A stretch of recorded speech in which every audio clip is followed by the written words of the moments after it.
Hey everyone, how are y'all? Hey King Scarlet, how are you?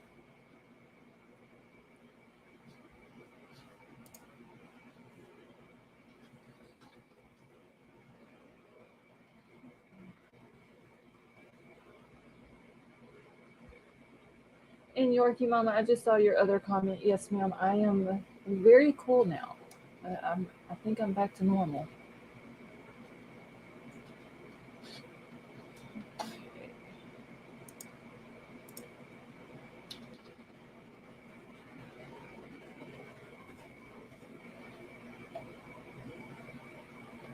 Lady V, I don't think she was in last night. I think she was in the night before that. I didn't see Gigi at all last night. Did anybody else see her?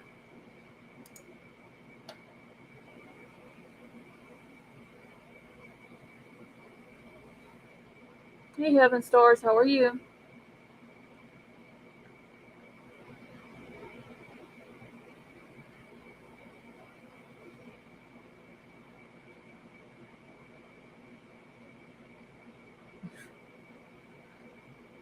No, I didn't see either one. Lady V might have been busy last night. I know sometimes Gigi has to get up and take her husband uh, to appointments and stuff early in the morning, so that might have been why she wasn't in. No, there's Lady V. Hey, Christy, how are you? I hear crickets singing in the background. It's probably my air conditioner. If it's too loud, I can cut it off. Hey, Sandra, how are you? Danielle, how are you tonight?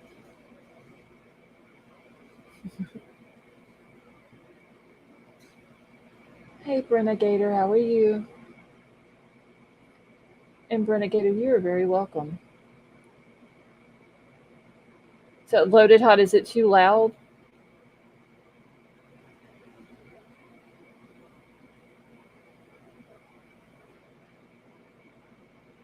Hey, Philly, how are you? Okay, if it's not bothering y'all, I'll leave it on. But if it gets too loud, y'all just let me know. Sandra, I'm doing good, thank you. Lady V, how have you been? Hey, Kim, how are you?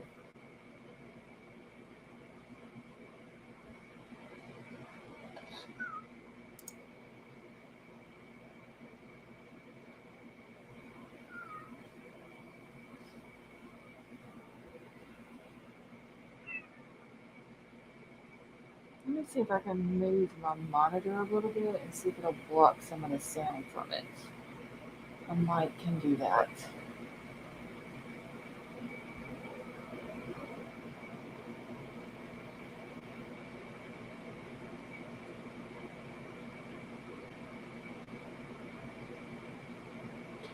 Brenna, I haven't talked to her today. I was gonna email her and make sure he made it home okay, and I haven't had time. I've been gone most of today, so hopefully she'll come and chat tonight. Hey, Justin, how are you? Lori and CJ, how are you?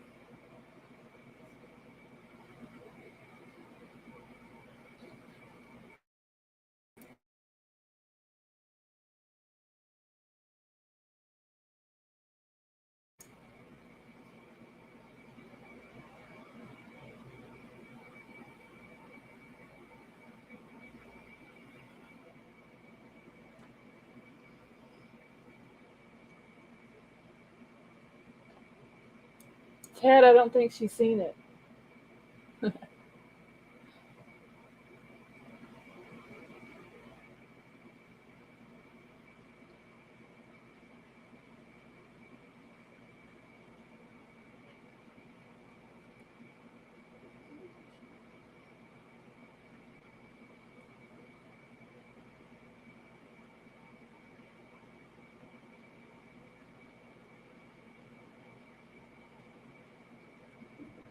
Shoot, no, I'm about to knock everything off of my desk.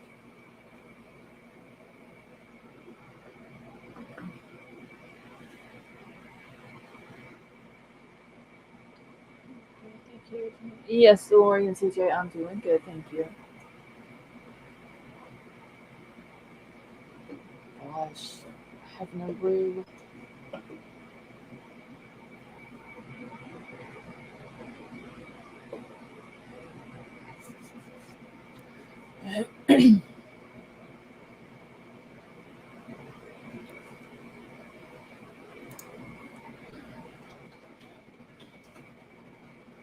Oh crap.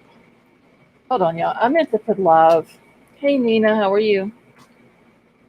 To remind everybody to make sure that your chat is on live chat and not top chat.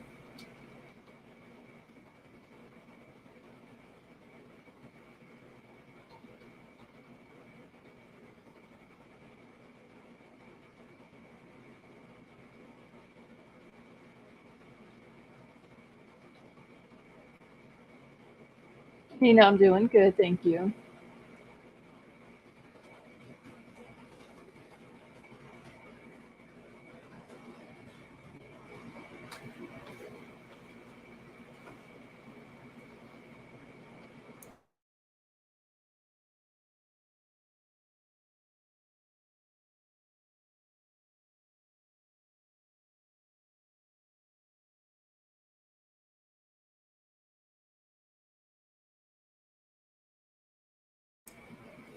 Hey Gigi,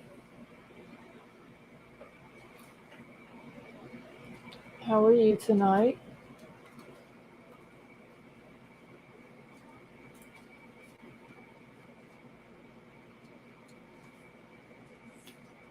Silly me.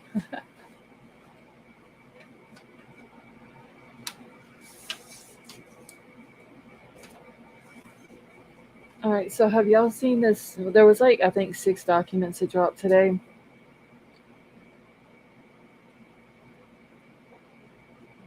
Thank you, Brenna Gator. Hey Tree Baby, how are you? Gigi, I'm doing good. So there was 6 documents, I think it was, that come out today. One, two, three, four, five. Yes. I can go over all of them. I may not make it through the entire main one because it's like 33 pages long, but I'm going to go over the main part of it where it's talking about the DNA and how they connected the DNA on the sheath to Bryan and what all they had to do and all this and that. Lady V, you saw some of it. Now, they do have in there, in this, the largest document, about the sheath and where it was actually found, and it doesn't say the same thing that Brett Payne's PCA says. Nina, yes, they did find him last night.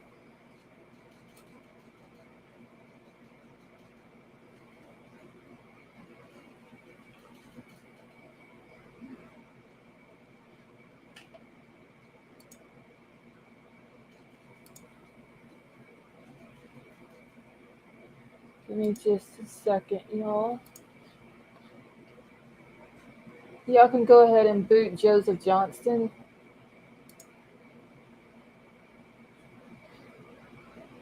Because he is not going to come up in here acting like that.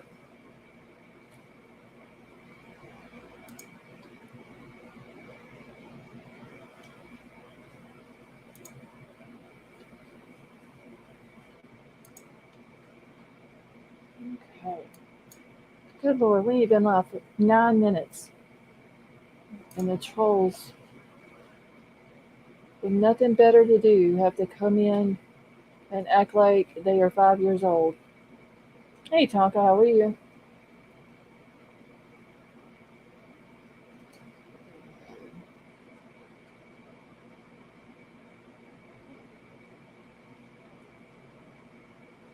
Hey, Susiana, how are you? The hail that we got the other night was, it wasn't very big, and it didn't last but like 5 minutes. Tonka, I'm doing good.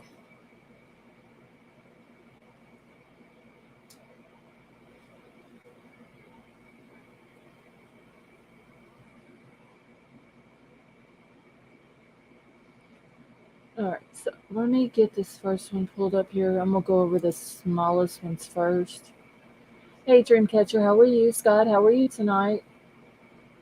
Here you go. Rain. We've been covered in rain and it's going to stop for over a week here. Just took Tylenol, ibuprofen, the eggs is bad. Goodness. Gigi, I hope you get to feeling better.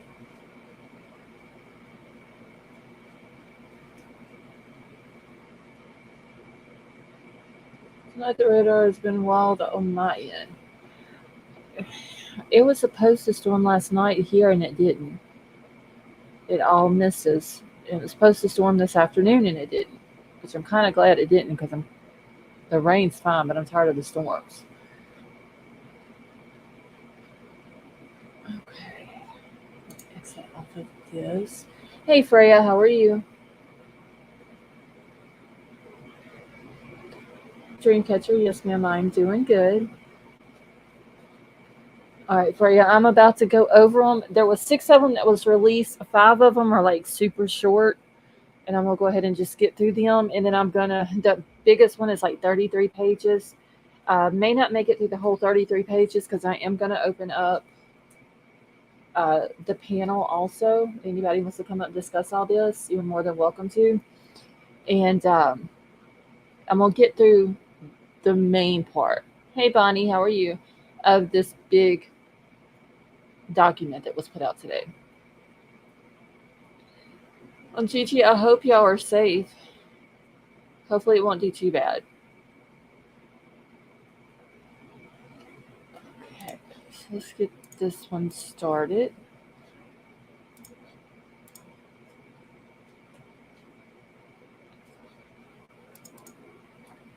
Can everybody see that okay?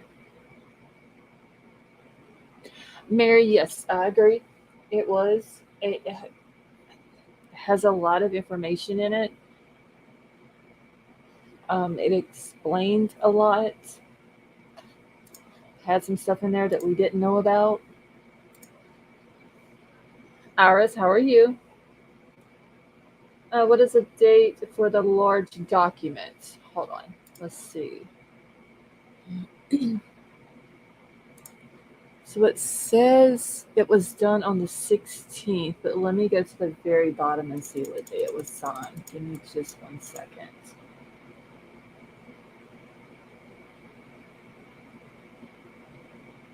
Okay, that can't be right.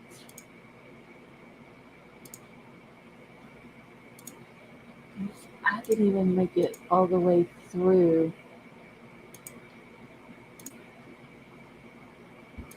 This big one today. So let me find, because that's a signature from 2020.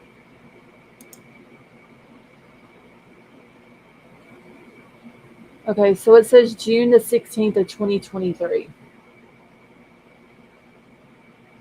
Hey Jamie, how are you?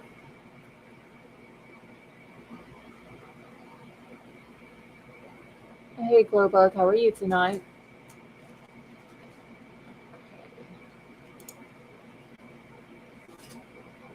All right, so technically I would only have to read 18 pages out of the 33. King Scarlet, hopefully they will find them before the oxygen runs out. I even clicked it without seeing. Ever mind. Thank you, Mary.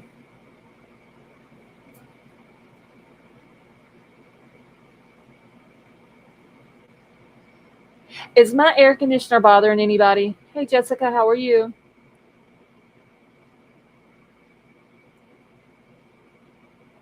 Oh, wow, 29 hours. I did see where they had been banging on the side of it like every 30 minutes uh, to send off a signal of where they were at. So hopefully they will pinpoint exactly where they're at and can get to them before it runs out. Hey, Mariah, how are you? Okay, so it's not bothering anybody.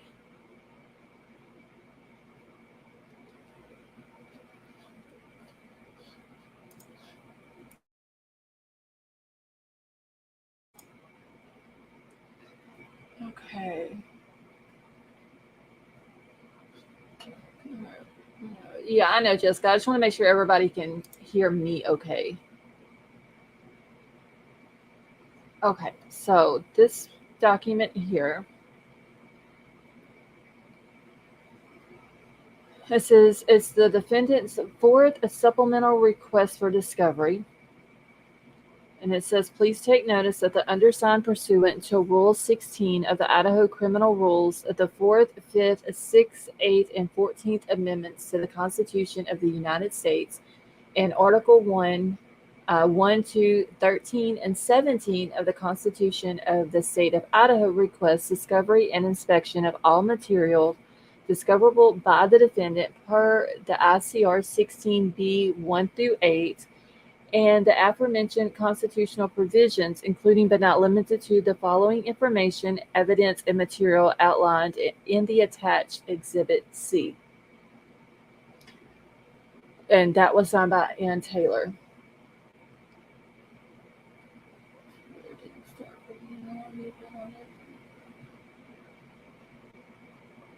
Wait, Sally Mae, what do you mean? What didn't start for you? Hey, Denise, how are you? Billy, yes, we are in a continuous, uh, what is the thing? Excessive heat warning. And they're doing them for like 12 hours at a time. Once one runs out, then the new one starts. It's been like that for like the last week. Sally Mae, the live started over.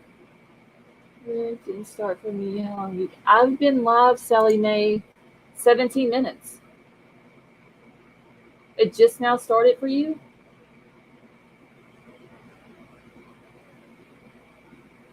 That's weird.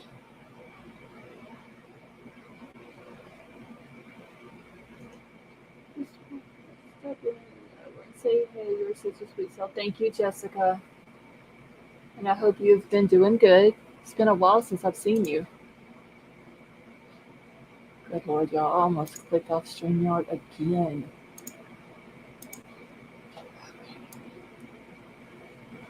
I gotta do this. My tabs are all backwards.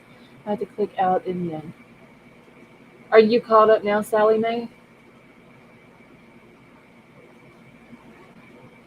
That is weird why it just now started for her after 17 minutes. In Florida, we're expecting a call for her. Yeah, Mara, I saw that.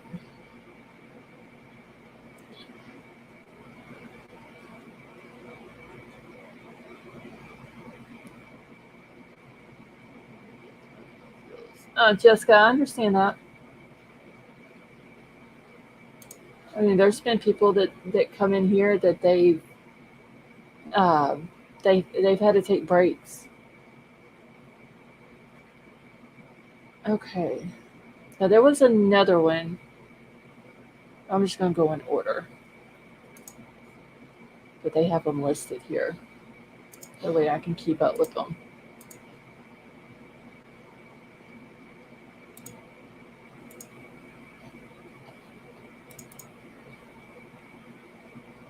So this is the order to file the defendant's Exhibit C attached to the defendant's fourth supplemental request for discovery under seal.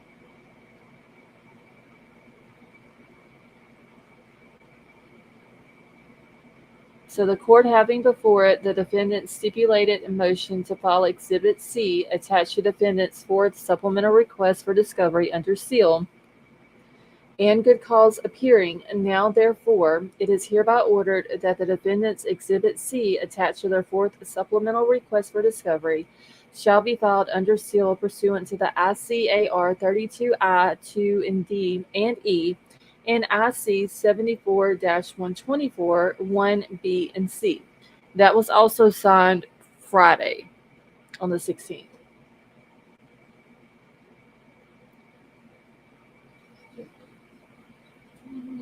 Say hi and get support. Jessica, I appreciate you stopping by and hanging out with us for a little while. Okay, and that was signed, that order was put in by Judge John Judge, or JJ, this summer calling him.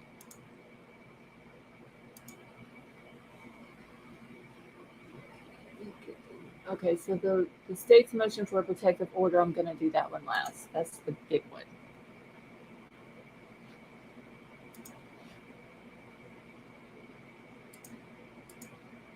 All right, and while I'm going over these, if y'all don't mind, please hitting the thumbs up. Hey, Big Al, how are you? Okay, let me get. Okay, so this is the state's response to the defendant's fourth supplemental request for discovery. I gotta zoom that out a little bit so I can see it better. All right, so it says to the defendant, Bryan Christopher Kohberger, and counsel Ann Taylor. Comes now the state of Idaho by and through the Latah County prosecuting attorney and submits the following response to the defendant's fourth supplemental request for discovery. The state incorporates its January 23rd, 2023 state's response to the request for discovery. Their February the 21st of 2023 state's response to the defendant's first supplemental request for discovery. March 29th of 2023 state's response to the defendant's second supplemental request for discovery. May the 12th of 2023 state's response to the defendant's third supplemental request for discovery. May 12th state's response to the defendant's motion to compel discovery, and June the 8th of 2023 state's supplemental response to defendants' first, second, and third supplemental request for discovery. As if fully set forth at this point, the state has and will continue to provide discovery in accordance with the ICR 16 and the applicable law. That was signed by the prosecuting attorney, William Thompson.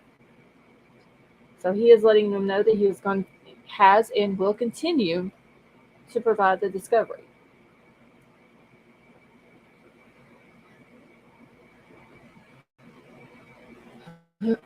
Excuse me.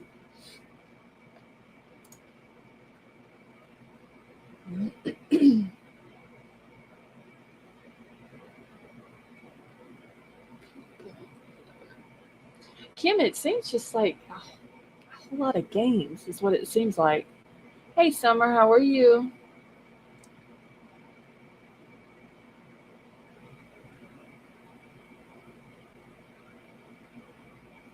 All right. We got two more before we get to the big one, y'all. It won't take but just a second to get through these.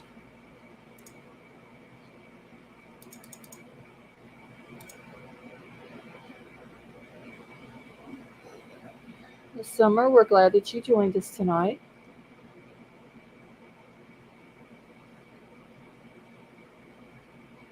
All right, so this is the state's response to the defendant's amended motion to stay proceedings. Jessica, yes, ma'am. I'm very proud of it. Thank you.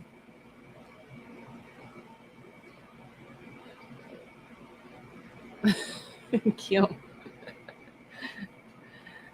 That's probably, Kim, what is going on. Exactly what you said. I asked you for docs. I gave them to you. You shut up. No, you shut up. That's probably what's going on behind the scenes.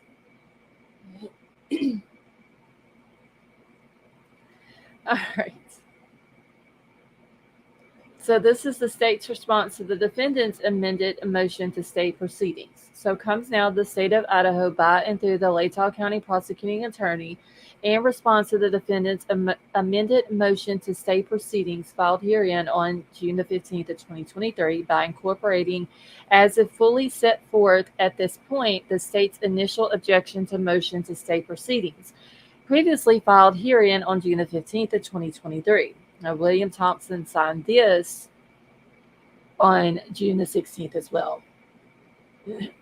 Jessica, have a good night.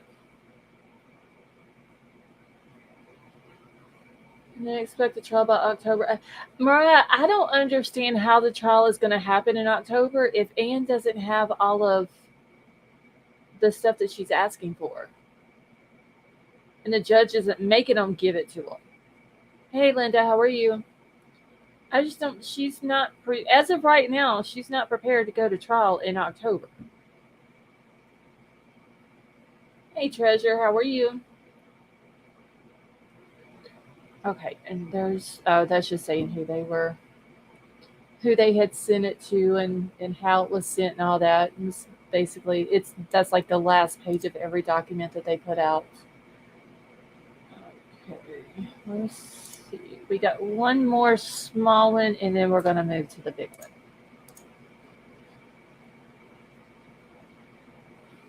Hey, Annie, how are you?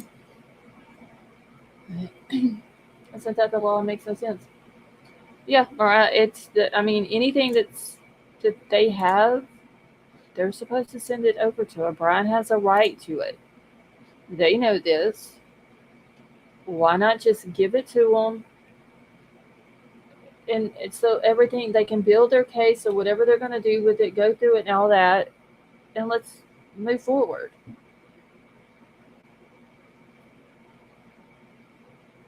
Okay.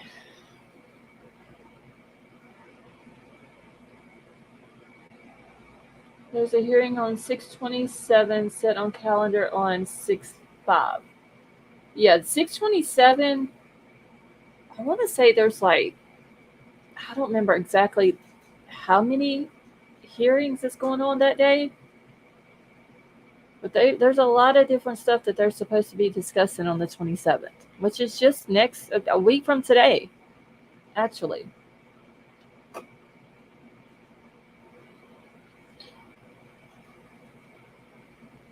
Let's see. I mean, he's discussing, but he has a right to a fair trial. Mariah, that is true, and he needs to get a fair trial. That way, everything can be laid out. The prosecution presents their evidence to the jury, and then if there is a conviction, then that way they can't say, well, he didn't get a fair trial and all this and that.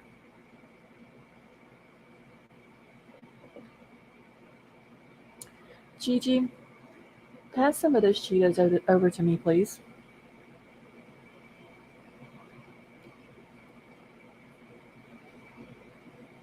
Y'all, Tad is just rubbing in that summertime at 11 hours. Like it's not already hot enough. All right, y'all. So this is the stipulated motion to file Exhibit C attached to the defendant's fourth supplemental request for discovery under seal. This is the one I was going to read first because this one would have came first before the order, and they didn't post them on the website in order. So, good lord, we got Cheetos and we've got nacho popcorn, peanuts and bubbly water. Tad, thank you for all the reminders. Never get. See, Kohberger never gave the alibi thing though, right? Susiana, if he does have an alibi and he gave it to anybody, it's going to be to his attorney. And I don't know if they've ever turned it over to the state or not. Hey, Tina Marie, how are you? Midwest girl, how are you? Let's see. Playing games. There's no way about October the 2nd. Defense needs to provide alibi evidence also, and they haven't. Just not all the prosecution. Did you get new doc? Brian E. posted tonight. Yes, Midwest girl. I'm actually going to go over that one after I get done with this one. Lady V has got yogurt. Good one. Starbucks Frappuccino ice. Okay, I'm not even going to pay attention to the chat anymore because y'all are just posting all this kind of good food in here. All right. So, like I said, this is a stipulated motion to file the Exhibit C attached to the defendant's fourth supplemental request for the discovery under seal. So comes now Bryan C. Kohberger by and through his attorney, Ann C. Taylor, public defender, and hereby moves the court for an order to file the Exhibit C of the defendant's fourth supplemental request for discovery under seal.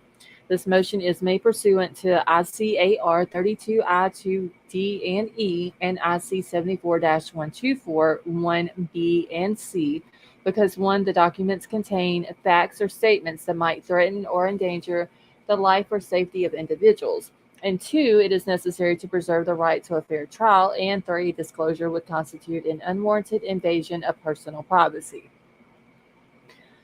So this was signed on the 16th of June, which, like I said, was Friday. It was signed by William Thompson Jr., which is the prosecuting attorney, and then Ann Taylor. Hey, Stevie, how are you? So this came out first, and then the judge came out with the order to seal it. I don't know why they didn't post it in order on the website, so it would have been easier. It would have made a lot more sense. So I believe the prosecution rests the case, and the evidence doesn't support the charges against Bryan. All right, Tonka, have you read the new document that came out today? Like the big one that was talking about the DNA and all that?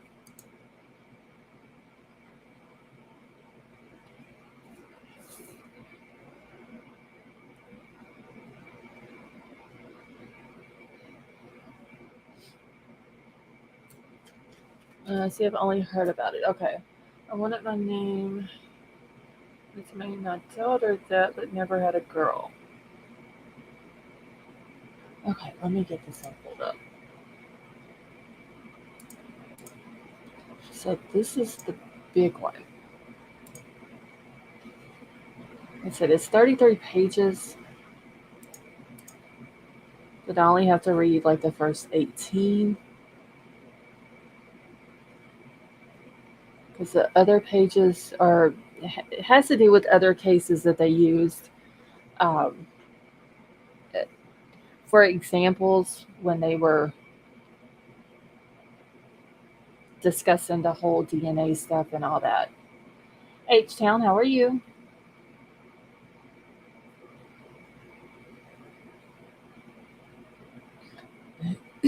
All right. They actually mention the knife sheath in this and about where it was found at. Like I said, which is completely different from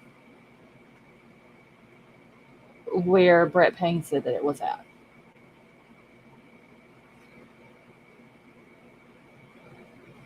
Isn't this one dated? Okay, hold on one second. Iris, I think it was. Let me go down to the last page real quick and see where the signature is. Yes, it was dated June the 16th, which was Friday. Okay, so first page. Hey, Titanium Build, how are you? Just Ann, how are you?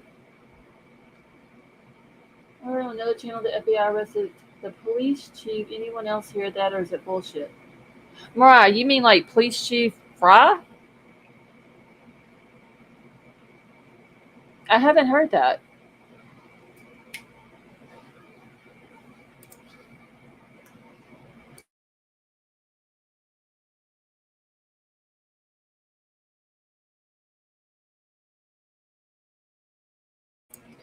Okay, Mariah, what channel did you hear that on?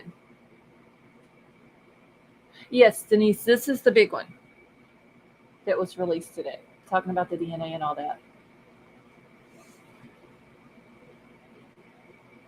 Hey, Shay, how are you? Yeah, I haven't heard anything about FBI arresting Chief Fry. Hey, Angela, how are you? I'm eating Ben and Jerry's top soft. See, ain't got no ice cream.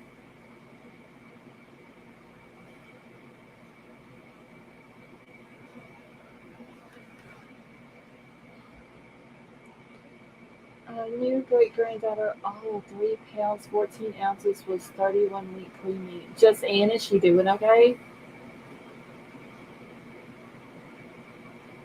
Shay, yes, I'm doing good.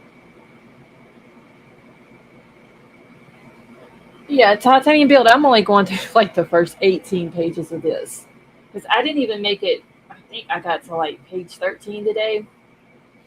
And when I was going through it a second ago, I realized like past page 19, everything is about some other court cases that they were using as examples. So I'm not even going through all them. Philly, thank you so much for gifting those 5 memberships. That was very nice of you.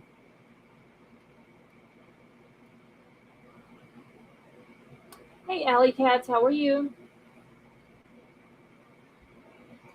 All right, so let's see who got these memberships real quick. Tina Marie, Denise, Lady V, Kim, Titanium Build, and then the amazing Tip. So if any of y'all want to join the members only Facebook group, send me an email. My email is pinned to the top of the chat, and I will send y'all an invite.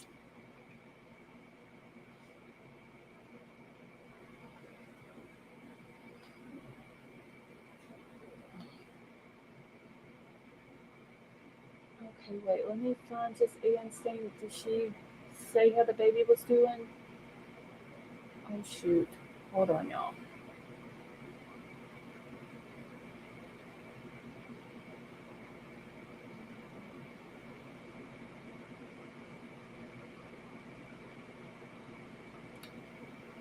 Well, I missed it. Hey, millennials, how are you? Nat Cat, how are you? The amazing Tiff, how are you tonight? Thank you all for joining us. And if you haven't done so, please hit the thumbs up. Hey, Christian, how are you? I want to try to get the thumbs up as close as possible to the people that we have watching. The alleged Venmo payment is bullshit. Atonka, I heard something about some Venmo payments with Kohberger, but I haven't seen any proof of them. FBI Chief Rod Justin, do the math. Oh, Tony Justin's the one that put it out. Okay, and I don't know if Mariah had answered back because the chat kind of was zooming there for a second.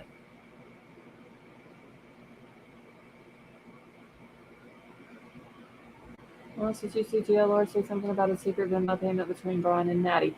Millennials, I saw the thumbnail, but I didn't watch the video. Okay, let me see if Mariah put in the chat where she saw it at. Give me just a second. See, she was putting some guy named Justin. Okay, Mariah, anything that he puts out, you can't believe.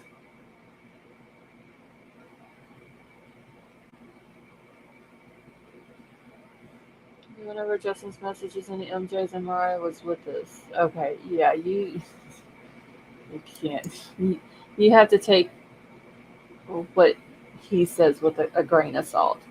The mystery payment was clickbait. Okay, I saw the thumbnail, but I didn't even watch the video. I've literally been running around today.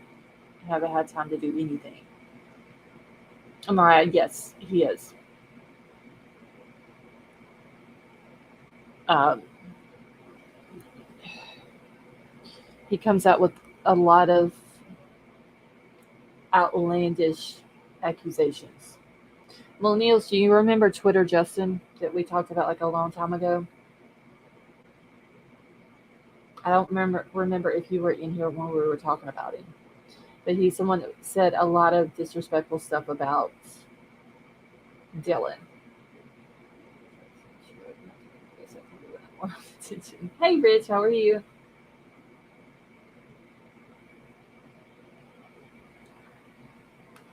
All right, I'm going to go ahead and drop the link. Anybody wants to come up, y'all are more than welcome to. I'm going to get started on this document. It's going to be very interesting for those who have not heard it or read it. Oh, Big Al, he's like on the opposite end of Einstein.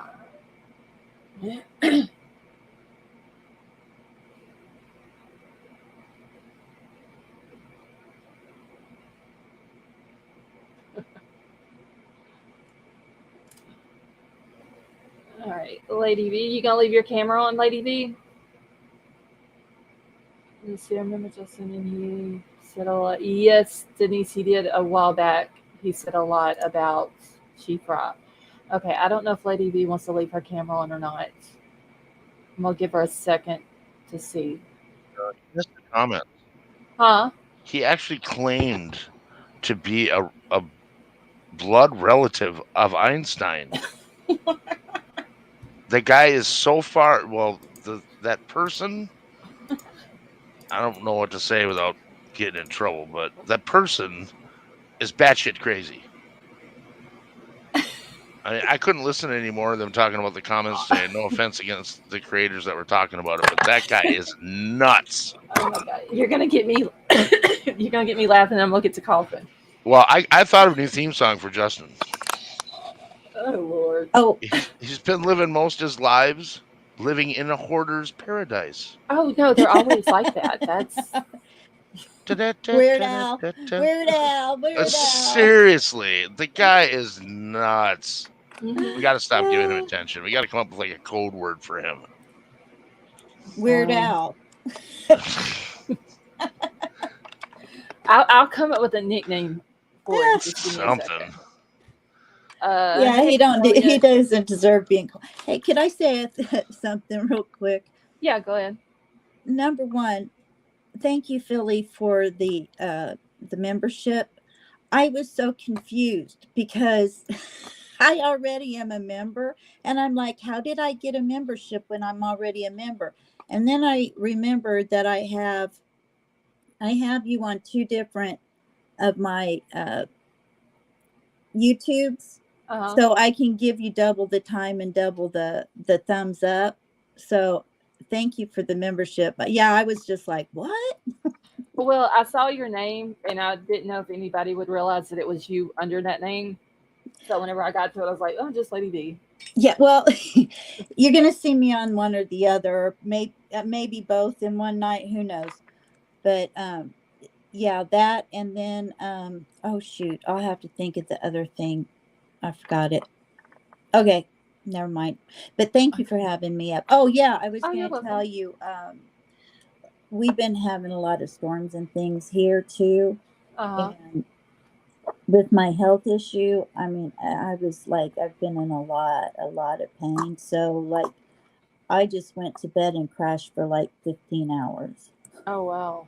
Yeah, and so that's why I wasn't here last night. I hope you But Okay. feel better. Me too. yeah, it's all good. I'm used to living with it, so it just is what it is. But thank you guys that noticed I wasn't here. That makes you feel really good when people notice you're not here. So I believe was it Sally Mae that because she had asked where you and Gigi both were at because Gigi wasn't in here last night either, and oh, I we were was like, together. and I was like, I think I know Gigi and Lady V were both in here night before last, but I don't remember seeing either one of them last night.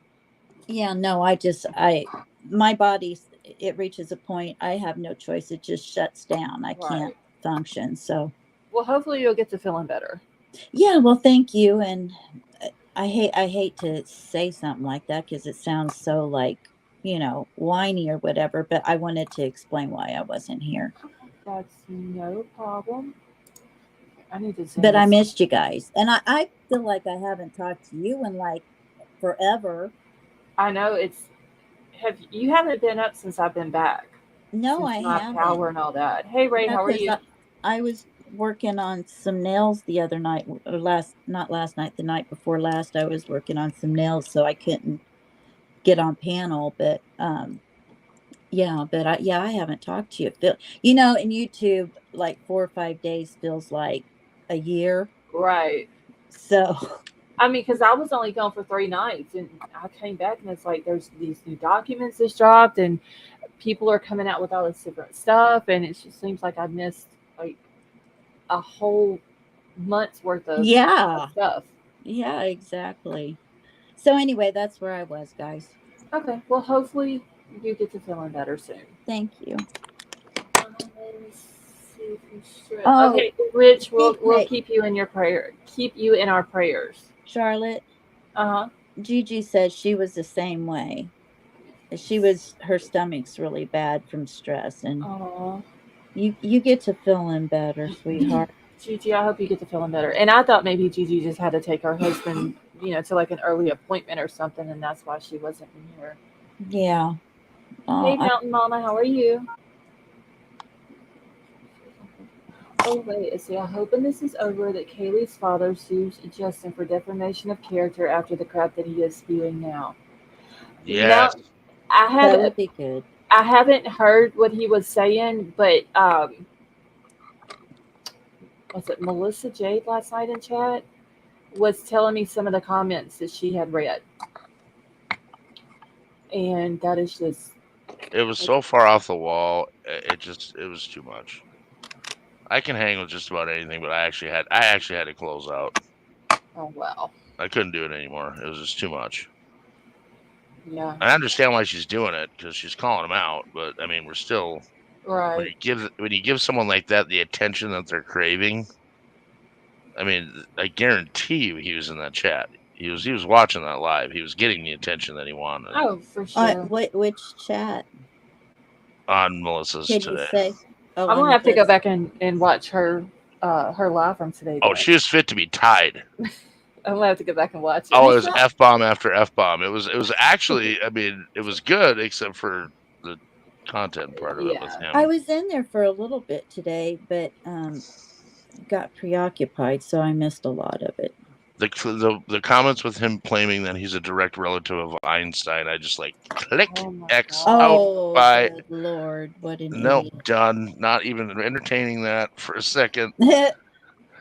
Yeah, I'm gonna have to come up with a nickname for him. That way, if we do bring him up, he's not gonna Einstein. know Oh, that. please God, tell me when you're doing it so I can make sure I'm not here because I will Well, get you in I'll trouble. come up with one, and then Are you I'll you're message gonna you. bring him up? Oh no. Oh, okay. I was like, Oh, I thought you meant on No. panel. I was like, man, just tell me. I'll take a vacation. yeah. No, because I would hurt his feelings, and it's just best. I don't think you can. There's He so might much be. delusion there that Oh and now That's yeah. we're what I doing was gonna exactly what I say. said. Yeah. We're giving him more attention. It's Wait, silly. Somerset and Christopher Columbus. Did he say something about him being Oh king? yeah, he's related to everyone. That He knows too. everyone. Oh my He's god. Oh part of my everything. Lord. He's in the middle of all of it. And we're all crazy for not believing him. Hey Avery, how are you? That's why he got upset with me in the comments under my live the other night because I told him I just don't believe it. He got upset. I can't help it. I don't believe you. I'm sorry. If you can provide me proof of something, that would be different. But So he was in your chat last night? no, he had left the live that I did before we had lost power for a couple of days. Uh-huh. He had went under that live and left some comments. And Oh. to begin with, he wasn't being rude or anything like that. He was just saying that he knows this and that. And then I asked, "How do you know this?" And then he says, "Well, my dad knows this person, my aunt knows this person, and they know the Funks." And talking about Bethany's family, and I plainly told him, I said, just because you know somebody doesn't is not proof of what you are claiming. Like, who is telling you this? Because I just don't believe that anybody is telling you any of this with a gag order in place. And when I Right. said that, he got upset. Well, then he wouldn't have got upset if it was true. Well, Right. the thing is the constant. I have receipts. I have receipts. I have receipts, but never showing them. True. It's just I can't deal with that. Put your cards on the table or shut the fuck up. Right. I can tell you don't like him. Well, I just don't like somebody bad mouthing people that can't stand up for themselves. And These that's people are where victims, and you're I making them agree. out to be something that you have no proof that they are. Yeah. This person's trans, and I know because I'm trans, and this person's a drug addict, and this person's drink was spiked, and this person used Narcan to save this person's life, and you got zero proof of any of it, yeah. and it's all slanderous, all of I it. didn't read any of his stuff. I mean, I've heard It's of him. I just know nuts. you're talking about, and I've seen it on different chats, but I never Hey did. G. I never wanted to give him enough thought to even read any of his things from what I had heard already. Yeah. Like I said, I'm gonna get started on this document because I don't want to give him Yes, any please. more. I'm going on mute. I'll shut up now. Sorry, everybody. No, you're good. I don't want to give him any more attention, but I am going to come up with a good nickname for him. See, I said 42 miles. Okay. All right. Let me get this pulled up. And can everybody see it okay? Yeah. Okay. All right. So this is a motion for a protective order. Losers good. I'm gonna come up with something good, Mariah. All right, so it says, comes now the state of Idaho by and through the Latah County prosecuting attorney and respectfully moves the court for a protective order pursuant to ICR 16.1 for the information related to the investigative genetic genealogy. This case arises from a quadruple homicide. Law enforcement found the DNA of a potential suspect at the crime scene, and the FBI submitted the DNA to one or more publicly available genetic genealogy services to determine potential relatives of the suspect. The FBI then used common genealogical techniques to develop a family tree leading to the defendant. The state seeks to protect the disclosure The state seeks to protect from disclosure the names and personal information of the hundreds of innocent relatives on the family tree, the names of the publicly available genetic genealogy services used, and certain other information described below. The disclosure of this information is not required by Rule 16 of the Idaho Criminal Rules and should be protected from disclosure for good cause described below, including the state's privilege to protect the identity of informers as described in the Idaho Rule of Evidence 509. All right, and if anybody comes into chat while I'm reading this, hey Ava, how are you? Thank you all so much for joining us. Well, let's talk about real quick the underlying reason why they don't want to talk about where they put this information to use. They don't want to drive people away from these websites that are DNA farms True. that they have access to. And it's as simple as that. They don't want people thinking, oh God, I'm not going to go on Ancestry and I'm not going to go on here and I'm not going to go on there because, oh my God, look at this. So Hey, Eric. I think that's a big part of it. I agree with that. For sure. Okay, so the factual background. And I thought I just seen somebody else. Elizabeth, how are you? All right, so the factual background is on November the 13th of 2022, law enforcement found the bodies of Madison Mogan, Kaylee Gonzalez, Xana Cornodal, and Ethan Chapin at 1122 King Road in Moscow, Idaho. All four victims had died from apparent knife wounds. Law enforcement found a K-bar knife sheath on the bed next to the bodies of Madison and Kaylee. The sheath was face down and partially under both Madison's body and the comforter on the bed. I have a question about that because in Payne's probable cause affidavit, it says that the sheath was found on the bed on the right side of Madison Mogan's body. But if it's under her body and it's under the comforter, then how did he see that from the door? Yeah. That's what I'd like to know. It's a damn good point. Mm-hmm. Especially if it was wrapped up in the comforter. Right. Right. But if it was wrapped up in the comforter, it makes sense why whoever the assailant was didn't find it right away. Right. Didn't notice it in the bed. Yeah, that after they were done doing what happened in there and all that. Yeah, that's completely logical too. I mean, but I wonder why is the prosecuting attorney saying one thing, but the PCA saying something else? Why not just put in the PCA that they found it under Maddie's body and under the cover? I don't know, because everything's got to be complicated and ridiculous in this case. Yeah. It's like they can't even get the simplest things right. I mean, nobody in this case seems to be on page with each other. No, they don't. That's what doesn't make sense. Okay, so it says the sheath was face down, partially under Maddie's body and the comforter in the bed. And one other thing. Hey, Dietrich, how are you? There's been people in chat, and I don't know if any of the people who are in here now, but there has been people in chat saying the sheath was found under Maddie's body. I've been saying that from the very beginning. We stated no, it says in the PCA that it was found on the right side of her body. So where is it coming from, or who let that out that sheath was found under her? Because somebody had to let that information out. But why? I mean, too, it's like, why would they? I mean, you know what I mean? It's like, why muddy the waters now? That's just, Hey, I mean, Deb. who all would even know that? There's got to be not that many people that know that, right? I would think just the people who went in the room is like law enforcement, the coroner, Yeah. maybe the Bill Thompson, the prosecuting attorney. But we had there was another police officer that went in there that night, and in his PCA, or I mean, in his report, he said that he found it under her, partially under her, or something. You remember that? Do you remember which officer it was? No, I don't. I never thought I would need it. I mean,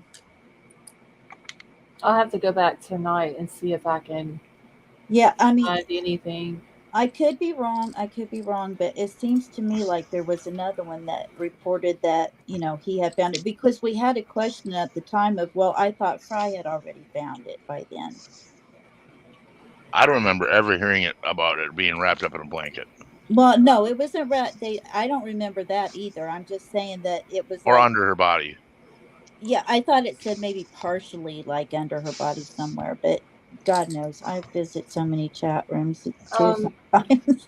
Okay, so Sally Mae in the PCA, it says that there was a knife sheath, and it explained what it looked like with the United States Marine Corps insignia and all this and that on it, and that it was on the right side of it was found on the right side of Madison Mogan's body, and then in Blaker's PCA, which is almost word for word of what Payne said, that I think his says that it was found on the right side of Madison as well. Well, can you read that one? Because I'm wondering if that's where I got the idea. Maybe he worded it a little bit differently. Which one? The one from Washington? The one that you were just talking about. Blaker's? Yeah. Yeah, I can pull it up once I'm done with this. Because that sounds familiar to what I was thinking.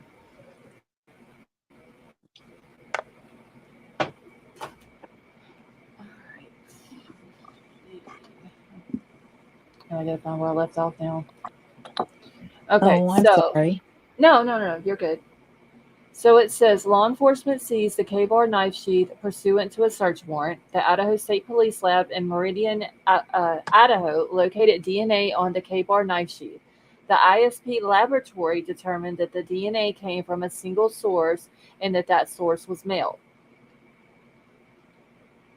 Once law enforcement had single source DNA from the K-bar knife sheath, they conducted what is called a short tandem repeat, or STR, analysis.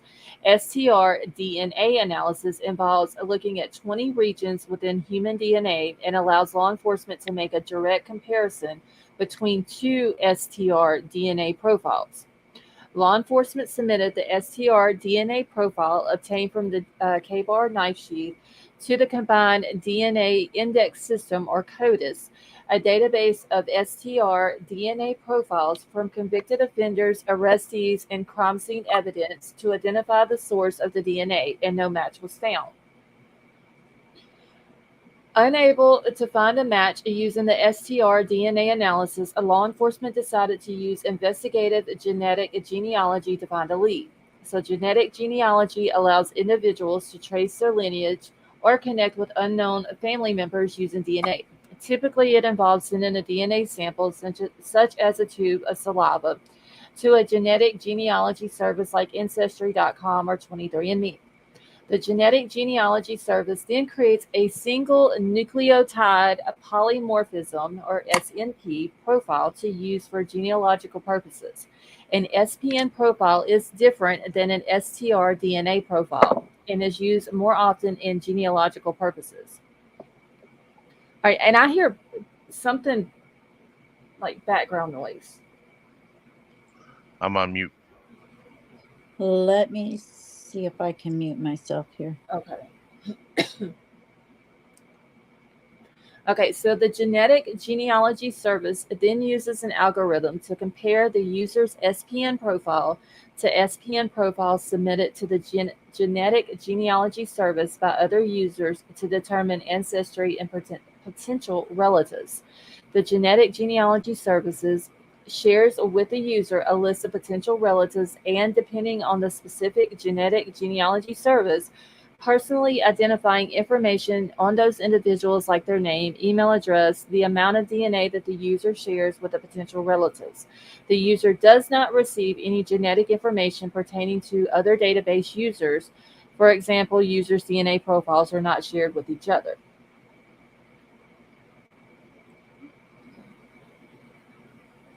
Okay, so the same process used frequently by members of the public can also be used by law enforcement as part of their investigation, a technique referred to as investigative genetic genealogy, or IGG. Once a publicly available genetic genealogy service shows law enforcement potential relatives of the suspect, law enforcement applies traditional investigative and genealogical methods to build a family tree in an effort to follow the tree to the suspect or a close relative of the suspect. Family trees can be used to narrow down a potential suspect based on factors such as age, gender, opportunity, known physical characteristics of the suspect, and etc. In this case, investigators use IGG to begin the process of developing a lead to the individual who left DNA on the K-bar knife sheath. The Idaho State Police utilize a private laboratory to develop an SPN or SNP profile from the DNA that was on the K-bar knife sheath. The private lab started using genetic genealogy to develop a family tree, but after law enforcement decided that the FBI would take over, the private lab ceased its efforts and sent the SNP profile to the FBI. There's a lot of letters going on in this. You got somebody in chat asking for a link to come out. Link for Avery. Okay, give me just 1 second. Oh, and we lost Lady V too. Okay, Lady V, I'm gonna kick you, and then I'm gonna put the link back in the chat.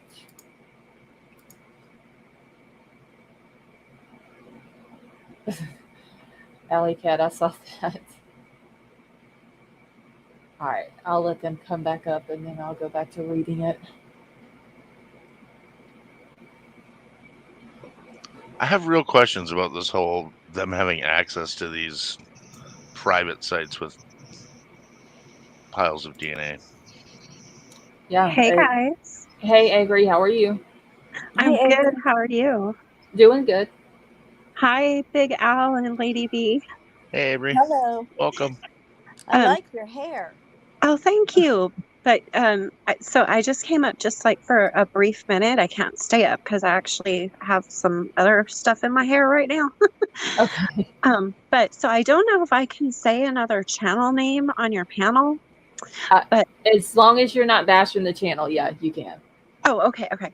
Do you guys remember before the PCA came out when Annie Elise went live with her leak that she got from the wife of one of the detectives, and she said that the sheath was partially underneath Maddie's body, and we were all like, what? Like, Okay. like verify this. Seems like I remember watching that. See, And that's what I was talking about. Yeah, and then when the PCA came out, we were all like, oh, Annie Elise had her information wrong. Right. But now it's like, is that the video that Annie Elise did and a lot of people gave her backlash on? Oh, yes, because it was before the it. PCA even came out. But now reading this, she really did have that leak. People owe her an apology. Yeah, that is interesting. Yeah, so I heard you saying, you were asking if anybody knew where that leak came from, and so that's what I came up to tell you. Okay, well, thank you for giving me that name, because now that you mention it, I do remember watching that video, and I remember her getting a lot of backlash for that. Yes, ma'am. Yeah, that's where it was. Because even I, when the PCA came out, even I was like, oh, she got her information wrong. She probably feels stupid right now, but but apparently she was right. So That is that's interesting. where it came from, and I do believe I believe it to be true now. I really do. Yeah, because I mean, this is coming straight from the prosecuting attorney. So, Right, right. Yeah. So but I'll hop back down because I don't want to fry my hair off my head, and but I okay. but I'm going to be listening to you reading. Thank you. Okay. Well, thanks for coming up. You have a good night. All right. Bye, guys. Bye. Okay. Now I'm going to have to go back and watch Annie Elise's video from 7 months ago. I knew I heard it somewhere, but it's been so long. And Hey, Chris. I'm sorry. Go ahead. oh, I was just saying I knew I'd seen it or heard it somewhere, and but it's been so long. I mean, you Right. get so many different things going on too that Yeah, we've heard so much just since the arrest has happened. There's been so much stuff. Let's see. Okay, let me get back over to this. Now I got to remember where I stopped off at. I'm just going to start over at this paragraph. So the FBI uploaded the SNP profile to one or more of the publicly available genetic genealogy services to identify possible family members of the suspect based on shared genetic data. The FBI could then view through the genetic genealogy services portal information regarding potential relatives of the suspect who left the DNA on the K-bar knife sheath. Based on the information the FBI could see in the Genetic Genealogy Services portal, the FBI went to work building family trees of the genetic relatives to the suspect DNA left at the crime scene. Excuse me. In an attempt to identify the contributor of the unknown DNA, the FBI built the family tree using the same tools and methods used by members of the public who wish to learn more about their ancestors. For example, the FBI consulted uh, social media, viewed vital records such as birth and death certificates, and viewed other information already contained in their user portal for the Genetic Genealogy Service, including unverified information submitted by other users of the Genetic Genealogy Service. So they basically just made what it sounds like they made an account or whatever it is you got to do. It's just like if I done it or anybody in chat done it. And it sounds like that's what the FBI did, and they just used it right. like that. Yeah, that's what it sounds like to me too. So the FBI also consulted subscription-based databases available to law enforcement for information on individual people. The product of the genealogy conducted by the FBI was a family tree that contained the name, birth date, and death date, if applicable, to hundreds of relatives, as well as their familial connections between each other and the suspect, Bryan C. Kohberger. The FBI then sent to local law enforcement a tip to investigate the defendant. The IGG process pointed law enforcement towards the defendant, but it did not provide law enforcement with a substantive evidence of guilt. The FBI did not, for example, conduct a direct comparison between the SNP profile from the K-bar knife sheath and the defendant's SNP profile. That type of direct comparison required the more traditional STR DNA analysis, which was conducted by the Idaho State Police, not the FBI. And prior to the FBI's IGG efforts, the ISP laboratory developed a traditional STR DNA profile from the DNA found on the K-bar knife sheath. After identification of the defendant, law enforcement recovered trash from the home of the defendant's parents, and ISP laboratory did an STR DNA analysis of the items from the trash for comparison to the unknown crime scene DNA. That comparison indicated that the DNA found on the trash belonged to the biological father of the individual who left the DNA on the K-bar knife sheath. Pursuant to a search warrant, law enforcement then collected DNA from the defendant via a buccal swab. A traditional STR DNA comparison was done between the STR profile found on the K-bar knife sheath and the defendant's DNA. The comparison showed a statistical match. Specifically, the STR profile is at least 5.37 octillion times more likely to be seen if the defendant is a source than if an unrelated individual randomly selected from the general population is a source.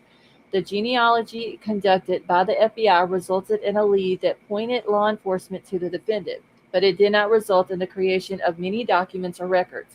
Much of the information relied on by the FBI was only viewed through their user portal and the publicly available genetic genealogy services and other investigative databases. The FBI did not download or create copies of those records. I wonder why they didn't keep a record of that. Maybe because it has other people's information on it. Maybe they just didn't need it. I don't know. It's I was odd. wondering- Yeah, because I was wondering that, like, why they wouldn't have. But wouldn't Kept that a have all record. the names of everyone in the family that had, gone down that tree or gone up the tree or whatever? Wouldn't they have those on there? Well, everybody that had sent their DNA into these genealogical sites. Rich, thank you so much for gifting those memberships. That was very nice of you. So maybe they were just trying to make sure those people weren't doxxed. Yeah, that's one reason why he's asking for this protective order, is so they can't be put out to the Right. public. Okay, so once the defendant was in custody, the FBI removed the SNP profile from the genealogy services. Y'all, there's too many genealogicals and all that in this. So the genetic genealogy services, pursuant to the United States Department of Justice interim policy for forensic genetic genealogical DNA analysis and searching, which is the DOJ policy. Hey, M. Faithful, how are you? This means that the FBI no longer has access to view much of the information it used to create the family tree and cannot view it again without resubmitting the SNP profile to the genetic genealogy services. To the state's knowledge, the only records that reflect the FBI's efforts to create defendant's family tree is the family tree itself. Notes jotted down by FBI agents as they constructed the family tree and any records created to document the removal of the SNP profile from the genetic genealogy services pursuant to the DOJ policy. The state has not seen, nor does the state possess, these records or copies of these records. The state seeks a protective order, and this is their argument, the state's argument over this. Excuse me. The state seeks a protective order for a narrow category of information, namely information related to the use of the IgG in this case. Idaho Criminal Rule 16 governs discovery of criminal proceedings. State versus Ish 166 Idaho 492 510 2020. Rule 16 is broad, but it is not a free-for-all. The rule contemplates the exchange of discrete categories of information between the state and the defense. And as relevant here, the rule contemplates the state will provide 3 discrete categories of information. Any material or information that would tend to negate the guilt of the accused. See ICR 16A, any documents or objects that are material to the preparation of the defense intended for the use by the prosecutor as evidence at trial or were obtained from the defendant or belong to the defendant, ICR 16B4, and reports of scientific tests or experiments, ICR 16B5. If a defendant believes that he should receive information that does not fall within one of the discrete Rule 16 categories, the rule allows the defendant to seek an order from the court for information where the defendant can show a substantial need for the information in the preparation of his case. And they're saying to see ICR 16B10. So here, defendant served on the state a request for discovery that calls for the IgG information. Now, even though the IgG information falls outside of Rule 16, without first obtaining an order from this court, the state now seeks, and the court should enter, an order protecting the information related to the use of the IgG in this case. Specifically, the state seeks to protect the following information. One is the raw data related to the SNP profile and the underlying laboratory documentation related to the development of the profile. such as chain of custody forms, laboratory standard operating procedures, analyst notes, etc. Second one is all information related to the IGG efforts in creating a family tree and identifying defendants' potential relatives, including the identities of the genetic genealogy services and personally identifying information of the defendant's relatives. The state does not seek to protect or has or will disclose the following information: a genotype kit report from the private lab utilized by the Idaho State Police, which documents that a DNA test was performed, information related to the STR DNA analysis conducted using the DNA recovered from the K-bar knife sheath and the DNA recovered from the defendant's parents' trash, information related to the STR DNA analysis conducted using the DNA recovered from the K-bar knife sheath and the DNA recovered from the defendant via a buccal swab. That's literally all they're wanting to release to Ann. This court should grant an order protecting the IGG information in this case because the IGG information does not fit into any of the discrete categories listed in Rule 16, and good cause exists to protect the information, including the need to protect the privacy of the defendant's relatives. A says Rule 16A does not require the disclosure of the IGG information because the IGG information is not exculpatory. So Rule 16A of the Idaho Criminal Rules does not require the disclosure of the IGG information because the information does not tend to negate the guilt or reduce the potential punishment of a defendant. The rule requires the state to disclose any material or information in the prosecuting attorney's possession or control that tends to negate the guilt of the accused as to the offense charged or that would tend to reduce the punishment for the defense. ICR 16A. As written, this rule largely mirrors the federal Brady requirement that the state produce to a criminal defendant all material exculpatory information. And then they're saying to see State versus Boehm, I believe is how you pronounce that.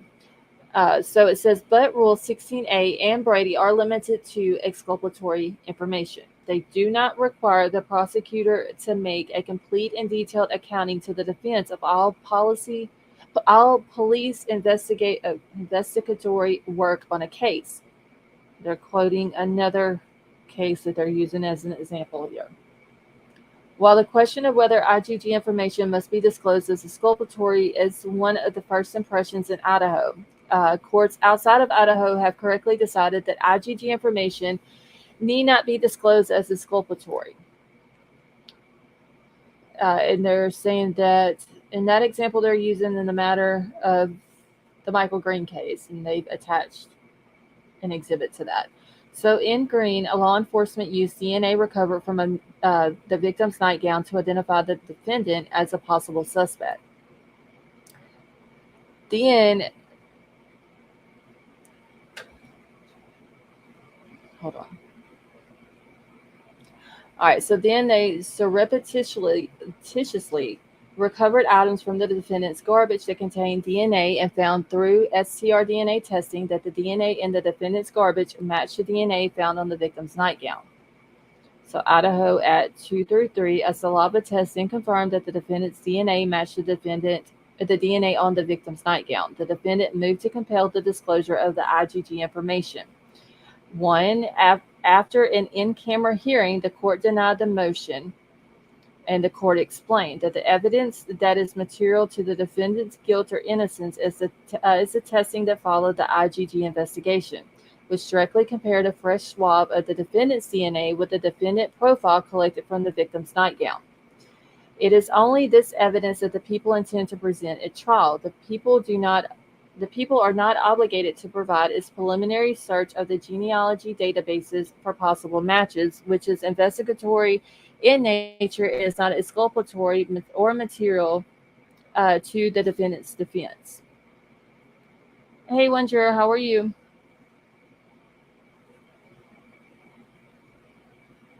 Hold on just a second, y'all. I gotta get a drink. I'm just glad I'm not reading this. After a while, I mean, make I've it any read. more confusing? There's too many letters going on in this document. Yeah.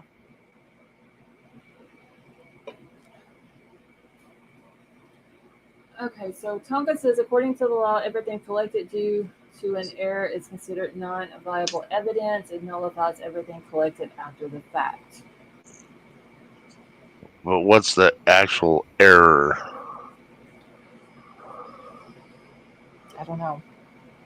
I mean, they're obviously. I agree with Tonko when I see them say they're scrambling to change things up and change the narrative. But what's the error? I mean, as far as I can tell, they didn't make any mistakes. They just did a horse shit job of explaining what they're doing. It seems like they're doing that on purpose. Like they're trying to confuse everybody. Yeah. Is what it seems like. I mean, they're definitely not doing a good job of explaining anything in the PCA. I don't think anybody No. disagrees with that. Okay, Tonka said it has something to do with the genealogy. But what? I mean, I keep seeing people say that they made an error, but what's the error? I don't understand. I want to understand, I guess, is what I'm saying. Patrick, no, there wasn't any of his DNA found on a victim's nightgown. What they're talking about finding the DNA on a victim's nightgown is a case that they're using as an example that is somewhat similar as far as the DNA part of it to Bryan's case. Hey, B-Fly, how are you? Okay, so Tonka says that I don't know, probably the way it was acquired. See, and that's what I was thinking too. But I mean, if they put a swab on something that was there, and that's what they came up with, I'm more concerned with them using a public database, to come up with a place to start. Wouldn't it have looked better? Hey, Betty Joe, if they would have used like, I know that the genealogy sites are good, but wouldn't it have been better if they would have used like their own law enforcement laboratories? It sounds, from the get-go, absolutely. The FBI should have been in charge of the DNA from the start. If they wanted to keep this, above board and looking good, then nobody should have had. I have a feeling that we're going to see them try to exclude the DNA because it went to a private laboratory, and they're going to find some reason to try and get that thrown out. And if that happens, Tonka's right. Fruit from a poison tree is poison fruit. Wow. Then everything falls. Wow. So that we agree upon. But I don't understand what, other than that, what's the error? I mean, it just seems to me their biggest problem is explaining what they're doing and why. Because they're doing a horseshit job of that. Because, I mean, let's just say that somebody ends up on the jury that has read this. Okay. And then you get all these experts that come in there and that are trying to explain this IgG. And I even had to write all the letters down, the SNP and IgG and Dakotas and STR. I had to write all of that down and write the definition and what each one of them meant, just so I could keep up with it. Right. But what are they going to do whenever they get in court and they're trying to explain this to the jury, and the jury is just looking at them like, I don't know what the hell you're talking about. Because if they have somebody up there explaining things the way they're explaining things in paperwork, it's not going to make sense to anybody. No, because it's extremely confusing. That it is. Which I honestly, I feel like they're making it confusing purposely. Mm-hmm. I mean, there's a whole lot better ways to say it than what they're saying it. Yeah, and I mean, I know that it has to be done the legal way, like as far as like legal terms that they have to use and stuff like that. But it's just, I don't know, it's just the way they're explaining everything. It seems like whenever they do stuff, they don't do it in order also, and it makes it just that more confusing. Yeah. All right, so let me get started back on this. I think one thing we have to remember is they're not doing this so we understand it. Well, that's true. They're doing it by the way they have to do it because these are the laws that are in place. And to someone with training, it makes sense. To us, maybe it doesn't.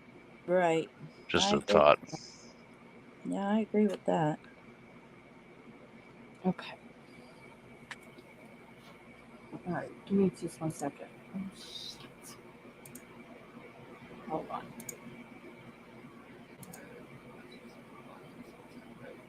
Lori and CJ, that's fine. And your message was probably removed by accident, honey.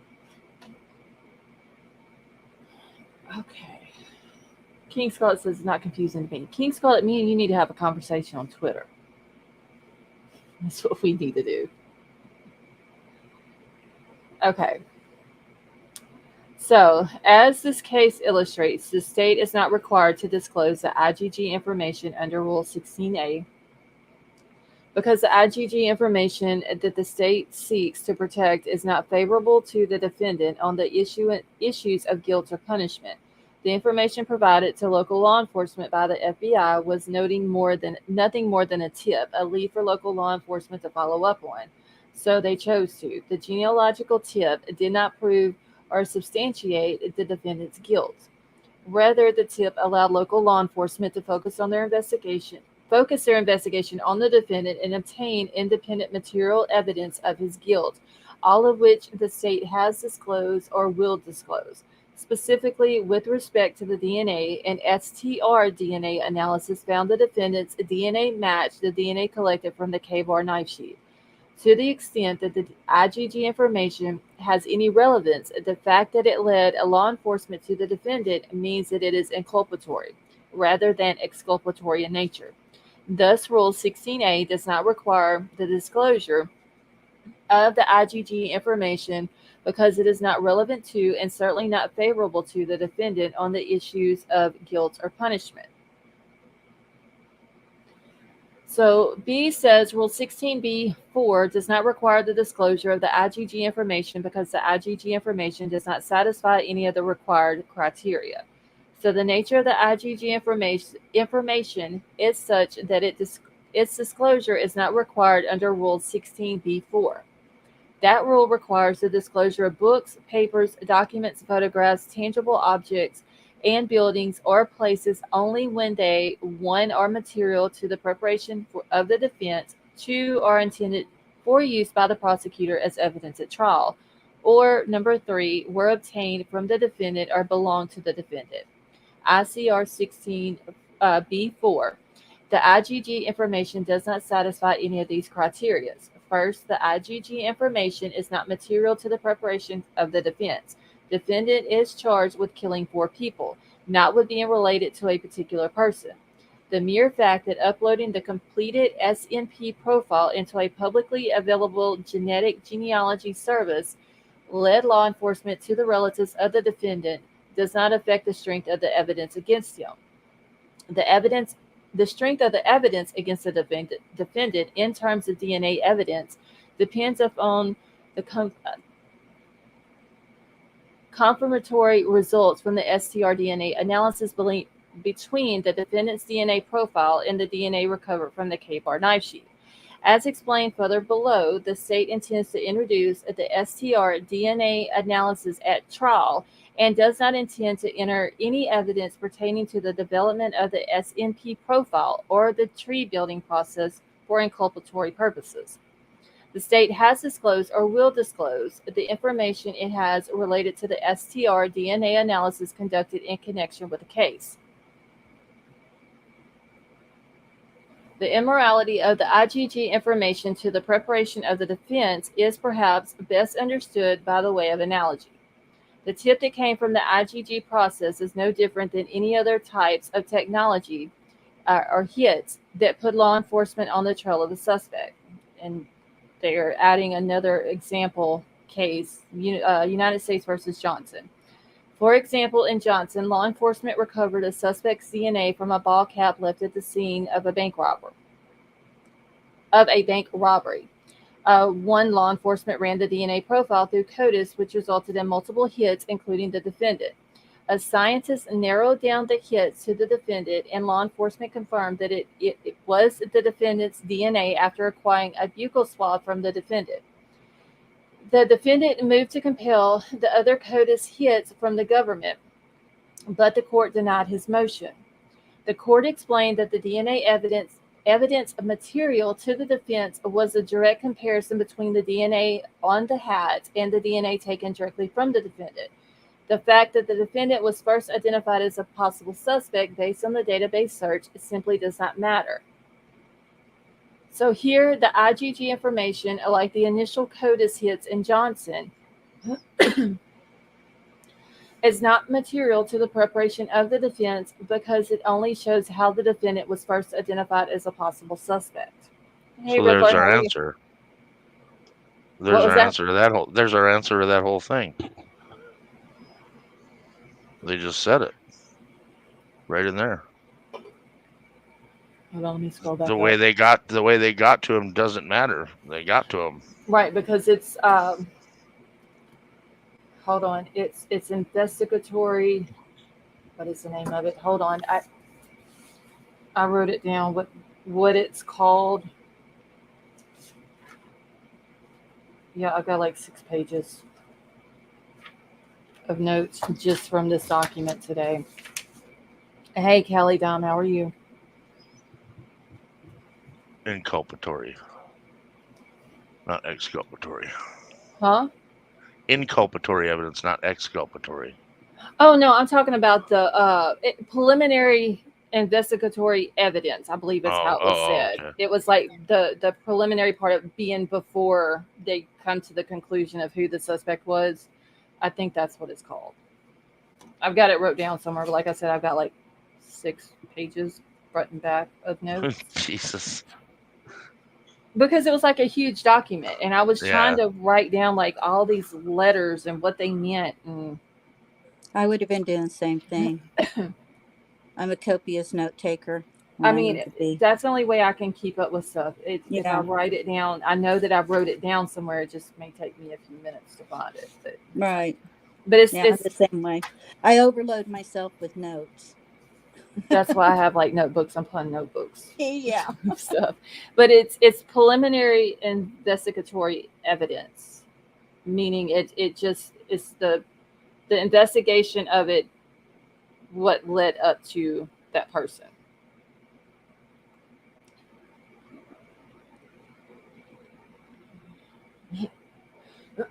Y'all, my sinuses are killing me tonight, so I'm sorry to keep coughing. I'm so sorry. That's miserable. All right, I'm gonna drop the link real quick.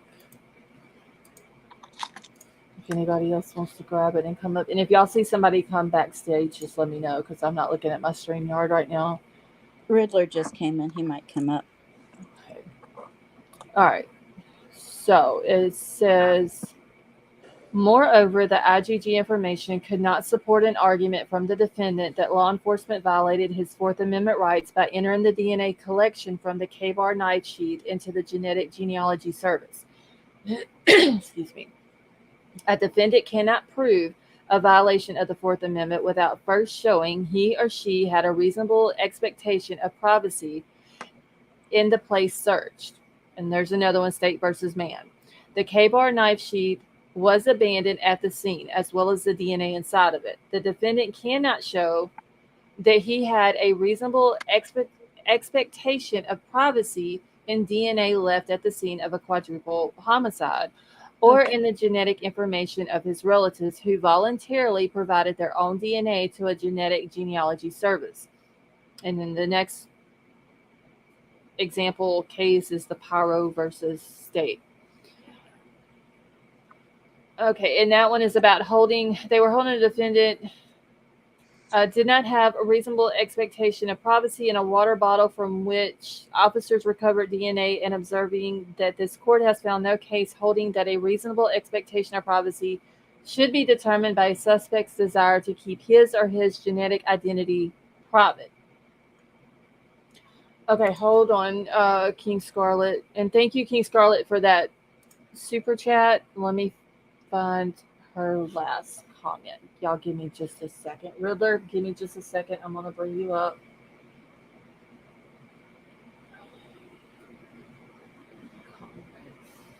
Okay, I'm trying to find it.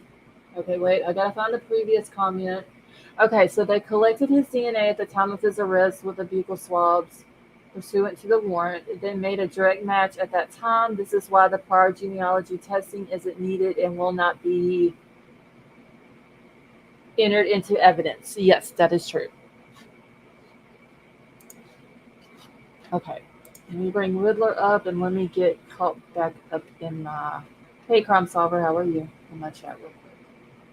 Oh, my chat is on. I wish there was a default thing that we could just leave our chat on live chat. Riddler, how are you?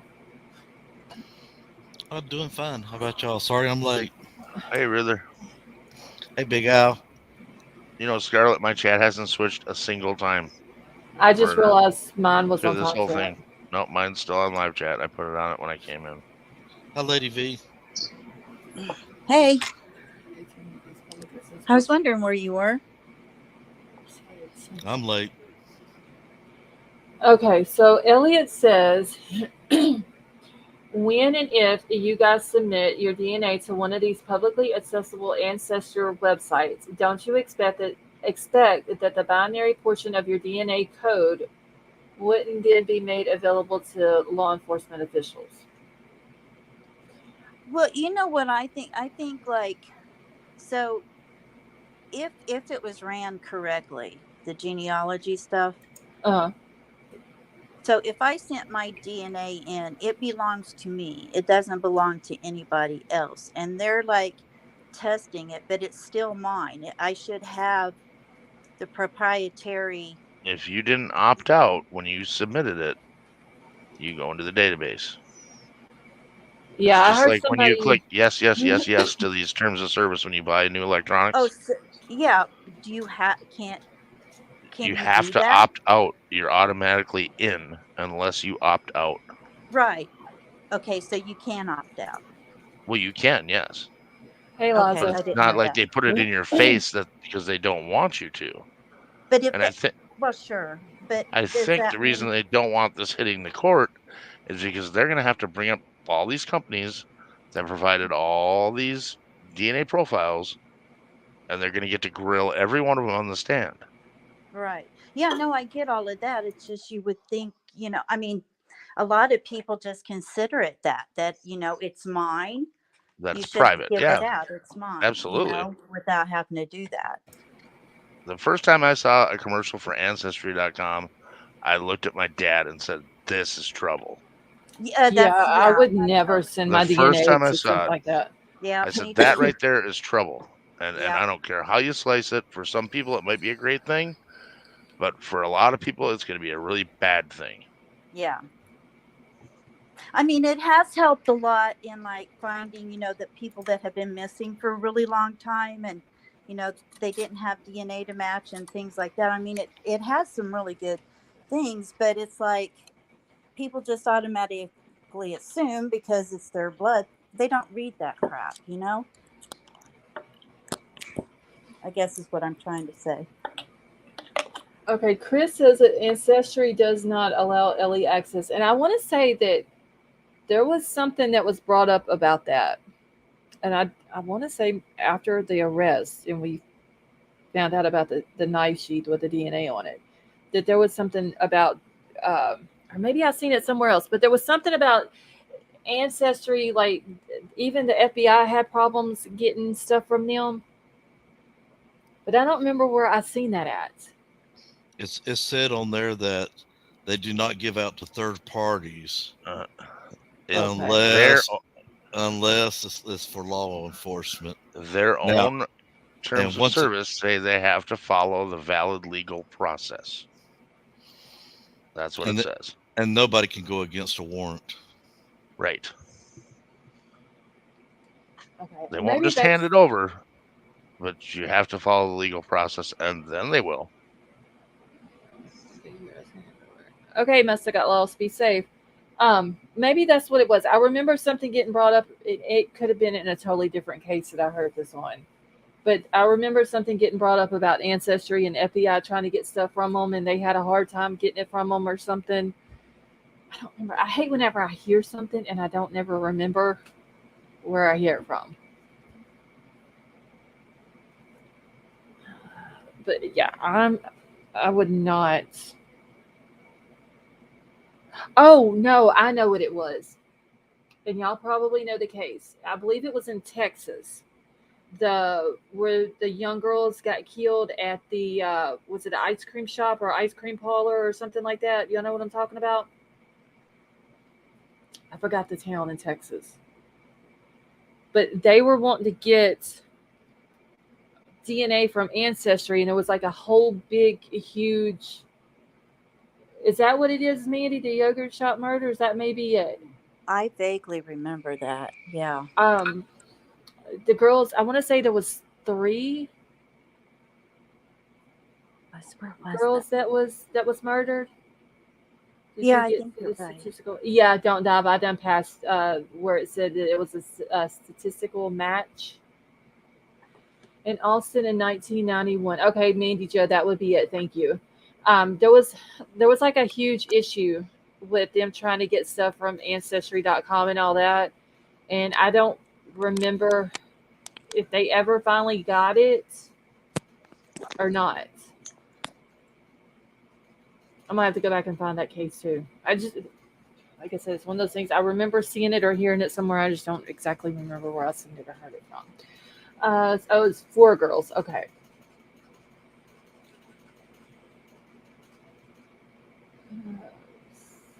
Sorry, I have to shut down for the night. Rich, have a good night. And thank you for gifting those memberships. Okay. Let me get back over to this.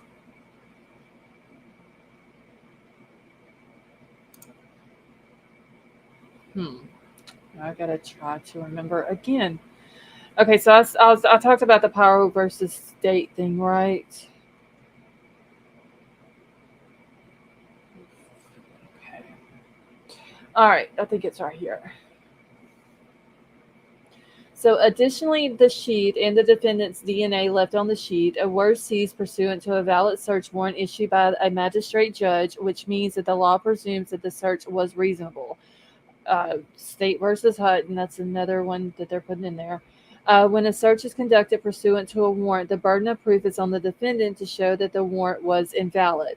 Second, the state did not rely on the IGG information to establish probable cause for the defendant's arrest, did not present the IGG information to the grand jury, and has no plans to present the IGG information for which a protective order is sought as evidence at trial. Instead, the state has relied on and will continue to rely on the STR DNA analysis comparing the defendant's DNA to the DNA on the K-bar knife sheath to establish the defendant's guilt.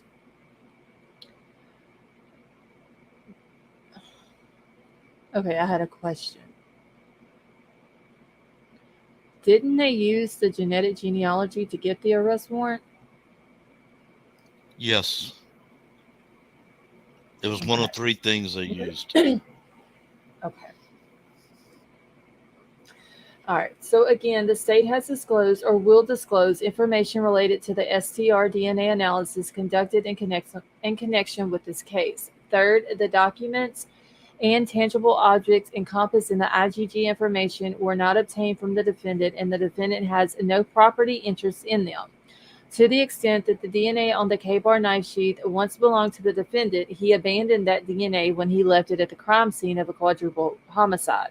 The defendant has never had a property interest in the records that reflect the SNP profile developed from the DNA on the K-bar knife sheath, nor has he ever had a property interest in the information gathered from the genetic genealogy services used in the SNP profile, such as the information provided to the genetic genealogy services by the defendant's relatives. In short, none of the IGG information that the state seeks to protect came directly from the defendant or currently belongs to the defendant, and thus Rule 16b-4 does not require its disclosure.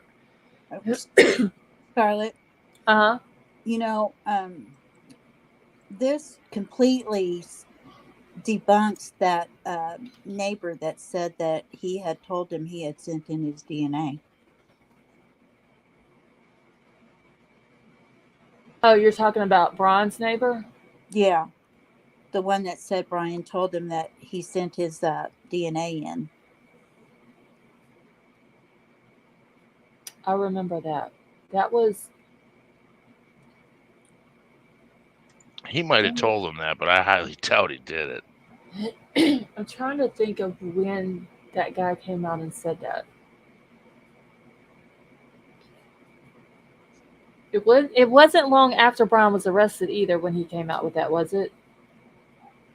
I'm I think- thinking it wasn't too long, but it wasn't like really, really far back in this case either. But I mean, it just totally debunks what he said. I mean, The it just neighbor, goes to show you, I mean, the more information you get, the more stuff you can debunk that people have heard or that we've thought for so long, you know? Right. Okay, give me just a second. he had a neighbor that came out on went national TV right after BK was arrested, Right. and then that neighbor said that BK was over at his house not too long after they discovered the students deceased, and they were talking about that. He thought that was odd. He brought that up. Then the neighbor said his wife said, "Don't ever let him come back in this house again. He gives me the creeps." Well, I tell you Oh, wow. what, that's probably why he told them, so they wouldn't suspect him. You know what I mean? Yeah. Right. I don't know. Because it seems like if he would have sent his DNA in, they would have found it and not had to go through the dad and all Right. that. But I don't know, I get all of that. I totally agree with that. But him telling the neighbor was probably so the neighbor didn't suspect him of anything. You know? Right. Because I sent my DNA in and, you know, just make him look innocent. Yeah, he lied. The neighbor did, I think. That could be. Okay, so Tessa and Nancy Grace said that he wasn't in the database, but who knows? I mean, it's just if he would have been in there, they would have hit on him, I think. But I don't know. Maybe they'll come out with more information on that. But after this document, I don't think he was in there. No, he wasn't in CODIS because they took that the STR DNA and put it into CODIS, and there was no match. Okay, so we're almost through here, y'all. Got like 5 pages left. So C says Rule 16b-5 does not require the disclosure of the IgG information because the IgG information is not the result of a scientific test or experiment. Rule 16 also requires the disclosure of information related to scientific experiments, but it only applies to limited information. Namely, Rule 16 requires the disclosure of results or reports of scientific tests or experiments made in the connection with a particular case. ICR 16b-5, emphasis added, the rule does not require the state to disclose what law enforcement does with the results or reports. Moreover, a process, procedure, or investigative technique is not a scientific test or experiment merely because it involves the comparison of information or objects or requires the use of logic or reason. Go down to this because that's another example case that they put in here. There were 2 types of scientific tests conducted with respect to the DNA that fall within the preview of Rule 16b-5. First, a law enforcement used STR DNA analysis to compare the DNA on the K-bar knife sheath to the defendant's father and then to the defendant. As required by Rule 16b-5, the state has provided the reports from those scientific tests. The state also provided other information related to the STR DNA analysis because the state plans on using that information at trial. ICR 16b-4, second, the private laboratory develop the SNP profile from the DNA on the K-bar knife sheath. As required by Rule 16b-5, the state will produce the report that documents the DNA test. Rule 16b-5 does not require the state to disclose how the SNP profile was used in the genealogy the FBI conducted based on the DNA information does not constitute a scientific test or experiment. The FBI submitted the defendant's SNP profile to one or more genetic genealogy services and were able to view potential relatives and access unverified data added by users in the genetic genealogy services. Starting with those potential relatives, the FBI engaged in a traditional genealogy to put together the family tree that could lead them to the suspect. Putting together the family tree required the FBI to review sources such as social media, publicly available databases, subscription-based databases, vital records like birth certificates, census records, and historical newspapers. None of those actions can adequately be characterized as a scientific test or experiment. The product of the FBI's efforts was a family tree comprised of hundreds of defendants' relatives. But simply the family tree created by the FBI cannot accurately be described as the results or reports of scientific tests or experiments and thus falls outside of the Rule 16b-5. So D says a good cause exists for this court to enter an order protecting the IgG information, and if necessary, the court should hold an in-camera hearing.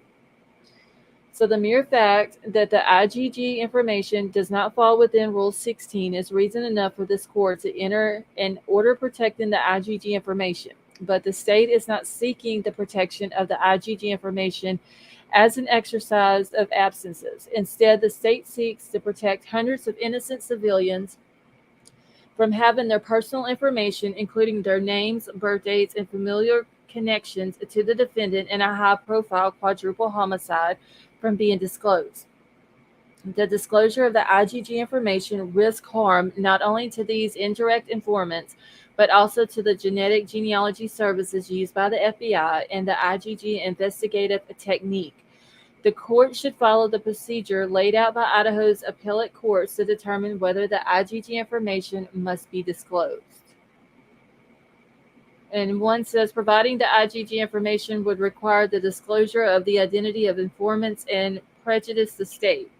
So the process used to collect the IgG information required gathering information from several informants, including the genetic genealogy services to which the SNP profile was submitted, and indirectly from the relatives of the defendant who hit on the SNP profile. Pursuant to Rule 16, disclosure must not be required of an informant's identity unless the informant is to be produced as a witness at a hearing or trial. ICR 16G2, the state has no intent of presenting the IgG information for which a protective order is sought as evidence at trial, which means that none of the IgG informants will be produced as witnesses at trial. So apparently they're not going to use the genealogical sites either. Anybody from those sites. Yeah, because they don't want to make them witnesses. Right. Right. Wasn't his dad in CODIS? No, they said he wasn't found in CODIS, and then they went to the genealogical. Yeah. What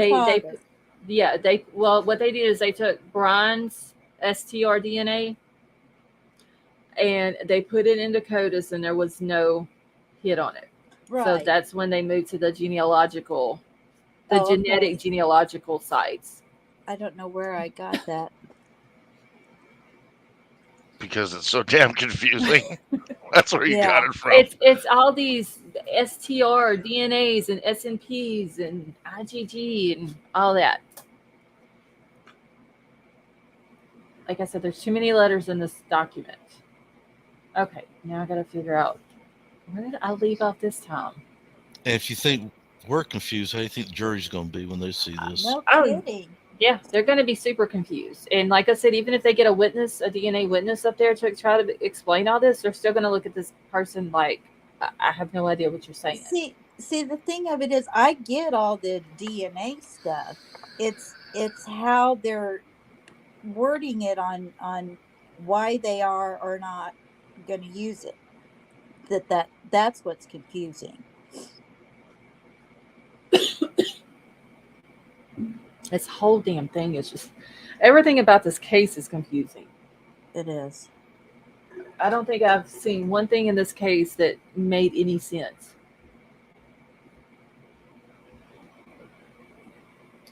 Let's see. Crime Solver says, I wonder if somehow this whole thing falls through the sheet. The state has anything else up their sleeve. I don't know.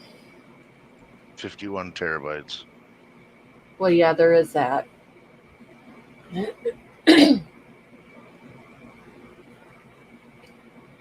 Still nothing about the mystery lab in the woodlands. No, maybe there's not. I completely forgot about the 51 terabytes. So, okay, here's a question. Okay. So, how did they know when they got that DNA out of the neighbor's trash can? How did they know that that was his father's? They sent it. They sent it back to Idaho, and Idaho took the DNA. Well, it was used in the the genetic genealogical sites. Sure. Well, sure, I get that. And But it's like how. Okay, what did they compare that sample against? You're saying that was compared to the to genealogical. the DNA sample on the knife sheath was compared to the DNA found in the trash, and it came back as the biological father. The DNA in the trash came back as the biological father of the male DNA source found on the knife sheath. Okay. I'm still, because Betty Jo was saying she had thought she had heard that his dad was in CODIS too. So, okay. Thank you. You're welcome. Liza said the jury will know that his DNA was on the sheet in the story. Yeah, they will understand that part, but everything else that they're going to say is probably just going to go in one ear, not the other. Tad, thank you for the update. He's saying 9 hours till summertime, y'all. It'll be interesting to see how they present their case. And I don't think anybody's saying anything one way or the other right now. There's been no presentation of evidence.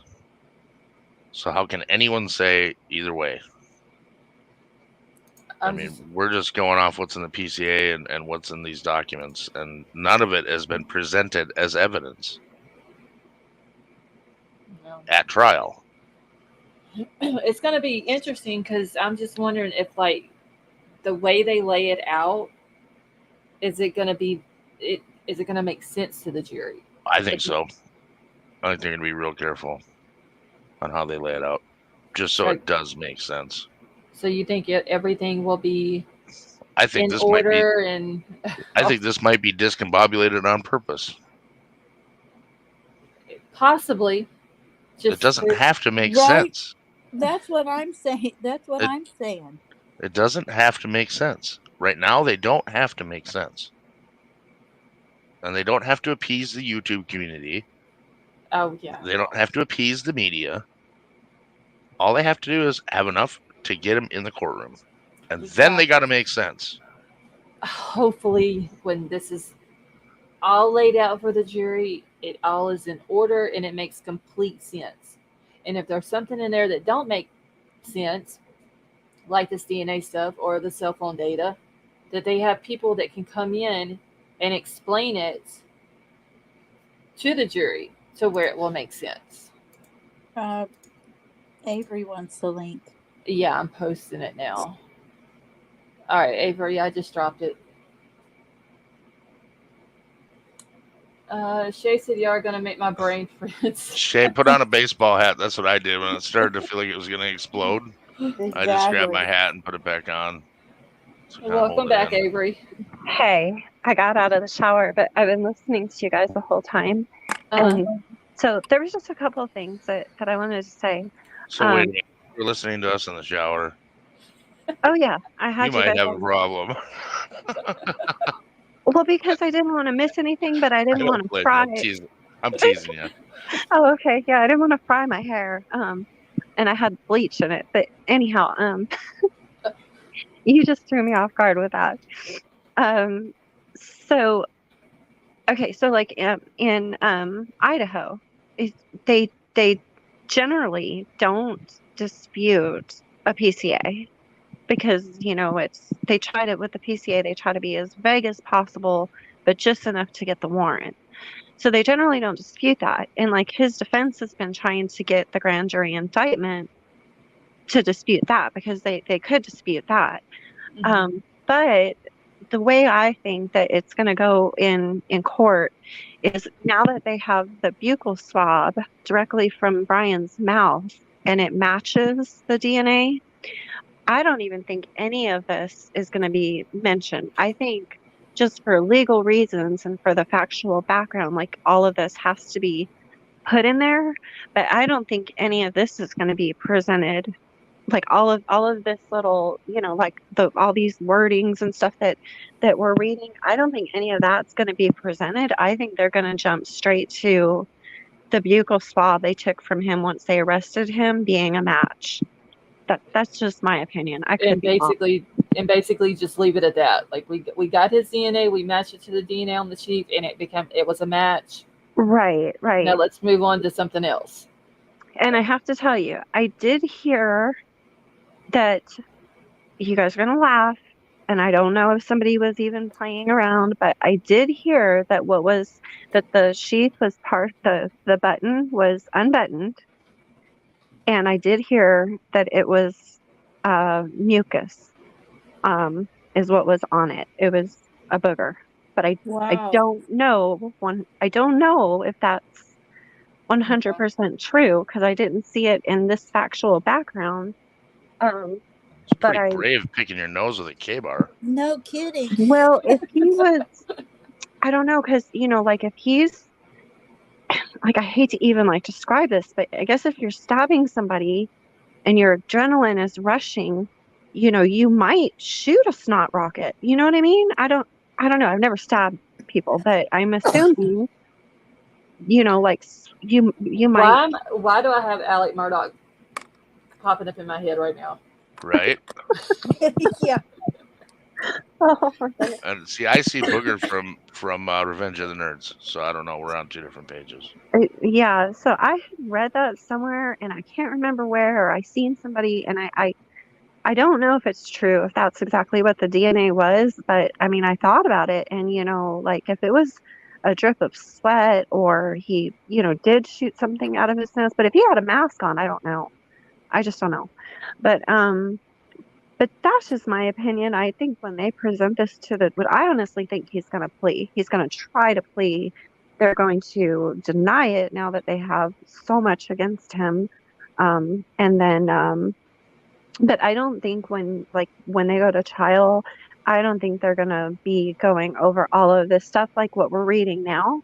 I just think they're going to jump straight to it that, once he was arrested, we've got the buccal swab, and it's like 5 point something quadrille triples trillion whatever. Octillion. 5.23 octillion, I believe. Trillion. Yeah, thank God you said that because I would never be able to remember that. That's literally like the only thing I remember that I've read so far. The only time I've ever heard that said before was when they were talking about how much money Bill Gates has. Yeah, octillion. He wanted to marry me. I turned him down. man. But I think that is going to be the nail in the coffin, and for him. And I got a question though, real quick for you, Avery, because Gina Marie in chat said she's got to know the booger source. I don't remember where I seen it. I was in the shower just listening to you guys, and I was racking my brain trying to remember where in the world I seen it or heard it. I honestly don't remember. Honestly, there's no telling because there's been so much stuff that's been put out about this case. Yeah. Booger Gates, what Gina Marie says. Yes, Boogergate. But I was thinking about it later, and I was thinking, like if you're in emotion, of knifing somebody, fiercely, I'm sure sweat and mucus and everything is probably, coming. So it really doesn't sound that unreasonable to me. But I No, mean, it doesn't. But if it being a booger, how did he have a mask on? unless the mask like slipped around, while he was in the action of doing things, Yeah, I guess what it could. Yeah. I mean, I really just don't know. But if he goes down by a booger, this one's gonna go in history. See, I wasn't going to laugh till you started making fun of it yourself. Well, you have to when you're covering true crime, like You definitely have to. today has been such a tough day between all the information with Harmony and Oh, then God. Yeah. and then this and and there's nothing wrong with, making a joke to lighten Oh, the no. situation. Yeah, because you have to keep your own mental Yeah, otherwise you go um crazy. I mean, as long as you're not like disrespectful, you're not like making a joke about the Well, victims sure. or Well, I yeah. never thought you would, hon. Yeah, but yeah, I think things are gonna change from here, and they still haven't released the results of his car yet. Mm-mm. That's still coming, and I'm waiting on that one. That's like number 2 on my list because I want to know about the 8-hour time Yeah. gap and the reason why that happened, and then I want to know what they found in the car. Yeah. They're purposely dropping these documents randomly because they know they're throwing us into frenzies. Right, but it's like like this one for example, they drop. It seems like they're dropping little tidbits inside them, like with the knife sheath.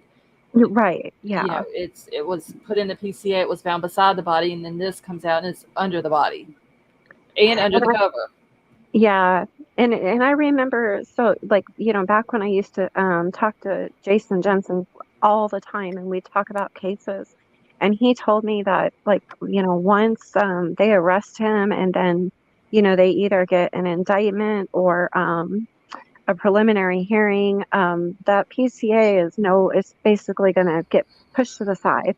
And I said, "Oh, they don't challenge PCAs." And he said, "No, they don't. They'll challenge indictments. They'll challenge, things from the preliminary hearing, but PCAs they don't because it's just it's just enough just to get the warrant." So, Right. like it might not be it, because they're not trying to give everything away, but they're giving just enough to obtain the warrant. That's how it was Right. explained to me. But Right. That's how and I I always understood it too. And I thought it'd be clever, just so you guys know. So I knew that Jason had applied for the fact finding investigator for the Delphi case. But I didn't know if he had ever got the position or not. and I had messaged him the other day and because I had questions after because there was a Delphi dump too and of paperwork coming out. And I had messaged him the other day and because he's a fact-finding investigator for the defense, he could no longer tell me anything. I was like, Oh, no. I was Wow. like, oh my God, I'm one of the peons now.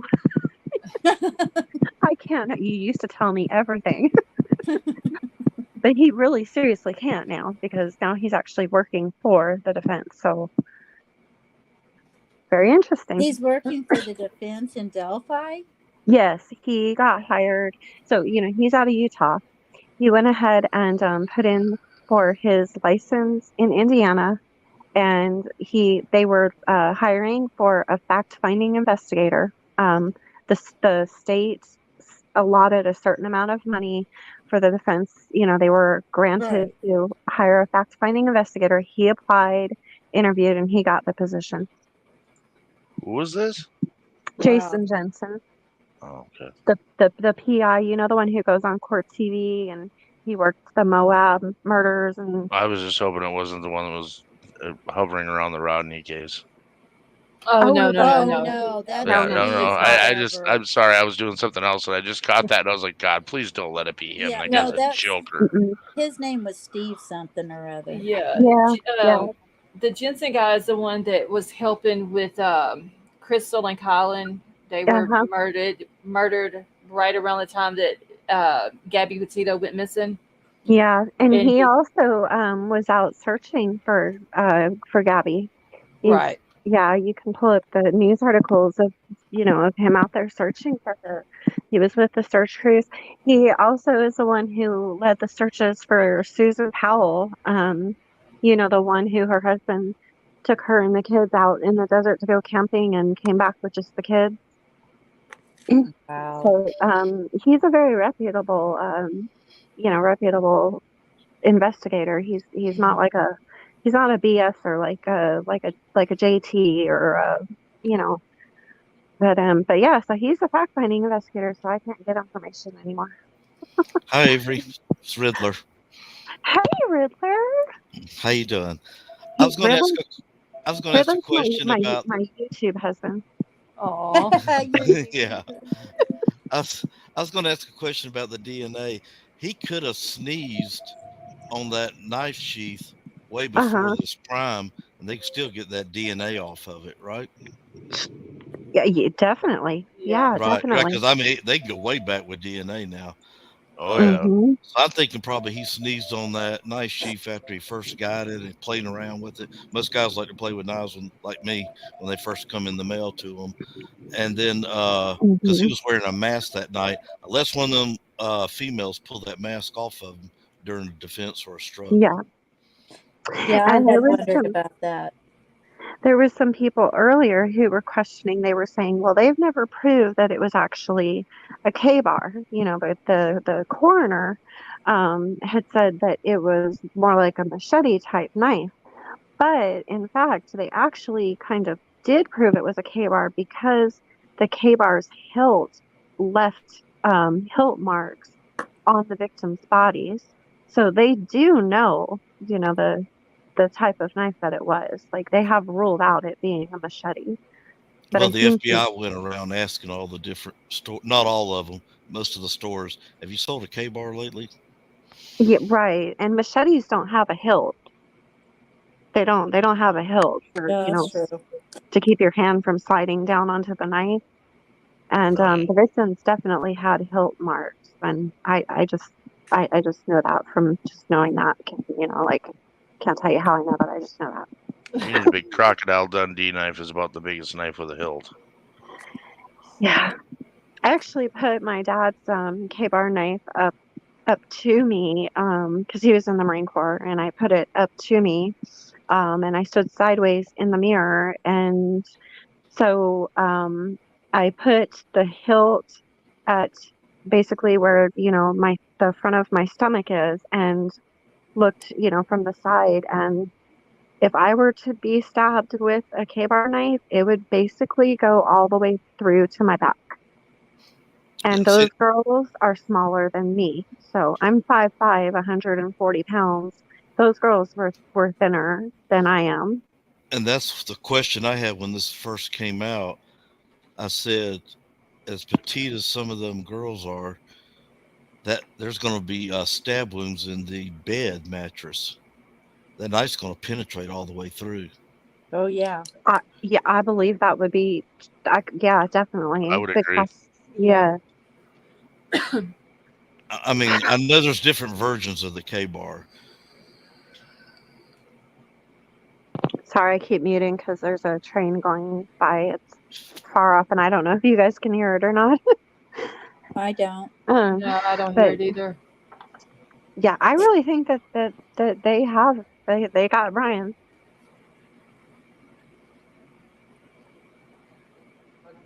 I'm reading something in chat real quick. You always have such good information, Avery. Oh, she's got a wonderful channel. Oh, yeah. I love her channel. I miss her going live. Can you guys hear me now? Yeah. Yes. Well, that's wonderful. I was having a conversation all by myself. And what I like, the ladies just aren't beautiful. They're intelligent. And I love going to those channels and hear the interesting conversations and the theories that could happen. Oh, and, yeah. Oh, Yeah, there's a lot of us, you know, like we're pretty nerdy and we Yeah, very we nerdy. really get into this, you know, like the more nerdy See, aspect. this is all I ever watch. I Our go in. direct TV, our bill, my husband didn't realize he didn't pay it. I never watched it. I haven't watched it in like a year and a half, hardly. And so he was watching it. Well, he had me call in to make a payment. It hadn't been paid, and we've had them for like 15 years, but it had been shut off for so long that they canceled our subscription because it's been so, not because we didn't pay, because uh, it wasn't that far behind, but we just hadn't used it in so long they canceled our subscription. And Well, because I mean, this is all I do. I'm like, I'm on YouTube from the moment I get up to the moment I go to sleep. and So you I don't know, want it's to. I don't funny want to too. interrupt, but people in the chat need to stop stating things as fact. And for some reason, that person who has said that, I cannot tag them. Oh, I can't see the chat. And I don't know why I can't tag them. I don't know which one you're Okay, talking about. aristocrat. His DNA has been found on the sheath, but there's no proof of a cartel hit either. So it is what it is. But I anyway, just do not believe that drugs are involved in this. I don't either. Because I No, mean, the police, the FBI has been through the victims' lives so thoroughly, and they have come out and said it's absolutely not drug related. You know, like, and I just don't I think that don't. they Why would. do people think they have to like make horrible things up about the victims? I don't get it. It's so terribly sad the way they re-victimize. Yeah, I don't know if and did it's you guys just clickbait. hear what happened to Candace Wells last night? I mean, No, that she was on a live. I don't know who she was on a live with, and people called the police and said that Summer was alive and they were hiding her in the hotel room, and the police showed up while she was on the live and Oh damn. searched the hotel room. Yeah. wow. I mean, people just re-victimize victims. It's like they just have no thought, you know, they don't put any thought before they do and say things. You know, that's one thing about social media that I don't like is it does have a tendency of depersonalizing everything. So, people will say things and do things on social media of any platform that they wouldn't normally do. You Okay, know, Absolutely. hold on. I'm fixing to boot this. Oh, just 1 second. Uh-oh. Aristocrat, you are gone. You're not gonna come in here. that's the second one tonight. Yeah, they're not gonna come in here and be rude to people on my panel, be rude to people in my chat. It I'm ain't waiting for the happening. other one to come back again because there was somebody Did lipping I miss off. somebody? Yeah, but I'm watching. Okay, As soon as they come back, they're done. okay. I couldn't see chat, so if they're being mean to me, I'm sorry. Oh, No, that's all right.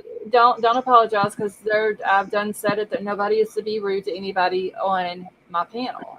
Hmm. I don't care if y'all have issues, take the issue somewhere else, and that's what I told them. It's you're a guest on my panel, and they're not going to be rude. Yeah, there's so many people that I don't even know that will, you know, come in and say things, and I have no idea even who they are. So, Yeah, it's just people that have nothing else better to do. Well, like I Yeah, said they earlier, make some people themselves just feel come to better. chat to start shit and hmm pick fights and argue. Yeah, And yeah, because this that's isn't the the only chat way for they that. feel good. Well, this isn't it. You got the yeah, wrong one. yeah. This is, you know, a serious conversation, and it's just so disrespectful to anybody's panel, you know. Yeah. Yeah. Oh, Big Al, Sally Mae said they got blocked earlier, so she might have blocked the person you're watching for. No, I didn't see them get blocked. I saw their comment get deleted. But I'm watching. Okay. I'm chicken Well, hawking now. and Al's a if good it was me, watchdog. And if it was me, I wasn't reading the chat, so I'm cool. I don't know how to see the chat when I come up on StreamYard I'm this way. oh, you can okay, if you go in the back where the chat is, Uh-huh. you can so if I press the chat and then I press comments at the top there, you can see what's being said in the chat. Oh, there You they know where are. you drop messages? Yeah, okay. I see everybody now. Alrighty. 5.37 octillion. Yes, that is just. But anyhow, I just wanted to tell you guys that, and I'm gonna go back down so I can finish listening to you read this document. Okay, I think I'm just about done with it. I think I got like This 3 pages left. I what do gotta we give it call to you this? though. I was in the shower listening, and I was like, man, she's doing good with these Oh, acronyms. Yeah, I'm starting to get tongue twisted. That's why I have to stop every few minutes and talk to the chat so I can get past all of the letters. Yeah, yeah. Will you be doing the Delphi dump in the near future? I might go over that. Someone else said something about doing Harmony Montgomery's documents also that came out today. But y'all, I read that. I just don't know if I can read that publicly. oh Oh man, gosh. That that's was like that I read it and I had to stop for a little while Hmm. and then go back and read a little bit more. All I know is that I hope the dad Hmm. or the sperm donor and his wife, I hope they rot in hell yeah, Me too. after what I. Grizzly True Crime read it today on her members only, and Uh, oh my word, it's horrible. It it is. was extremely triggering and horrible. And I Yeah. don't usually get triggered because I'm older and there's not a whole lot I haven't heard like that, but that one even started triggering me. I had to stop it for a while because it was so bad. Yeah, it made me break down and cry hearing it when somebody was reading it earlier, and that one is a lot. But Yeah, it And I was. don't know if even half that stuff you can say on your channel without getting blocked I by would YouTube. I would probably have to do a members only if I was Yeah. to read it, but I may just put it like on my community page and just if people want to read it, I'll put a trigger warning with it. I just don't think I have the ability to read that And again. it's what, 54 pages? Yeah, I only read the part of what happened to her. mm, mm, mm. I think it was like 4 or 5 pages of that when they were talking about what happened to her, the bag, like the issue with the bag and all that, and then where it got to the part That's the about the part that rented, started getting me is yeah, the rented U-Haul part. That's I stopped right after that. So Well, it was I like I 4 or 5 pages. actually broke down crying just hearing about the closed fist Yeah, punches. oh God, Like yeah. that was even like so much Yeah. to just. But You but I know, like yeah, your late night chat because I'm always up late, so I'm glad that you got your electric back on. And usually definitely. I told Lady B usually I just listen to you until I fall asleep. But lately I've been more like chatting and stuff. So I Yeah. hope yeah. you do decide to cover the Delphi dump. Now, Okay, I may do that. do Okay. you want to okay, I would like to say something here. I listened to the whole thing on Grizzly, Uh, and the reason that I did uh, is because I feel like we're their witness. You know what the victims and everything have gone through, whether they're alive or not. We're their witness to hear what happened to them. We're their witness. Do you understand what I'm saying? mhm. So I feel like Which case are you talking about that you listened to? I'm talking about I'm talking about Harmony. Oh, okay, okay. I listen to it all because I feel like we're her witness. When something like that happens, for us to what that baby endured, and even after unaliving, we're her witness. And so I feel like that it's kind of respectful and all of that because if we don't hear it, who's going to? You know? Well, Right. she deserves for her story to be heard. Exactly. She's not here to give her own Right. testimony. Yeah, I totally get that. I really do. You know, Yeah. some people, some people are like, you're really morbid. Well, well, I am, but not really, because I feel like we're giving them their time, Hmm. to be a witness to what they went through. And that's completely different than just listening to it because you're morbid. Absolutely. I'll have to send you guys in a picture one day. But I now have a when I put my Christmas trees up each year. Mhm. So I usually do like 2, 3 trees, and we now have a tree that is nothing but pictures of all these children. Oh, Oh, that's sweet. that's It amazing, Avery. That's just how much it gets to you, Oh, and yeah. my son and my children, they'll hang the ornaments and But stuff. that's a way. Okay, the word I'm looking for is honor. It's our honor Hmm. to be a witness, and that's what you're doing, is you're honoring each and Hmm. every one of those, and that is commendable. Absolutely. Yeah. I mean, you get so invested, and then you feel like you just have to do something. Like, I Yeah. still want to get down to the bridge of, where Ganem was found. And I have a Chinese lantern that I want to do. I just still haven't, I can't drive that far yet, because so I'm still Right. recovering from Yeah. surgery. But gosh, once I can get down there, and do that. But that's just like, you get so invested, and then you just You want to do do. just something to let that, Yeah. yeah. But That is a okay, unique Which way to is honor their love and memory, though. That is. which is yeah, which is pretty much why we're all on here, right? Is for that absolutely. exact reason. We're giving voices to the voiceless. Yeah, Right. yeah.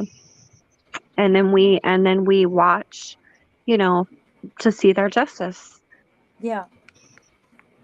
Because somebody has to be their witness. Or Hmm.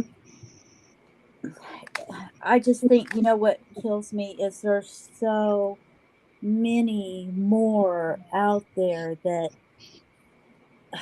it just kills me. Because I was sitting here thinking, and I told my husband about him hitting her with a closed fist like that, and I'm like, number one, they're living in a car. Where is the bathroom? They're on DRUGS. So who's to say the Right. little girl didn't say she had to go? It's like, She's probably scared to say she did. exactly, because every time she's going to get hit. And I'm sitting Right. there, I'm thinking, my Lord, why? Okay, this is horrible. I'm like, why? If they don't like their kids so much, I believe they enjoy doing it, for one thing. That I firmly believe that. But I believe they enjoy tormenting and abusing these children. But why would you, if you can't stand your daughter, why wouldn't you give it to her mom, or let her be adopted or something? Because Yeah. they need the benefits. Yeah, exactly. And I told my husband, and this is where I'm horrible, but I told my husband what they should do is they should drag him behind a truck until they're unalived. I mean, I want these Absolutely. people to suffer. I want them to suffer as I much hope as they they rot in hell, absolutely honestly. Hmm. suffer. And Oh, I I hope would. he gets beat every day and raped. Oh, excuse me, and ran over. Great. You said Sorry. great. I heard it. Yes, I say great. I hope that he suffers as much as possible in there. I really do, because and it's like that guy that shot his 3 babies. That was just, oh, Oh, That's the same thing. I mean, that's going to be another horrible case oh for people God. to try to talk about. Oh, if they ever could change the laws and bring back, some different types of punishment and make it an eye for an eye, I exactly. really think that we wouldn't see so many of these cases, because then But these dudes would know they're not just going to go to prison, but they're going to be tortured, and I agree. But the yeah, only and thing is with that, who's going to be the one that deals out that punishment, and like, how messed up would that person get? I know it. But I totally agree with you. But they do have people trained for it. Like look at the men who used to take the guys Oh, good Lord. under and do the waterboarding. Get my nut. Yeah. Yeah. I don't. I Yeah, love waterboarding. not that kind of waterboarding.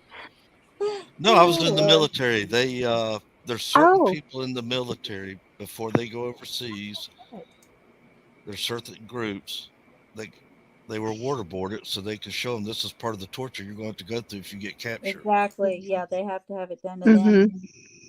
We have POW camps in the United States where the military goes. Well, you saw G.I. Jane, the same thing, where they Mm-hmm. put the military in there and they go through some torture so they can Well, they see what have it's to. going to be like when you go overseas and you get captured. Yeah. Absolutely. Yeah. Yeah, I don't know how it would work, but if there was a way to do that here, I really think it would stop. I think there's cases that warrant it. I've said the same thing to my husband, Mm-hmm. and he said the same thing to me. Well, we If used to have a governor here in Florida, and it didn't take him long to sign a death warrant. And he was kept Mm-hmm. signing them. And Florida's crime went down real quick. Oh yeah. Yeah. And when you start getting guys like Bundy in there and Spinkalink and all these other ones, Danny Mm-hmm. Rollins, all these guys, all of a sudden crime went down and it made room inside of the state prison for death row. So All now right, they're y'all. I bringing. need to go ahead and finish, Riddler. That was it. Oh, okay. I'm gonna go ahead and finish this real quick. So I got like 2 pages left, I think. Okay, I'm gonna hop down so I can listen. Thank you for having me up again. Oh, you're Bye, welcome. Avery. Thanks for coming up. Have a good night. Good night. Okay, well, let me go ahead and get this finished out. That way I can get it off my screen. Okay, so get right here. So it says the non-disclosure of this information is consistent with the state's privilege to refuse to disclose the identity of a person who has furnished information relating to or assisting in an investigation of a possible violation of a law to a law enforcement officer. IRE 509A. So, as a general matter, we protect the identity of informants. The U.S. Supreme Court has explained to encourage the flow of information concerning the commissions of crimes to law enforcement. McCrae versus Illinois, that is just another example that they put in here. Such communications are discouraged if the informer's identity is disclosed. The court's words, written long before the SMP profiles were used for investigative purposes, apply with particular force to IgG information. Both the genetic genealogy services to which law enforcement agencies submit a suspect's SMP profile and the customers of those genetic genealogy services who may unknowingly be related to a suspect would be less likely to make their information available if the courts start requiring the disclosure of their information in criminal cases, especially in high-profile criminal cases. So 2 says the court should follow the process laid out by Idaho's appellate court to determine whether the IgG information must be disclosed.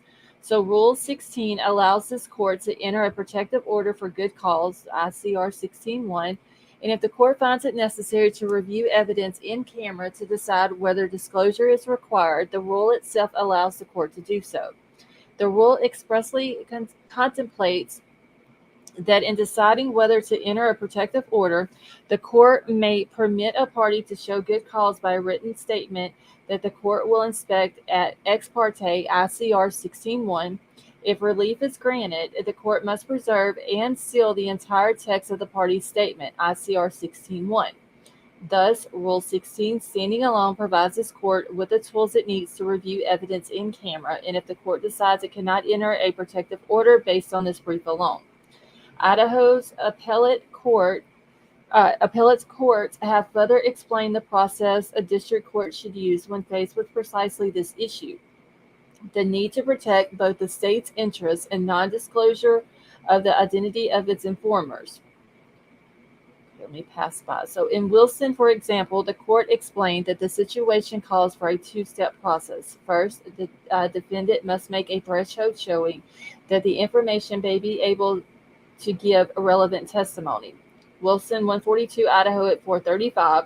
If the defendant successfully makes that showing in an in-camera proceeding, then provides an opportunity for the state to show that the informant's knowledge is not of such relevance that disclosure should be ordered. And all this part that I'm skipping is just part of the example cases that they're putting in here. So further, the Idaho Supreme Court has confirmed that it is desirable and proper to hold such an in-camera hearing before ordering or denying disclosure. Even if this court finds that the IGG information falls within the Rule 16, this court should follow the guideposts that Idaho's appellate courts have planted for the protection of informants. The defendant should first be required to establish that the IGG information is in fact relevant to the charges against him. If he can do so, this court should allow the state to present information at an in-camera hearing for the court to determine whether the IGG information must be disclosed. So their conclusion is, based on the above, the state respectfully prays for the court to enter an order protecting the IGG information from disclosure as it falls outside the preview of the Rule 16. In the alternative, if the defense can establish the IGG information is in fact relevant, the state asks the court to conduct the requisite in-camera hearing for the state to present information related to the IGG information and then enter a protective order under ICR 16.1 that the IGG information is not subject to discovery and need not be disclosed by the state. So this was submitted on the 16th day of June, and both William Thompson and Jeff Nye both signed it. Now there is other pages to this. This is also who it was sent to. It was just sent to Ann Taylor. But these others are exhibits that they have included with it of the Michael Green case that was mentioned in this. I'm not going over those exhibits because those cases have nothing to do with Bryan's case. So I'm not going to go over the rest of those. Okay. I bet you're exhausted. Out of breath. Man. Hey, Lady Claymore, how are you? All right, so what is y'all's overall opinion on all of this?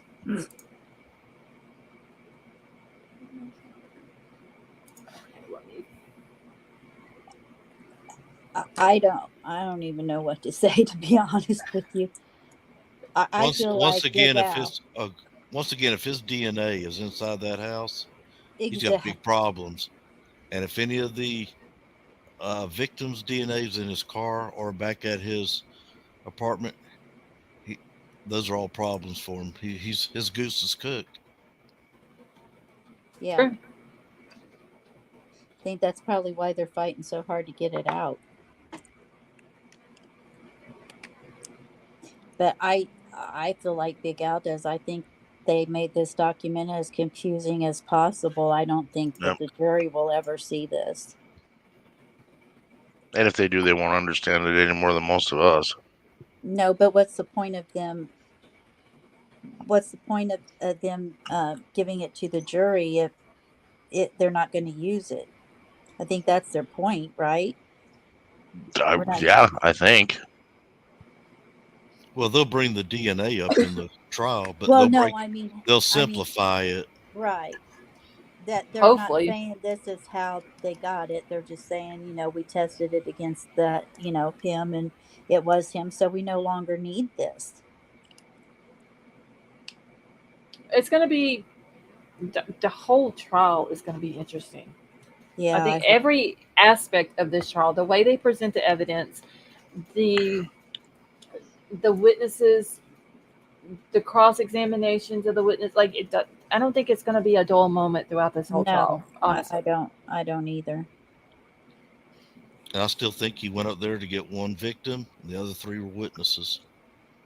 right? And for some reason, he didn't see Dylan, and he didn't go after Bethany. I don't know why.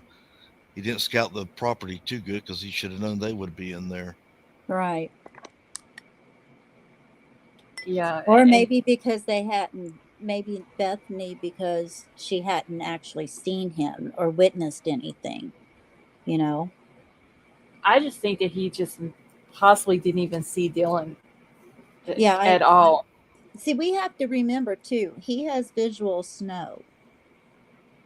Once again, have you watched that? Have you watched the video on that? I've seen it, and I much like an ocular migraine, if that was happening to him, I don't think he could have functioned. Not in that way. Yeah, but he's like apparently has it all the time.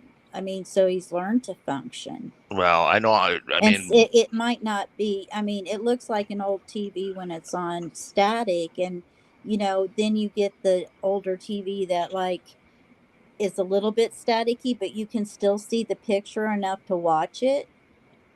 That might be how his is, but just enough that, you know, in the dark and all that, maybe think he about the just didn't field see that it. he was going into. He was sitting in front of a computer at I least 8 know. hours a day. If it was that much of an issue, he would never be able to do that. I wouldn't think so either. You just would. I don't think you would be able to do that. I know what it is to sit in a network operations center for 10 hours a day, and Oh there's God, just no way. yeah, I know what it's like to be. You know, it's Yeah, dark. The there's a light lot of us sucks. more like it. Yeah, There's a lot of monitors. There's, you know, I mean, and monitors are hard on your eyes when you do it for 10 hours a day. yeah. I was in finance. That's what I did all day long. So it was like, yeah, you get blind after a while. But yeah, so I mean, I wonder how that's going to fit in there, you know, with all of that. But we also, like you said, we don't know where the light's on, where the light's off. Where the light's on in the bedroom when she opened the door, Well, where the light's even off when, in the bedroom when she opened the door. well, that's a good point. But You know, we was there don't music playing know. in the house? We don't know. But we also don't know. I mean, he wasn't in total darkness either, because that good vibes light and things like that were on too. So he We don't wasn't know if that was completely on in for the sure. dark. Well, it was. It was on Hmm. whenever they went in there to the house. It was on. Did they say that anywhere? Because I haven't They seen that. left. People were upset because they left those party lights on the back Yeah, porch. they left the back porch ones on whenever they were in the house. I want to say the video that you can see of them seen in the living room area. You can see the good vibes. The light's on. Yeah, it's Yeah, on. Oh, okay, I right. didn't see And that And video. So I don't know. they left the lights exactly the way that they were for a couple of nights. And okay, so the wall that the good vibes light thing is on, the wall like where the corner is in that pink, I guess artwork or whatever you want to call it. On the floor underneath that pink picture, there was like a table that they had a string of lights on, Right. and it was on too. Right. And girls are notorious for having little fairy lights of some sort or the other, or little night lights and stuff like that on. But I mean, honestly, that good vibe sign would like kill my eyes even in the dark. But those things are bright. And they also had, I guess they're called curtain lights, Yeah. in the living room, which would have been the outside wall. I'm trying to think, that would have been the east wall of the house in the living room, behind the couch. Right. They had And Callie, those string curtain lights. and Callie was saying that Maddie's string lights were still on too. Remember, we could see those in the window. Right. I'm just wondering though, because if Dylan didn't have her bedroom light on, if she just had her door just cracked a little bit, it would have been hard for nothing to see her. Could they Yeah. have not turned off all these lights just to continue to preserve the scene as it was for Right. another day? Right. And I always wondered if they kept like the patio lights, those party lights or whatever you call them. I always wondered if they kept those on just to keep it lit up back there at night Yeah, I think that was part after of it too.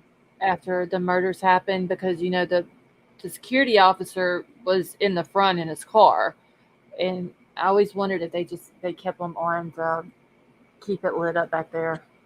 I'm sorry. One juror said, "Don't call my mood lighting fairy lights. It'll ruin my tough exterior." Oh, it's hilarious. I have to wonder if those good vibes lights were actually neons. They are. Okay, Yeah, I so think they are. And the greenery part looked like it was like that fake ivy Yeah. looking type stuff or whatever. Because if I'm not mistaken, Kaylee had the same one in her room. well, if they're actual neons and they have a neon transformer in them, those things are not quiet.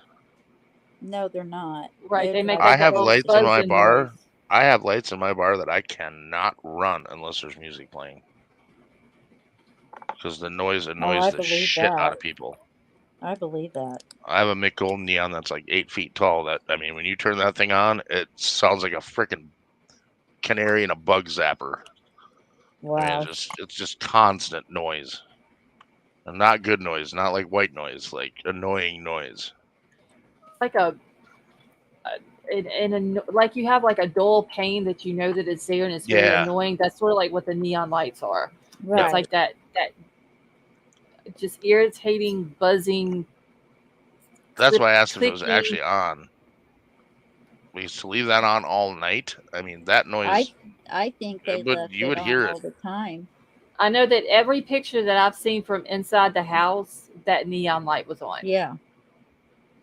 And it does look like it's super small. You know how you can get those personalized neon lights from Amazon? Right. That's what it Yeah, they're not true neons though. Okay, that's what this one looks like though. The good vibes light, that's what it 'Cause looks like. a true neon has a neon transformer, and there I haven't seen one yet. I don't have one in my bar that doesn't make noise. I probably have 15 Let hanging. me see. Oh, let me go to Amazon real quick. I'm gonna look it up. You know, if that was on like if that was on all the time, like we kind of think it might have been. I was trying to listen back to you. Remember that one video that we watched where they were all having fun, making fun of each other, and all of that? Uh huh. I don't think there was music on that one. Where I you wonder. talking about the one they were pretending like they were each other? Yeah, and I'm not sure there was video on that one, and I don't remember hearing it. If it would be that loud, do you think we would have heard it in there? Because that's where they were in that area. Hey Scarlett, check the Uh huh. back chat. Okay. That's the sign, and they're calling it a USB neon sign. But if it's run by USB, Uh huh. it can't have a serious transformer in it. So then it would be quiet. Yeah, it'd be quiet. Okay. Because I've seen. I don't know if anybody watches Scott Reich with. I think his channel's called Crime Talk. He's like an attorney, a defense attorney, and he has like one of those big, huge neon signs, which I'm pretty sure he got it from Amazon. But when he's doing a video, you can't hear his. Okay. I don't think it's real neon then. Although, I mean, I could be totally wrong. They may make a sign that doesn't make noise. Mhm. But like I said, they're on every wall in my bar. And they all make noise, and some of them make a lot. All right. Mikey, thank you so much for gifting that membership. That was very nice of you. Let's see, I'm trying to see if it tells what type of neon. It just says LED neon. That's all it says. I don't think it says anything else about it. But I mean, a USB. If it's LED, it's That's not low neon. voltage. Yeah, if it's LED, it's not neon, and if it's USB, it's low voltage. Okay, yeah, that's what it says is LED neon. LED neon signs for bedroom wall decor and are bright, energizes the mood, enhances the vibe, all that stuff. I mean, it's bright, but it's not going to be near as bright or hard on your eyes as a regular neon sign Right. with the gas in the Yeah, you can see the glass. gas flowing in a real neon sign. I mean, it's the noise is the gas hitting the transformer and being heated.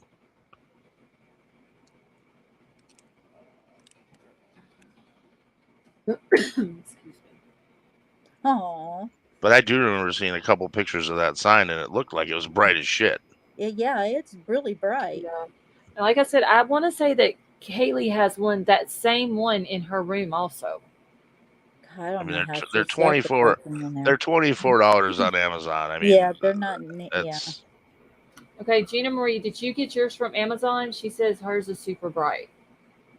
Oh, yeah, those ones are still extremely bright. It's just not true neon as what we think of as neon signs, like in a bar or liquor store, open or closed sign or Right. whatever. Well, those would be considered like commercial grade, I guess is what you would call them, neon Yeah, but lights, those are right? the true neon. Those are the Yeah. true neons that were used to being talked about. Like in the bar, you see the Hmm. Budweiser one or whatever. Right. But they're bright, yeah. Because I actually had one for a while, and it was like I actually turned it off because it hurt my eyes too much, and I got rid of it because it just hurts. Well, I would think that they probably, and this is just me giving my opinion, I would think they would leave that light on at night. They would have left the one that's underneath the pink picture on the opposite wall of the good vibe sign. They had the string of lights on the little table thing, and then the light curtain that was behind Yeah, the couch. I would think they would have left all of those on just to give some light yeah, I'm sure in the they house. did. I don't know about anybody else, but like I have I actually have the light bulbs that I can change colors with and all. And I put mine like on a blue and I dim it because I have a catwalk area where I go up to my nail salon. And that way I can walk downstairs without having to turn every light in the house on. Right. Um, because I don't care for light that much. It hurts my eyes. But I like that on there. And pretty much all girls at least are kind of that way. We like our little, I'm sorry, one juror, but we like our little fairy lights, True. and all that. And it has a dual purpose for us. We think they look cute and they're pretty, and it serves as night lights.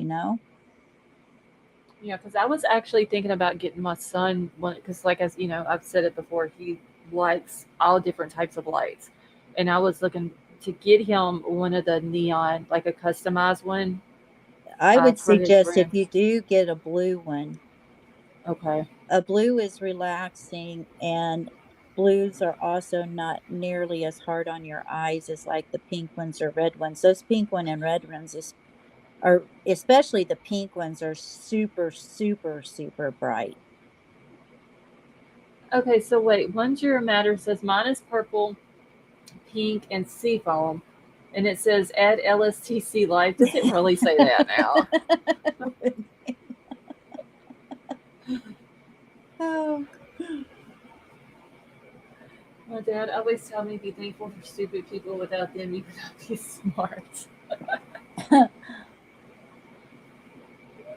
Hey, it's true, Carmen, how are you? and that's true. I mean, he used to tell me that all the time. I mean, it makes sense. It's true. I mean, without stupid people, You you would be wouldn't be smart. smart. That's why You'd just be another politicians. stupid person. That's why politicians dumb you down to make them look exactly. smarter. Oh Lord, we don't even want to go there. Yeah, we can't have no political talk. Yeah. We'll have to say that for another channel. I'm staying on mute. I heard your rant yesterday, Big Al. Oh well, now Lady Claymore says she can't do blue light because she has lupus and it hurts her, and the blue light's the worst for her. Oh wow, I didn't know that light would affect lupus. Thank goodness I don't have that. I'm so sorry for you, Lady Claymore. You're in my prayers. I know our jukebox put someone into a seizure not too long ago. Now I know that like blinking lights will have that effect on people that have seizures.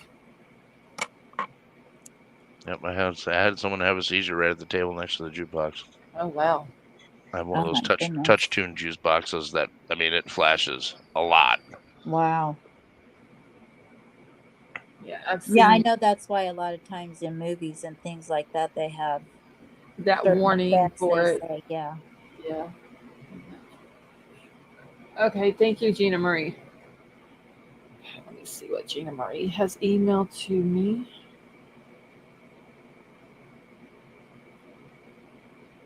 Y'all, we were out without power all that time, and then they gonna send me an email, tell me that my bill is ready.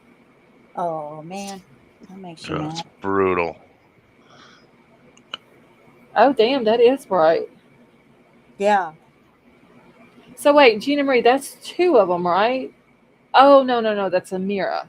Okay, never mind. The way the picture was sent, it shows that it's. Can I show this on here, Gina Marie, just to show how bright it is?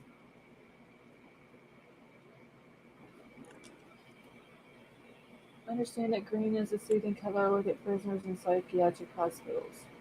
I know that if you there's, which just has nothing to do with light, but there's like these blue glasses that you can Blue wear, and it's blockers. supposed to help Yeah. with. Hey Tyler, how are you? It's supposed to help whenever you're looking at screens, or you can like take the blue out of your screen, which I Red tried and it don't look normal. red glasses stop chicken from fighting. What? If you put red glasses on a chicken, it'll stop it from fighting. Look it up. Rose-colored glasses. Back in Okay. the day, they had glasses for chickens. I swear to God, I'm not making this shit up, and I haven't smoked any pot today. Blues, greens, and purples are the most relaxing colors, and they have a calming effect on both the mind and the body. Oh wow. You know, shooters wear different colored glasses Yeah. because everybody's eyes aren't the same. I always like wearing the light blue, but some people wore the pink, some people wore yellow, some had Oh green. That's whichever shoot. they can pick up the target with the easiest. My cousin, he was colorblind, and he wore yellow glasses, so it could because he of wiring in a car. It helped him tell the difference between the colors. Yeah, that's true. And once again, in the military, they check you for color blindness because they don't want you to become a electrician or any Right. kind of wiring if you can't tell the colors apart. In never mind. And they taught us color blindness comes from you either born with it or you had a head trauma. Yeah, he was born with it. I was born with it, but only certain colors. If you put Okay. red on top of blue, I can't read it. My brother-in-law is the same way, and he's an electrician. I used to work on semis and buses and trains, and sometimes when you get 500 wires in a bundle, Oh it my word. you carry around a white piece of paper to put behind the wires so you can tell.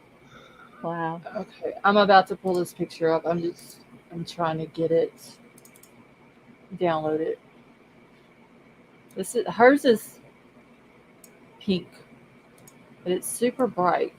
Yeah, the pink, to me, the pink's the brightest of the colors that I've seen. Okay. And I thought it was too light, but then I realized there's a mirror back there. Yeah, I mean, that thing's like bright, bright. Oh, and I just noticed her little dancing man over Yeah, here. I saw that too. Ah, and she's got me pulled up on the TV. That's funny. Oh, that's funny. Gina I Marie, never thank you for noticed sending that that. before. Girl, I notice everything. We know what your I room don't looks think I've like. seen this picture. But I like the color of it though. It's not like what it puts off in the room or whatever. It's not so bright that you can't stand it. You know what I'm saying? Yeah. It's like a soft pink color. But Yeah, it's super bright though. So I would assume that the girls' good vibe sign, that's how it would have been in the living room. yeah, I think so. And I mean, the pinks are brightest, but when it comes to hurting your eyes most, my personal opinion is red. I've got a bunch of Mig Golden beer signs that have like yellow and gold colored light. It hurts your eyes. Oh man. Super bright. So just think if the girls had that neon light on that night, plus the little, and they look just like regular clear Christmas lights or whatever, like a string of them on the wall opposite of that, and then the curtain lights behind the couch on the other end of the living room. Think of how bright that would be. Yeah, that's pretty bright. See, I just assumed that when Dylan's door was open, and we shouldn't assume, but I just assumed, I always pictured it in my head where if she's wondering what's going on out there, the last thing I would do, I mean, if I heard somebody crying and that commotion, the last thing I do is turn on my bedroom light. But that's just me. I don't turn on lights unless I have to. Yeah, I don't either. Okay, let's see. Let me get back into chat. My husband's one of those, even in the daytime, when he goes into a room, he's Mhm. always turning the lights on. And I like follow behind him and turn them all off.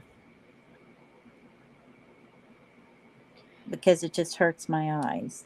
Yeah, some people don't like especially during the daytime. I don't. To me, it's like wasting electricity. I don't have lights on in the day. Well, unless I'm working on nails right here at my desk, I do. But otherwise, I don't have any on. So if all of those lights were on, even though it's not a regular light bulb in a light fixture, I would assume that Dylan could possibly see this person's face as they're walking, because that little area right there where her room is at, I guess a hallway is what you could call it. It's not that big. So he would have to walk pretty close to Right. her door going through there, like from the living room through that door down, that little step or whatever, past her door. So he would have to be pretty close to her door. You would almost thought he would have heard it though. I mean, because when True. you open doors, they almost all of them have a little bit of noise, especially in a house that wasn't as well built as that one. That one just really wasn't that well built.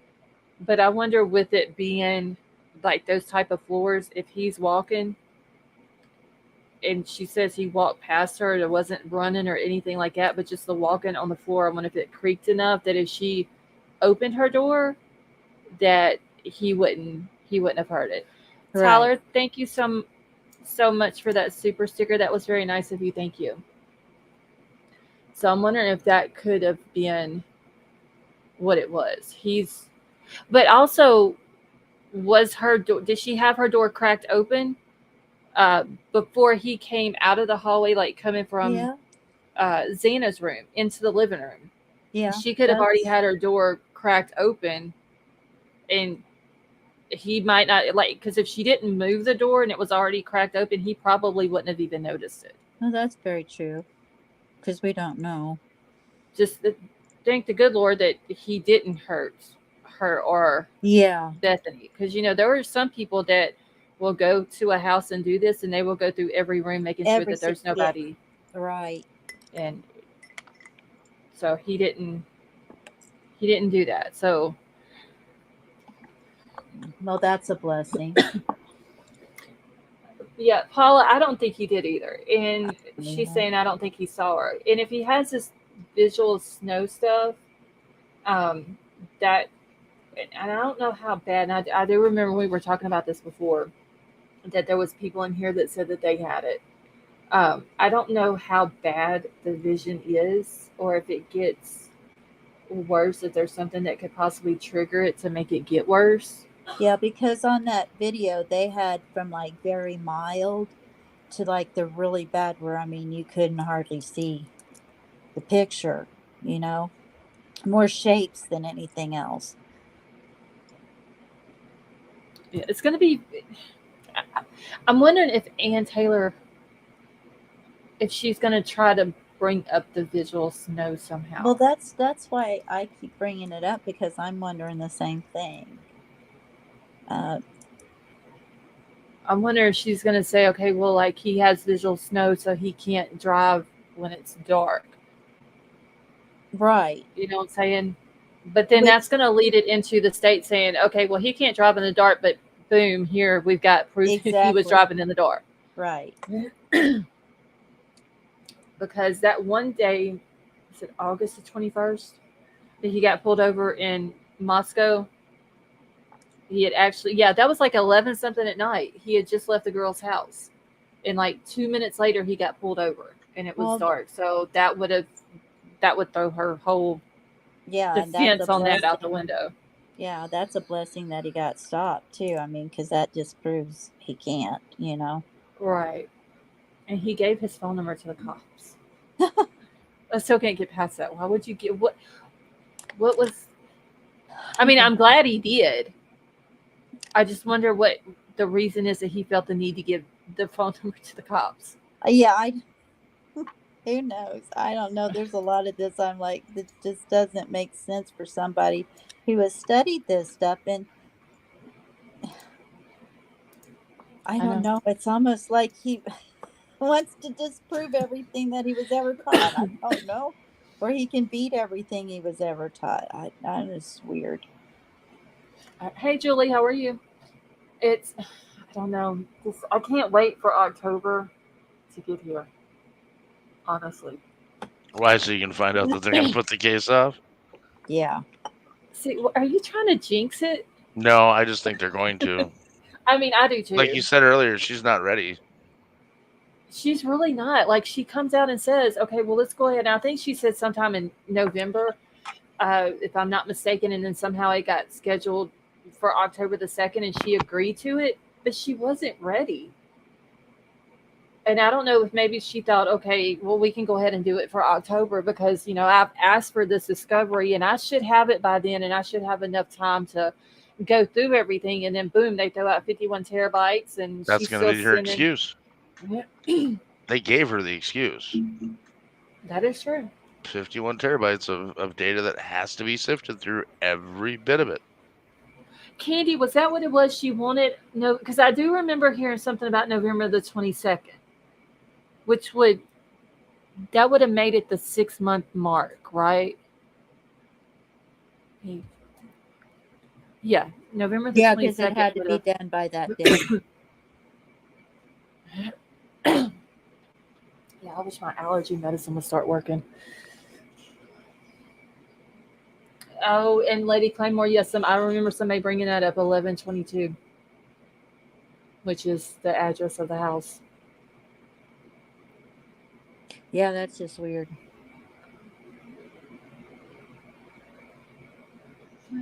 Okay, so Rolo, I've seen that information being put out, but honestly, I don't think yet to see any proof of it. I haven't seen proof of it. That he owned it, but honestly, it doesn't have anything to do with the case, though. What are you talking about? People that lived in the house years ago. When I say years ago, I'm talking like many, many years ago. And I just don't. I just don't see what the relevance is of these people being tenants of this house all those years ago. What is the relevance of it? Or it's been said that the president of the college lived there when he was younger. I don't get. But okay, so it not lived, it's the owner. Okay, so the paperwork that I have for the owner at the time of the murders was not that person. And I'll have to go back and see if that person's name was ever brought up as being an owner. When will we find out who the witnesses are for the defense and the prosecution? Probably each day of the trial.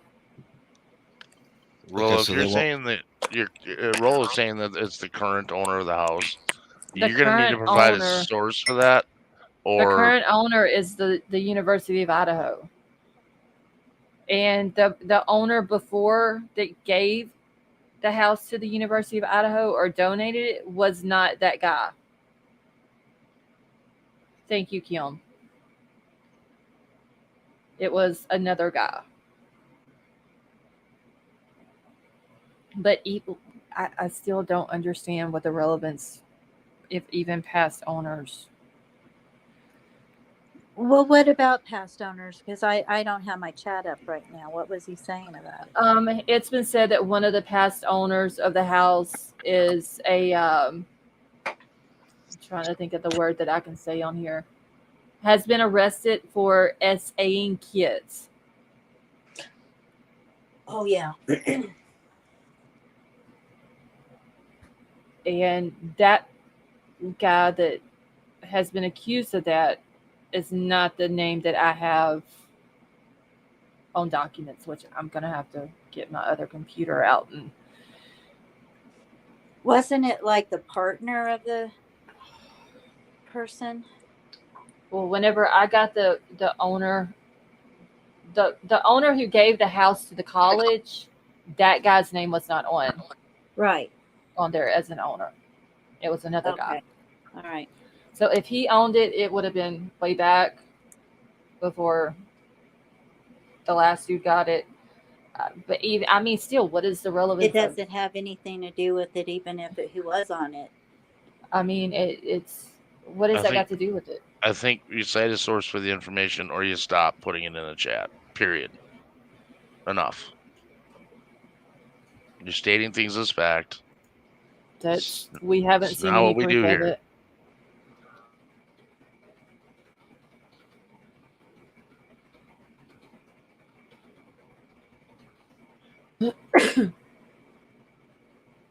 Oh, Lord, I just felt that last word so wrong. Okay, you're gonna have to quit putting that in my chat. I've done removed your message. Now Michelle's removed it. If you put it one more time, you're booted.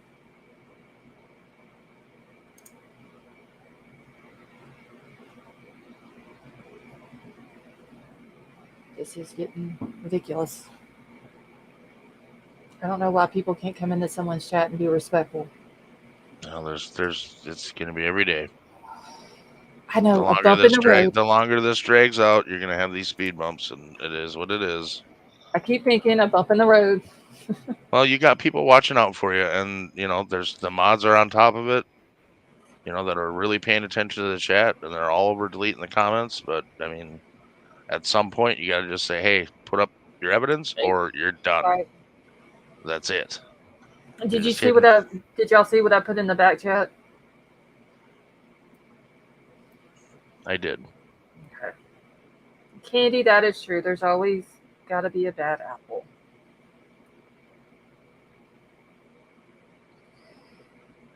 All I know is I can't wait for October.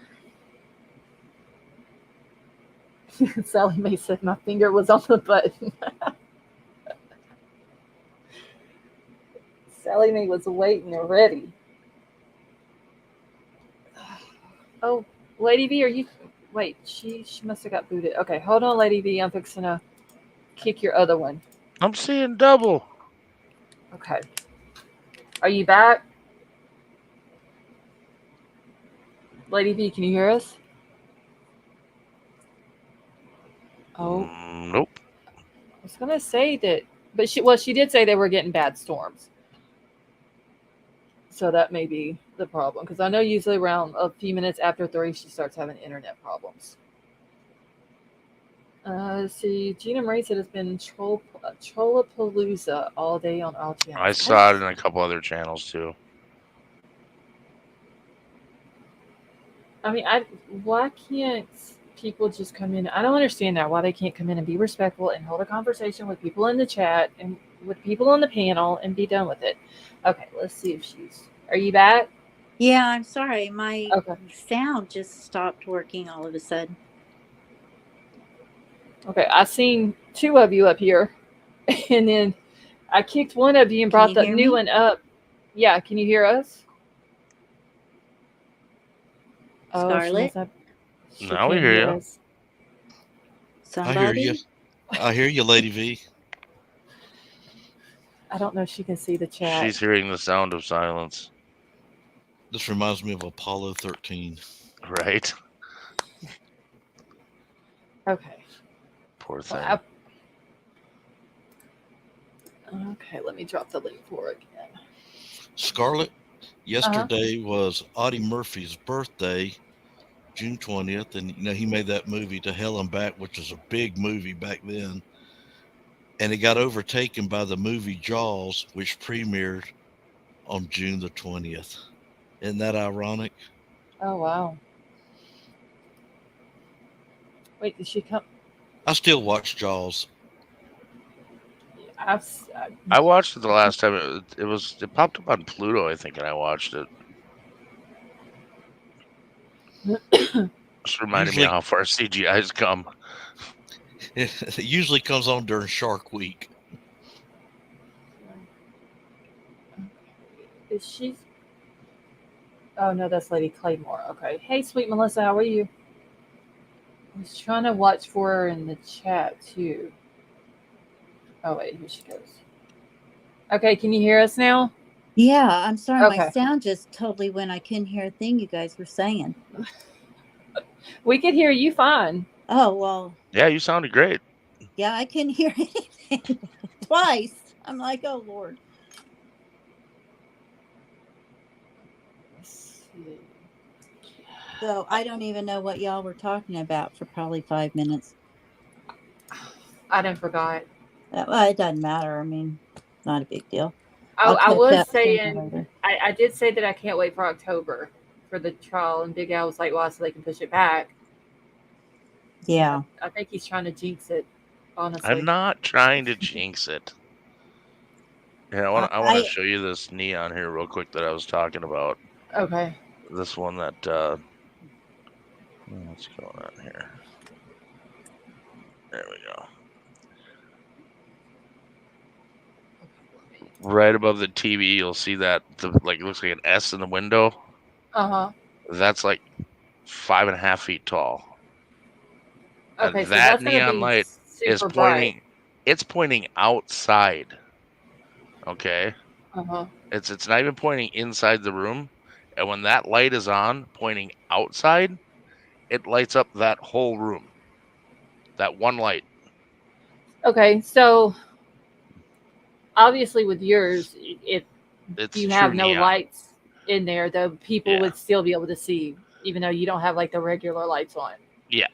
Okay, so based off of what we saw in the picture that Gina Marie sent of her neon light, They're super freaking bright. so you think there would be a chance that Dylan would be able to see him walking through there, Yep. bushy eyebrows and everything? And if she was in her room with the lights off and there was no backlight behind her, he would be blinded by the neon, and there's no way in hell he would see her. Absolutely. No way in hell. So Not a That's chance. a beautiful place, by the way, you have Oh, there. thanks. That's my reception room. It's gorgeous. But that that place was is exactly gorgeous. what I was meaning. I mean, it's, it they're so bright, they kind of blind you. And especially if you happen to glance at it right before, Mhm. you look someplace else. Yeah, I have a real problem with I have a digital billboard in front of my place that I use for just my business. I keep it darker at night because when Yeah, you're 'cause- driving and one of those digital billboard pops up and the back is Yeah. white, it Super freaking bright. blinds you, especially if It it's does. raining. We have a few in town here that you'll pass by, and at night it just almost blinds you completely on the highway. Yeah, I'm talking about those big billboards. Mine's Yeah. only like 8 feet by 10 No, feet. that's what I mean. It's like, we got the Coliseum and then we got the casino, and those lights are so bright that sometimes you can't see. You have to make sure you don't glance at it while you're driving too. Yeah, It makes but if it you're worse. going from bright to dark to bright to dark, your eyes, especially if you've got some kind of issue with your eyes, he would have never seen her. I don't See, think. that's what I was gonna say. Like, if because he self-diagnosed himself with the visual snow. Right. But let's just say, let's give him the benefit of the doubt, and let's say he does have the visual snow. I wonder if him walking through there, I mean, he's already went through that way going to Xana's room once, so he knew that the light was there.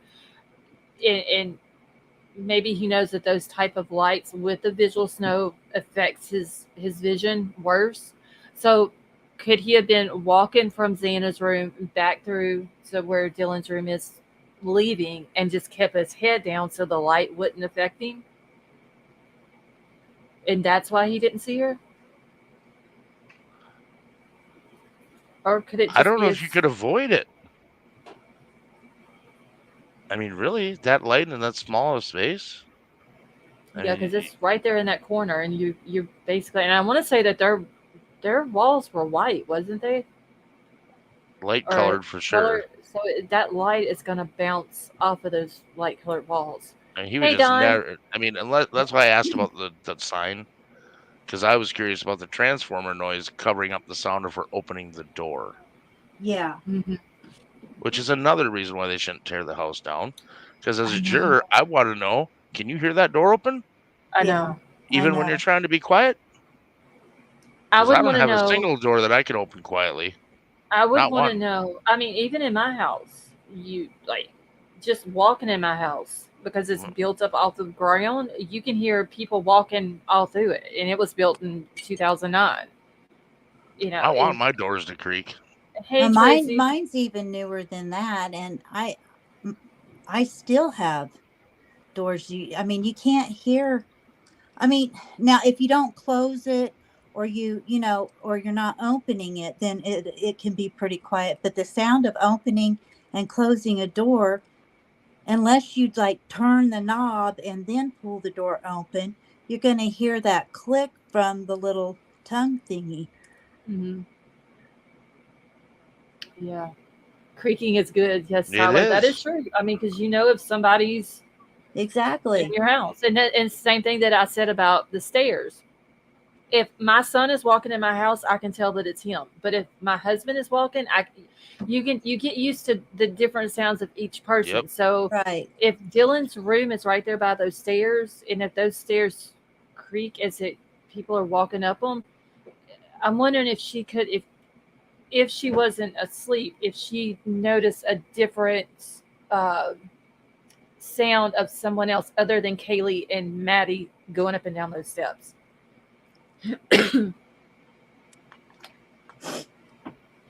Callie said that bar stools still confuse her.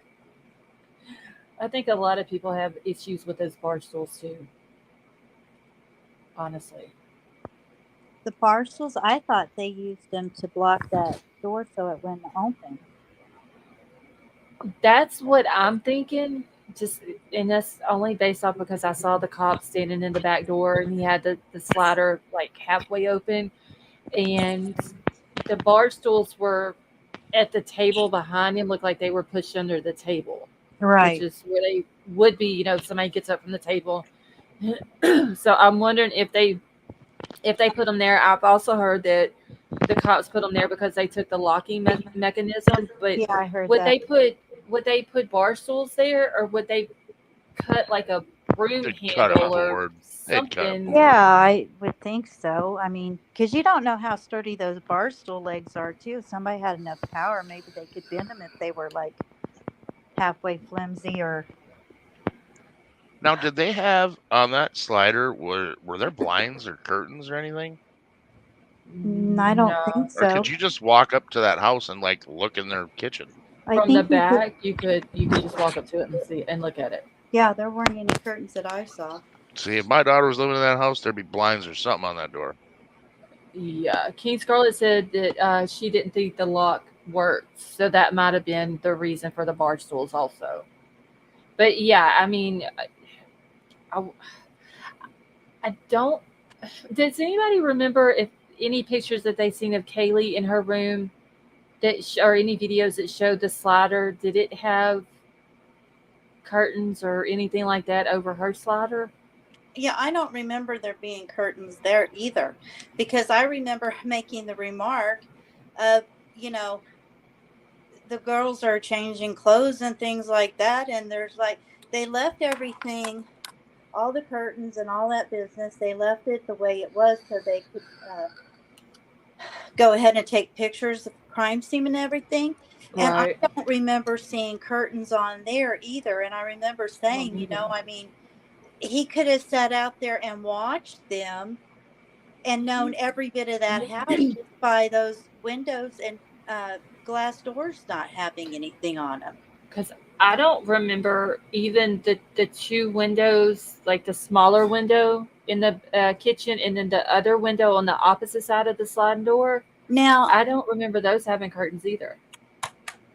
I'm wondering if that one that they took a picture through to the kitchen from outside, it seems like I seen one on the side of that window, but pushed back most of the way. Okay. But I mean, even their bedrooms, even Maddie's room, it did not have the curtain down whenever this happened. That was put down like a day or two afterwards that they went ahead and covered that.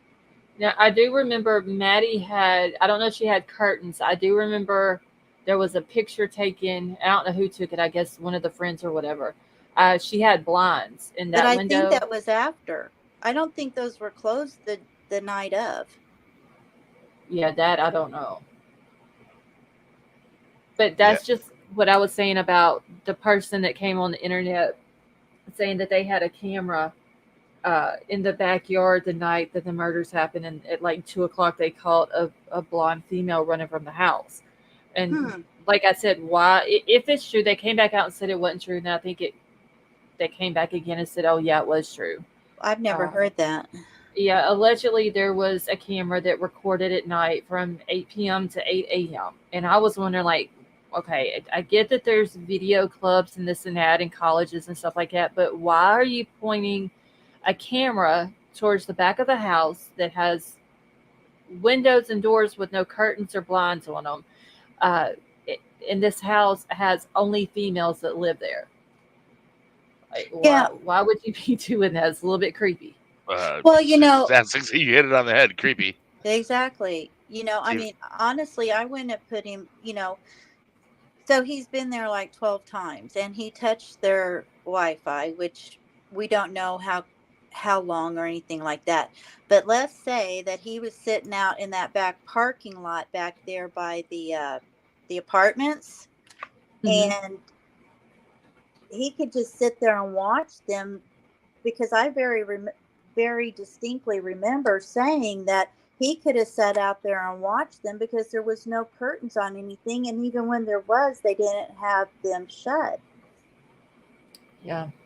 I mean, you get comfortable, right, thinking everybody else is asleep, nobody's going to see you. You just get comfortable and forget to shut your curtains sometimes. Yeah, it's still just the fact, just thinking that he could have sit in that tree line behind their house and they would have never knew that he was out there. Yeah, exactly. And then he would know his way around that house even better because, I mean, it's pretty open. Right. Because, okay, you remember the guy that walks his dog, that one that wanted 15 minutes of fame, that one guy? Jeremy? Yeah. Was that his name? Yeah. Yeah. Remember, he said that he walked his dog late at night almost all the time. And he would look up there and the curtains in Maddie's room were not closed. Okay, then see, that sounds creepy. That kind of sounds like that's the reason why you're walking your dog late at night. That's exactly what I thought. I'm like, you're a peeper. But if that's the case, then I mean, you could pretty much see pretty much anywhere you wanted to in that house. It's a good thing I never had a daughter, because man, I'd be freaking out with the no curtains thing. Oh yeah, I would freak. Yeah, and like with my daughter, I made sure, and like my neighbors behind me, they're kin to me. They're kind of like behind me off to the side a little bit. And even though we live in the woods, I always made sure she had a blind over her window and curtains. Yeah. And something like some type of furniture in front of the window too. Well, see, I've got that too. My I have a changing room since my boys were empty nesters, so I turned one of the boys' bedroom into like a makeup and changing area, Uh-huh. and I go in there, and we live in the woods too. I mean, you can't hardly see my house from where the street or anything, and we live out in a very what do you call it, a dead end road and all of that business. And I always make sure that I'm not standing in front of that window, or I shut the curtain in that room for that same reason. When I can see clearly there's nobody watching anything, but you get paranoid, at least Right. I do. Yeah. Let's see. Wait, you freak out over everything with daughters. I have two, 21 and 16. Yeah, my daughter is 20. She's actually 3 days younger than Ethan and Hunter and Maisie. And just that and my youngest son is 22. So I mean, I have kids these kids' ages. And it's just I can't imagine what these families are going through, having to I deal just with hope they're this. not paying attention to YouTube. I really hope they're not, because there's some people saying some really crazy shit right now.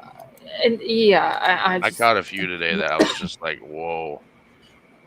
I Like, don't understand why people like. I know. Hey, Daylight, how are you? I know, Tara, how are you?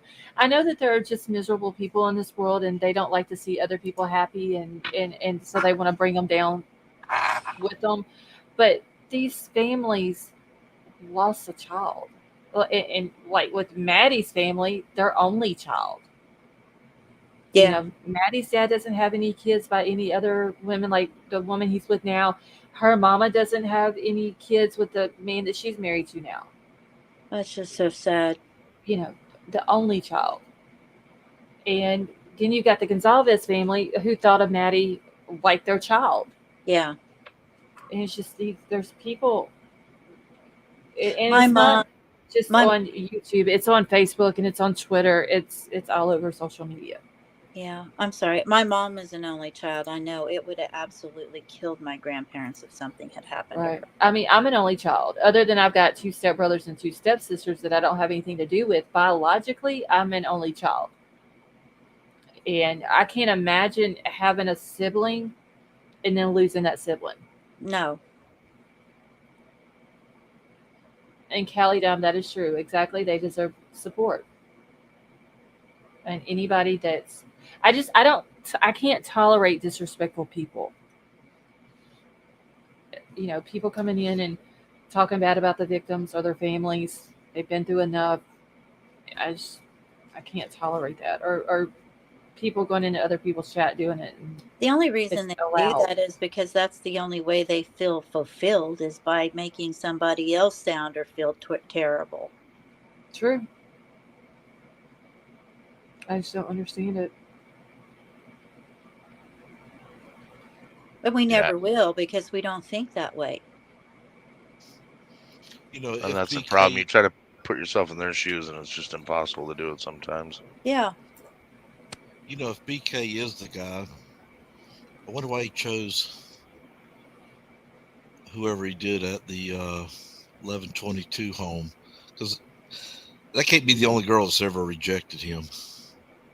Oh no, because Oh, no way. back in was it I can't remember if it was junior high or high school. These people that went to school with him said that uh, he was picked on and bullied by the female students and all that. Yeah, the cheerleaders got after him and all that. Right. But what I'm talking about, okay, that's over 6 years ago, I'm sure. Uh-huh. And he's still getting rejected, I guarantee you, at Washington State, and I guarantee he's getting rejected in Idaho. Well, losing weight doesn't make you less creepy. You're just a No, skinnier, creepy fucker. that is true. And women, as crazy as y'all are, you're pretty smart when it comes to, most of the time picking up on who's kind of batshit crazy and who's not. Right. Hey T Rev, how are you? Like, I some see it of all the these time in women, the bar. some of these women that are just, I don't understand their way of thinking by sending this guy money, making up Reddit groups for him. Some of the stuff that they were saying on that Reddit group when I was reading it was disgusting. Like this man is accused and now been indicted on murdering 4 kids. And then what was her name? The Brittany woman from Kentucky. The stuff that she was saying, and she has a child. She has a 16-year-old son. Julie, what's your question, honey?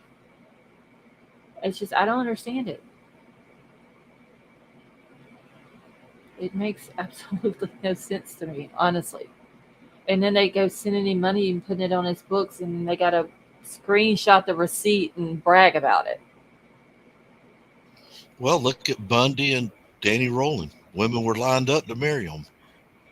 It's so weird. I mean, they like bad boys that much? And there's even a medical term for it. You know what I'm saying? It's just... Well, obviously there's something lacking in those poor women's lives that I don't know.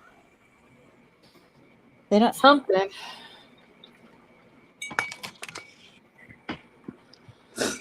Andy, yes, it is. It's sick. Carmen said, my daughter was harder to raise than my son. Carmen, I have 2 older sons, and then my daughter's the youngest.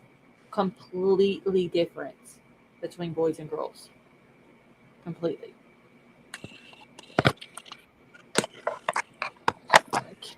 Callie, that could be it. They could have daddy issues. But, I mean, could they not find someone else that's not in jail, been indicted for 4 first-degree murder charges, possibly going on death row? Glowbug, I am so sorry to hear that, honey. Let's see, I think he's just being nerdy, not creepy, but I'm sure AF wouldn't be sending him. Yeah. I mean, I could understand if someone wanted to talk to him, and I'm talking about after the trial, because obviously he can't talk to anybody right now. But I could understand if there was someone that was wanting to speak to him, try to figure his reasoning and his ways and how his brain worked. I could completely get that, because I think there's a lot of people that would want to know, like, why do people who do this, like, how does their brain work? What is their reasoning? And way of thinking and all that. But just to put you're in love with him and all that, it's just, I don't know.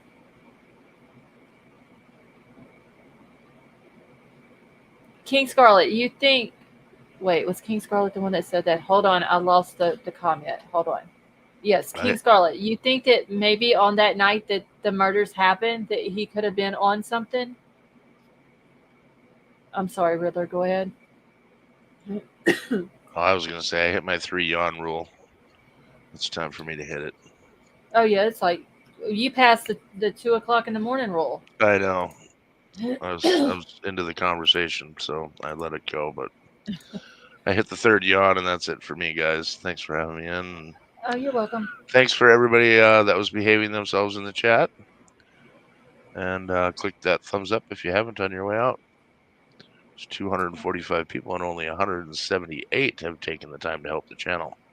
Yeah, hopefully we'll get the likes up a little bit more before we end it tonight. Get your likes up. Take a little like Viagra and get your like up. Yeah, I'll be good. We'll see you tomorrow. All right, you too. Have a good night. Take care. Good night, Big Al. Good night, Lady B. Sit still. Well, my... Good night, Al. There's this little thing. I'm trying to... My iPad's, like, different than my iPhone, and... Like, I start to try to hit the mute button, and then all of a sudden, everything will disappear, and I'm like... Well, good luck. Yeah. I'll talk to you soon. Thanks. Bye-bye. Bye-bye. Yeah, it's a pain in the butt. Thank you, Lady Claymore. Did Yeah, I don't understand it either. I mean, maybe it makes them feel safe because they know that they are not getting out, you know? So Mhm. maybe they feel safe doing that kind of stuff. Okay, so Easy said, did you hear about a pool party that BK supposedly went Yeah, to where BK might have met one of the girls, a YouTube lady? Okay, so Izzy, you're talking about Sweetie Palo yeah, was talking about it with another lady, Donna. Yeah, that's yeah, Reverend Donna Serafina. yeah. 7 months ago. I have not heard that. What do you mean you haven't heard what? I haven't heard of Brian going to a pool party. Oh, I had. That's You where I have? heard it. That's where I heard it. Yeah. Oh, I've never heard of Reverend, that. the Reverend Serafina said that. Okay. Well, Izzy said they even showed some pictures. Hmm. Yeah, I don't know if it's verified or been debunked either way, but that's where I heard it. Okay, because uh, Donna Serafina is a. I guess she calls herself a psychic. I Yeah, guess is she what is. she. Okay. Yeah. But yeah, I've never heard of that. That's interesting. And take it that's what she is. She's a psychic. That's Reverend Donna Serafina. She's a psychic. Hmm. I want to say that I listened to her one time during Summer Wells' case, and she was talking about the Eastman chemical plant, and the next day there was an explosion there, Yeah, I and mean I thought that's that was why. like the weirdest thing. And then after that, you didn't hear nothing else about it. Well, that's why people like really adhere to what she says because this was like, I mean, she was describing him dead on, which is the only reason I watched it because I didn't know who she was or anything. But people were like, she had described him perfectly Mhm. before he ever even got caught. I'm gonna have to try to find that video so I can watch it. Yeah, because Yep. remember she said she saw a loaf of bread, and Kohberger is the largest or one of the largest European Right. bread companies, and she saw an Oh. apple, the state of Washington, Yeah. and she named just so many things back then before it even. But I saw another psychic do the same thing. Said the suspect is in a white vehicle, and he said right what I said. Maybe he's just using common sense. A gas station's got to pick that car up Oh, yeah. Hmm. if it's going to be open 24/7. She might have got a whole lot of cases wrong, sweet Melissa, but she's got quite a few right. I don't know this lady. All I know is I watched it because I heard that she had described it, so I wanted to hear what she had to say. And as far as watching this week, she was on there with Sweetie Pilo. Um, this week or last week, I don't remember, but and they were going over it again, and Shay happened to mention it, so I just tuned into it for a little bit, and Mhm. If you remember, I'm the one that asked her. I said, "Where's the knife?" She says it's buried. Where? Well, that's the next thing, and of course, I wanted lottery numbers. yeah, I think. I mean, the lottery numbers would have been good, but like we really need to know where the knife is. yeah. I'm gonna have to go. And Kelly, was it Kelly? Yeah, Kelly said that there was a video on News Nation about it too a few months ago. So I'm gonna have to go find both of those. And thank you, Izzy, and see if I can find them and watch them. Well, Troll's got one. I think he's got Sweetie Palos now. He said, but I'm gonna have to go find the one from News Nation now. Videos called Kohberger talked about murders with neighbors. Okay, let me write that down real quick. Thank you, Kelly. Hmm.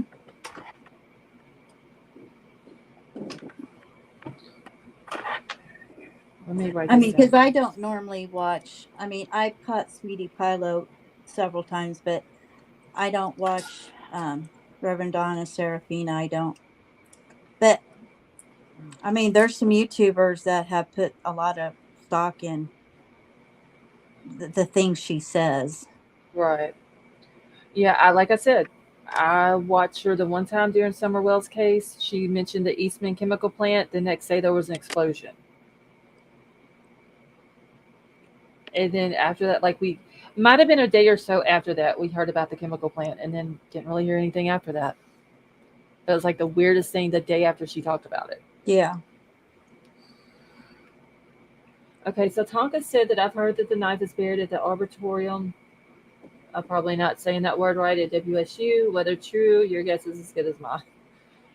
I'm still thinking that when he went south, and his phone was cut off for those 3 hours, was like 5:30 to 8:30. When he was close to that, was it a national forest or something like that? Yeah, I'm thinking that's when he got rid of it. that's where I think so too. Because with a gag order, we don't know if they went out there and looked. We don't even know if they've even found the knife. They could have found it, but we wouldn't know. Well, let me take that back. There has been some sources that have came out, and it seems like they were right about where the knife sheath was at, based off of the document that came out today. So if they had the knife, I would think that it would probably get leaked, that they had it. And of course, some people will believe the source and some people won't. But we honestly won't know the truth about the knife until the trial. Well, one thing's for sure, the defense would know What's that? if they got the knife. They have What to do you turn think? over all that. They have to, the prosecution has turned over all evidence to the defense. Mm-hmm. So she would know, and she might be saying, "Look, pal, I got to find another loophole to get us out of this now." I wonder if it's going to come down. And like I said, I think they have the right person. I still think that there's somebody else that was involved in it with him to some capacity. But I wonder if it's going to get to the point in this case where she's like, Bryan, like, I'm going to represent you throughout this whole thing. But based on the evidence that I see that the state has against you, I just don't think you're going to get out of it. I wonder if it's going to come to that point. And she has to say, we need to ask about a plea bargain. Or is she going to feel confident that she can take this on without a plea deal? Or without asking for one anyway?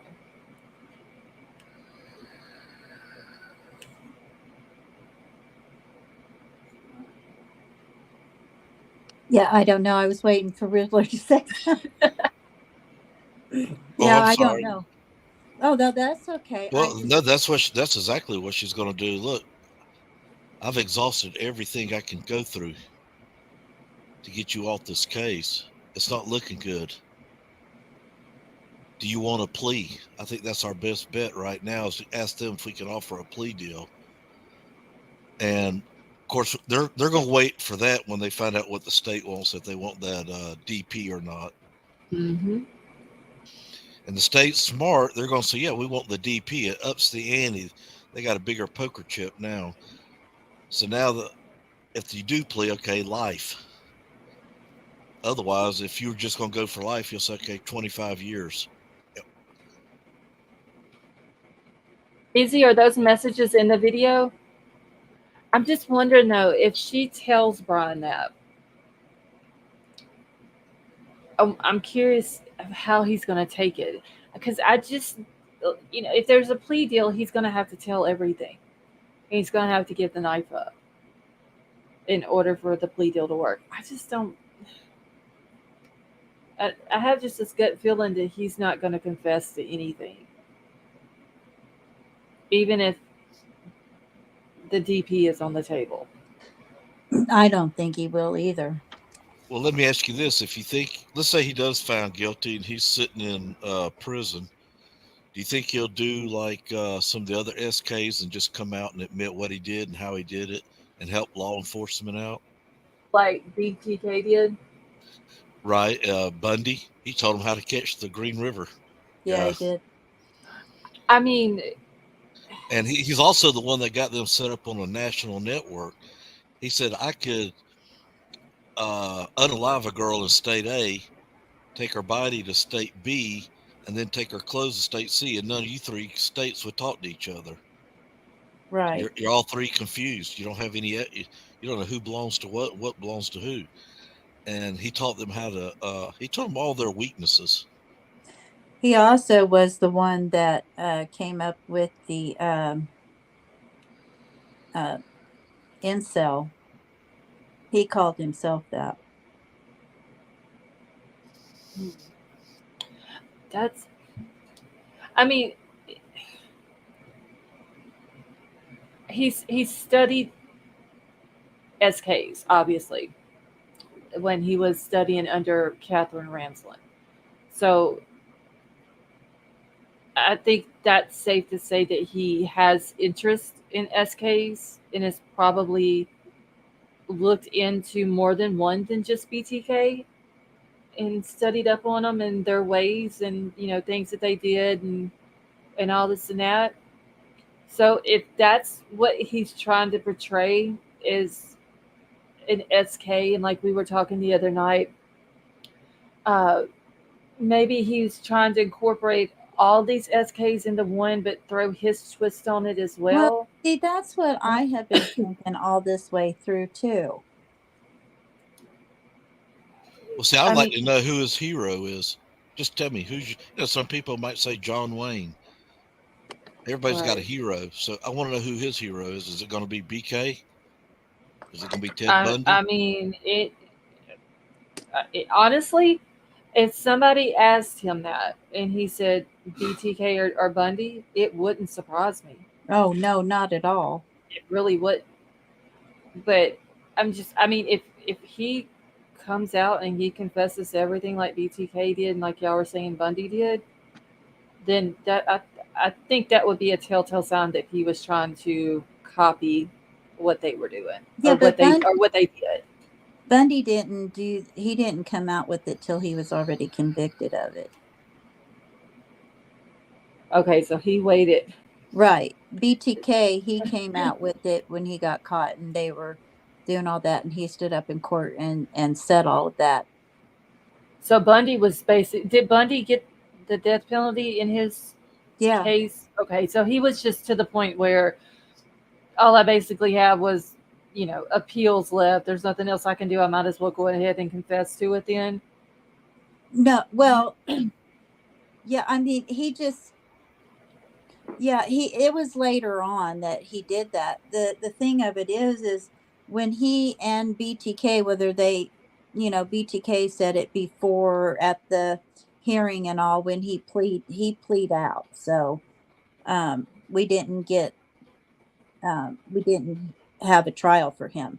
Mm-hmm. But with Ted Bundy, they did have a trial, and it was after all of that he finally started talking.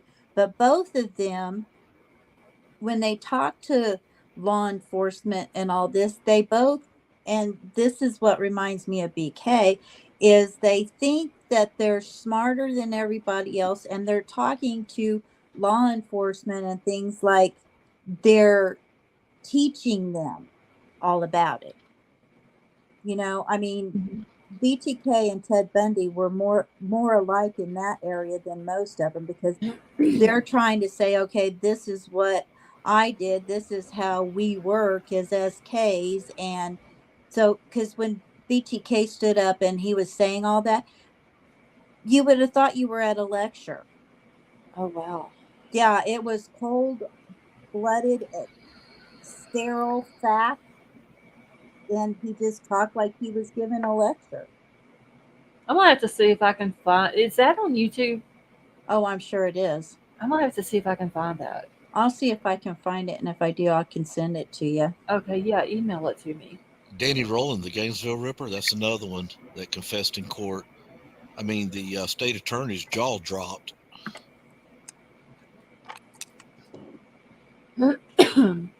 That's it. Because wasn't he from Louisiana? The Rollins Sh- guy? Shreveport. I'm gonna have to look into him. But what year was that he did all of Well, that? in Florida, it was like 90, I think 1990. But he had made 3 strikes in Louisiana: a grandfather, the grandson, who was 8 years old, and the mother. They're all 3 in the same house, and he took them out.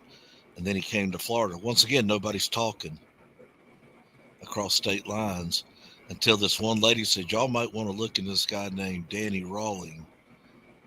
And that's when the wheels started spinning down here, because once again they had the wrong guy down here. Hmm. But same familiarity. Now when he hit down here, he hit like 2 in one night. Then the next day he hit 1. Then the next day he hit 2 more. But he ran into a guy that was real big and muscle bound.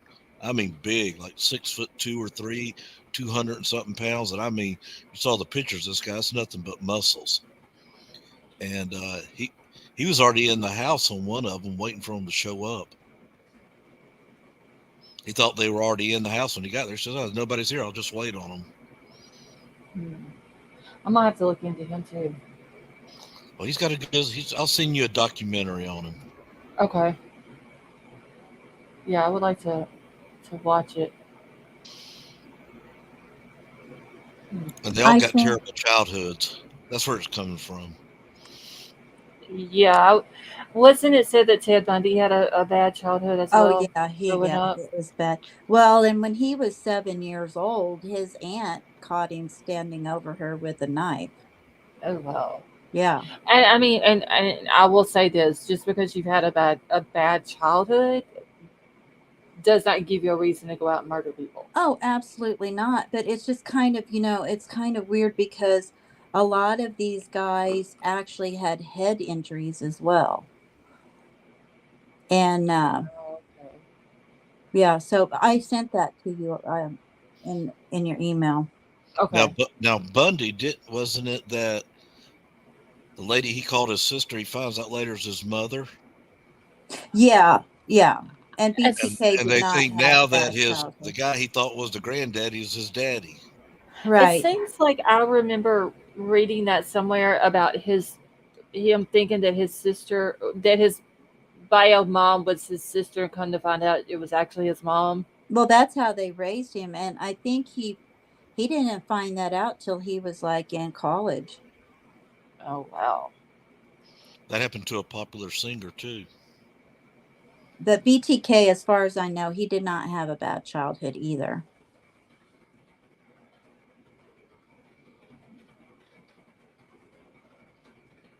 Hold on, y'all. I'm responding to something real quick.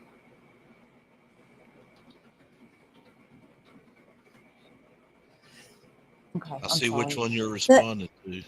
Yeah. Hey Jeremy, how are you? oh, thank you. I was getting ready.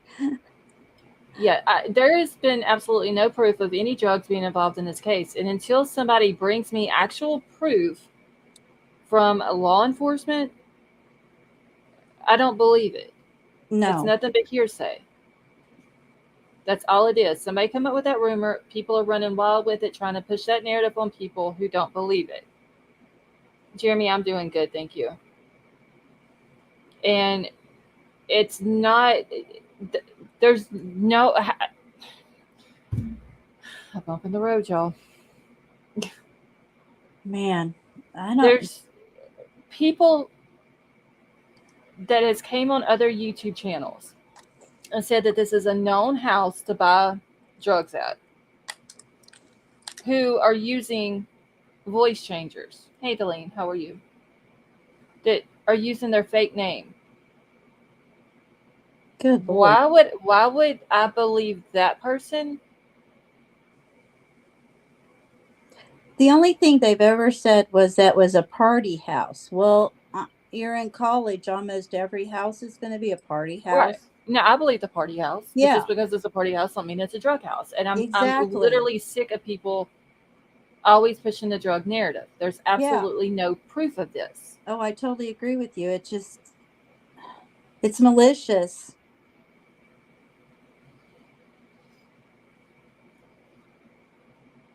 I just don't understand people Ridiculous. that have to just vilify a victim. It's just ridiculous.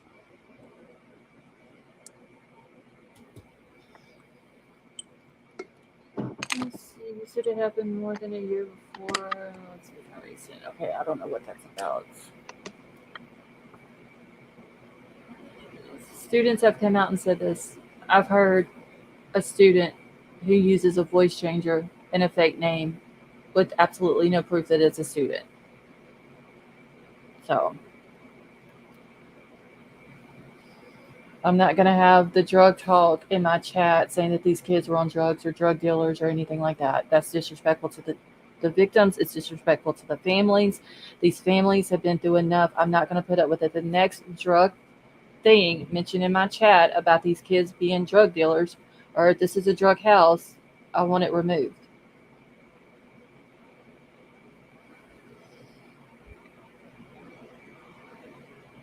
King Scarlet, that's all it was a voice changer and a fake name. Once again, with all the FBI in that area, you don't think they've already put their undercover agents and students into that school and found out what goes on at 1122 King Street Road or Oh whatever? yeah, and yeah, we know. Hey Philip, how are you? I mean, obviously it's a party house. We've seen the body cam footage. We've seen that there was drinking going on there, but that doesn't make it anything other than a party house.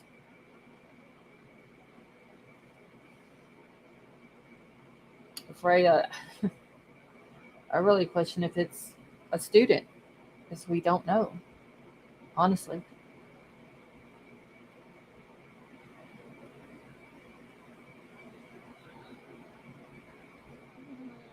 Patrick says it's amazing how many people are so gullible and believe some of the yes, that is true.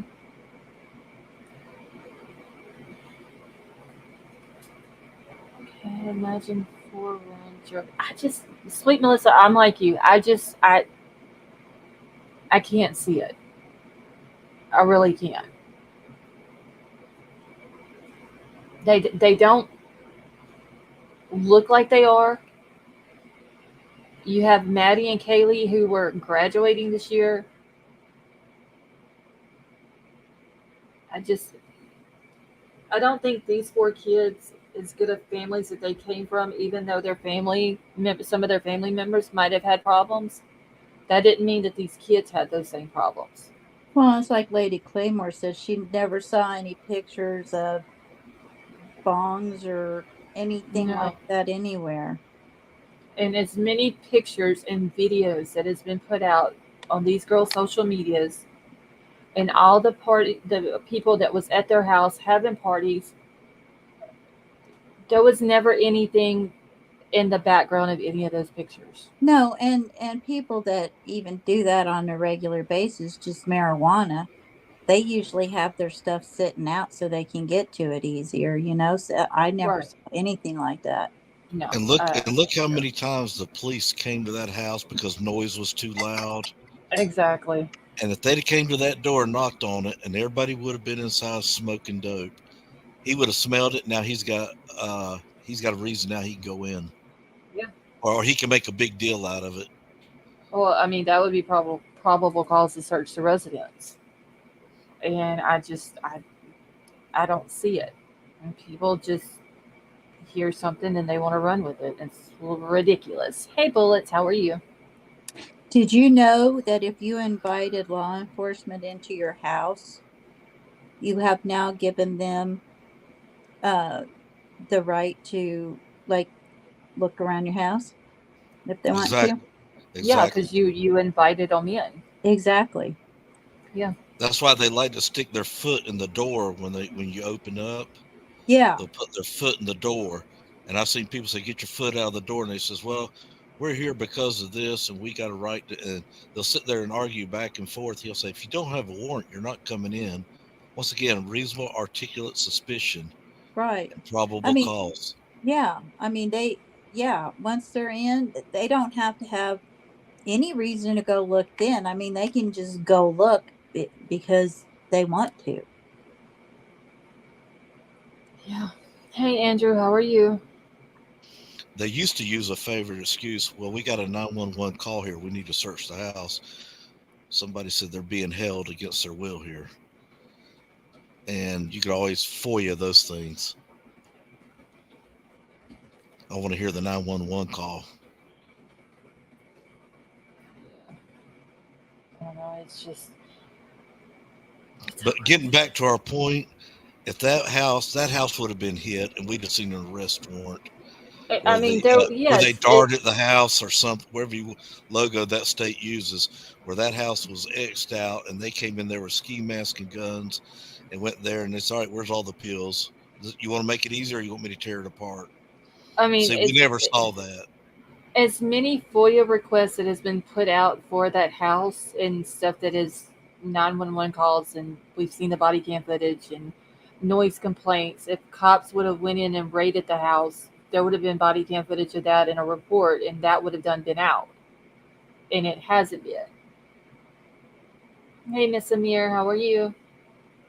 It's just nonsense that people are putting out. It's ridiculous, honestly. I just think there was drinking, there was underage drinking. That was just a place to go because it was indoors. There's nowhere else around there. Of course, they'll find some new places. Well, I mean, isn't it like they the girls are all in sororities? I don't think you can have parties at sororities, right? I know somebody in here's got to have been part of a sorority in their college days. I think the parties is only for the frat houses. So you have a house where only girls live that belong to sororities. They can't party at the sorority house, so where are they going to party at? It's just it's part of the college life. You know what I'm saying? Yeah. And there wasn't them having parties. Wasn't nothing wrong with that. Hey, oops, how are you? That would I be just read very. the rest of that name. I'm sorry.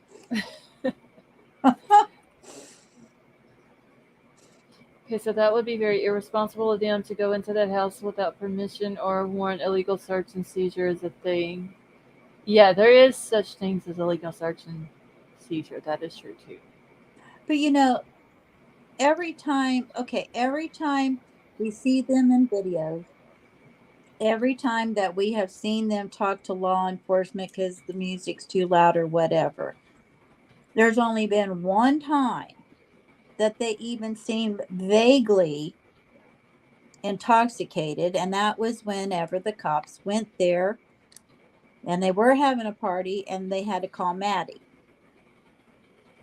And the cops were pouring out the Trulies on the ground and all of that.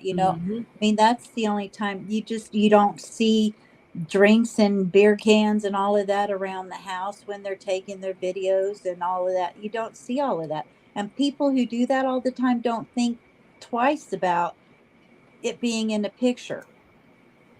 Yeah. And we have not one time outside of that time. And I don't know if I think we were thinking it was Dylan. I don't know that she looked so much intoxicated as just she wanted to go to bed that Right. night that Ellie came in.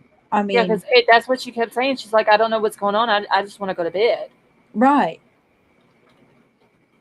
So show me some times when you can see that they're really, really, out of it or something. I'm sure somebody can find some pictures of it, but that doesn't I that mean, that if but if as a they're out day, there, but where are the pictures at though? right, That's the but thing. Like, yeah, but it's like on a daily basis. No way. no, I just don't believe that. No. Like I said, Maddie and Kaylee were about to graduate college. I, those girls to me just don't seem like the type of girls that would go to college and risk losing all, all those years of being in college to possibly get in trouble for doing drugs. Yeah. There's too much to I'm sorry, I lose. don't see it. You know, it just you can't make me believe it. No. They're just Mm-mm. Yeah, I don't believe it at all. It's ridiculous some of the stuff that people put out, honestly, and it's just so disrespectful to the victims and their families. That's what gets me. People just they they can't even give the families respect. You know what I'm saying? Like, if you don't No. respect yourself, that's fine. But these kids were kids, and they were murdered for no reason, and it's senseless, and the families are suffering, and you can't Well, even give them respect. and they do it. They do it because they know, like right now, what have we been talking about for the last 10, 15 minutes?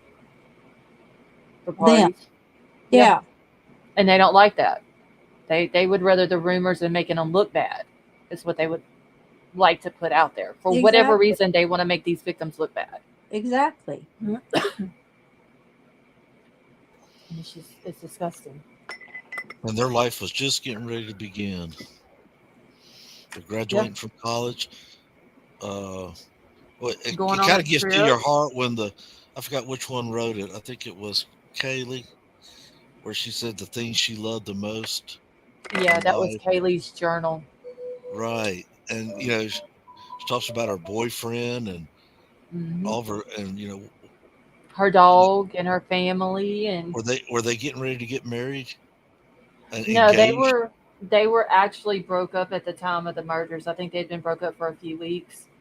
Um, but I Yeah, think it was kind of like an off and on type thing with them also. You know what I'm saying? She but loved him, he loved her. Just it was an off. You know how young kids are. And but what I'm it, thinking is, did they probably already talk to each other? We're going to get back together, and I want to get now that you're out of school, we can get engaged and we can get married. We've been dating for the last I don't know how many years they were been seeing each I mean, other. Well, yeah, it's a possibility they could have talked about that. well, Kaylee's mother kind of acted like that was going to happen. What she said was they're just taking a break. Kaylee needed a break. Yeah, And it was like she does this every once in a while. She just needs a break. yeah. I mean, she, like I said, getting ready to the following month she was supposed to graduate from college. She done had a job lined up. She was going on a trip, and then she was going to be moving all the way down from Idaho down to Texas. That big huge move that she was looking forward to, starting a new career. Jack, I'm sure, would have been graduating college this year. Maybe they talked about, well, when he graduates college, maybe get a job in Texas, and they move down there together. That could have been talked about. Uh, we don't know if it was or not, but it's very possible. Maybe they talked about starting their life together after college. You get out of college, you go to work, you start your career, and you kind of settle down a little bit.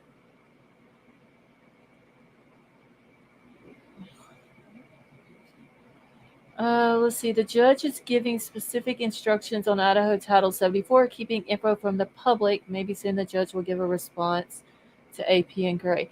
Liza, thought he would have done given his response on to AP and Gray, and I can't believe that it's already been over a week and he hasn't said anything. Let's see. If someone says something about them, they are ready to sue, but they don't mind defaming the victims. King Scarlet, yes, you speak truth. Now the two surviving females, were they freshmen? Yes, I think so.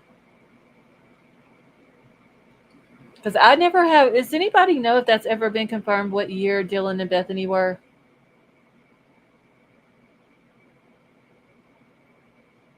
I want to say they were both freshmen. Ethan was freshman. I think they were freshmen because weren't the girls like the big sister thingies? In Uh, the I Greek. don't. Yeah, I know what you're talking about. I don't know if Kaylee and Maddie were to Dylan and Bethany, but I do remember something being brought up about when you're in a sorority, you stay at the sorority house for like your freshman and sophomore year, and then your junior year you move out to regular housing or whatever. and people were wanting to know, like, if you're a freshman and you're in a sorority, why are you not at the sorority house? I remember that being brought up. Right. But I want to say they were freshmen. I actually do too. Okay, Ava said DM was a freshman, unsure about Bethany. Now, when you go to college, do you have to wait a certain year to join a fraternity or sorority? Or well, I'm a member of the college. I go to the college. I get to become one if y'all pick me. I Do you think have to be a you. junior or a senior to be in one? I think it's the freshman year, right? Is there anybody in here that knows about fraternities and sororities? Where is 9mm? I know she used to be part of a sorority. She actually still has stuff to do with hers. Well, we have a college in my hometown, and they will not. You have to live in the college dorms to go to school there. They will not let you live at home with mom and dad and then go to college. Oh, wow. What if they can't afford the dorms, though? Then you shouldn't be going here. Oh, they a little snotty then, right? Well, the point is, we want you to experience the total college College life. Okay. atmosphere. Are you going to support the charity groups? Are you going to be at the football games, the basketball games, and all these other events they have at colleges? Okay. I mean, that makes sense. Kind of get the full experience, but also at the same time learn a little bit of responsibility out from under mom and daddy. And so, I mean, I understand that. Hmm. Paula says Dylan and Bethany both were sophomores.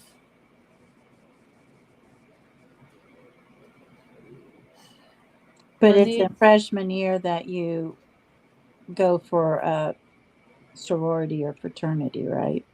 yeah, P Fox said my niece rushed at 17 years old for her freshman year. Okay, thank you, P Fox. I thought it was the freshman year because, like I said, it was there was somebody, I forgot who it was making a big deal out of Dylan and Bethany being part of a sorority, but not living at the sorority house because Yeah. usually they live there for like the first 2 years of college, and then after that they move out. So the newer ones that are coming in will have room at the house. Right. And by the way, that college I told you about that's here, the president Mhm. of that college is a former assistant state attorney, and he was elected to 2 terms as the mayor of my city. Hmm. And he makes more money being the president of the college. He makes about 400,000 a year than Oh he did wow. as mayor or state attorney. See, fraternity and sorority entry happens as soon as you get there. Okay. Did I just see somebody say something about the submersible thing under? Did they find them? Yeah, I'm watching. Keeping King Scarlet. Have they found them yet?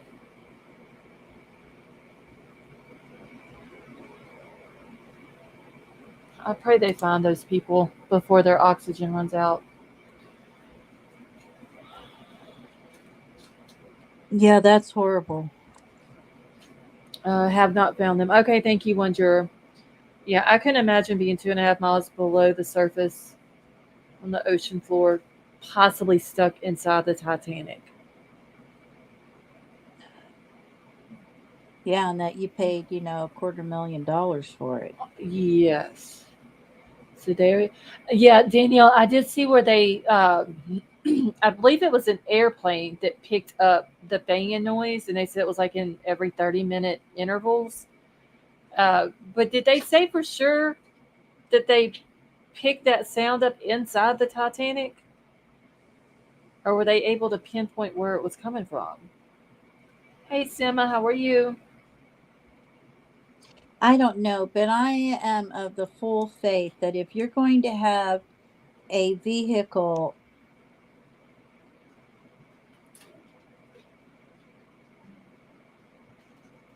Wait, Lady V, we can't hear you. Oh, it may be her internet.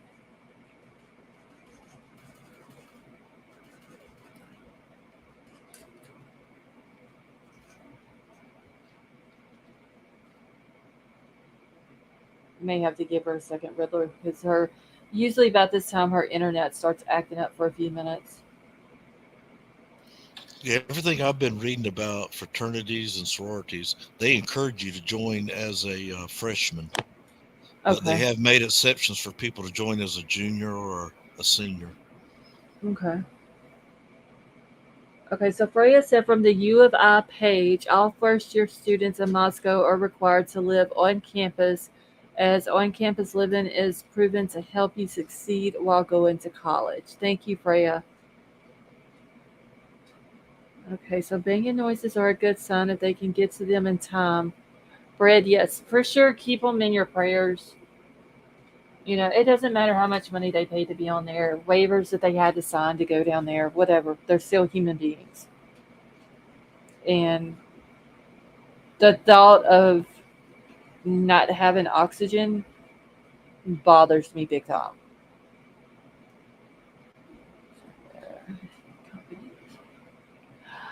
King Scarlet, I seen that one of them, one of the guys, he's like the richest guy from Pakistan, and his 19-year-old son is with them. And then one of them, who did he go up in space with on Elon's thing? Y'all know what I'm talking about. I can't remember the guy that he went up with. And then I see where they had, it was, I believe, 4 passengers and then the pilot of it, I guess you would call him. But I've been seeing like a lot of people's been bringing up not good things about the company and just the stuff that they have to sign and all that. I would not go into a submarine with them. Yeah, I need unlimited supply of oxygen. Now, the Canadians have detected noise coming from the Yeah, sub, right? yeah. That I could be good believe it news. was one of their airplanes, the Coast Guard airplanes that was flying over helping in the search is the one that picked up the ping or picked up the banging noise, but apparently they haven't uh, pinged exactly where it's at. But I mean, I'm still trying to figure out how they're going to bring them back up. I don't know. Because would that be a thing? You know, like when you're diving and you go down so deep, you have to come up slowly.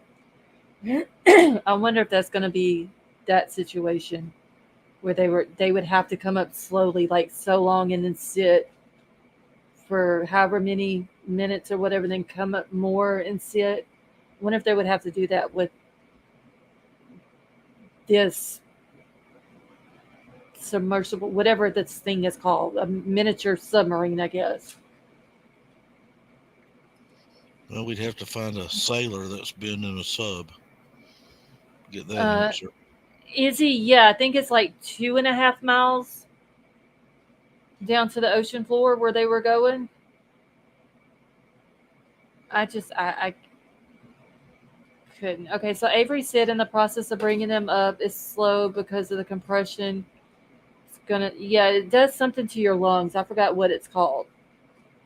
Well, But you if you get the come up, bends. You get the bends. then you can end up dying from it. I used to know That, quite a few Navy divers. Those are the ones that put that hard helmet on mm-hmm. and they go real deep.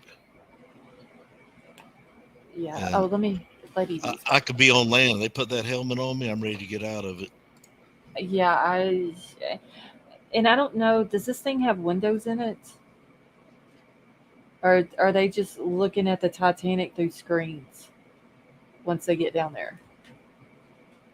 Because if it ain't got windows in it, I'm out. I can't be in anything that don't have a window in it, whether it's a room or anything.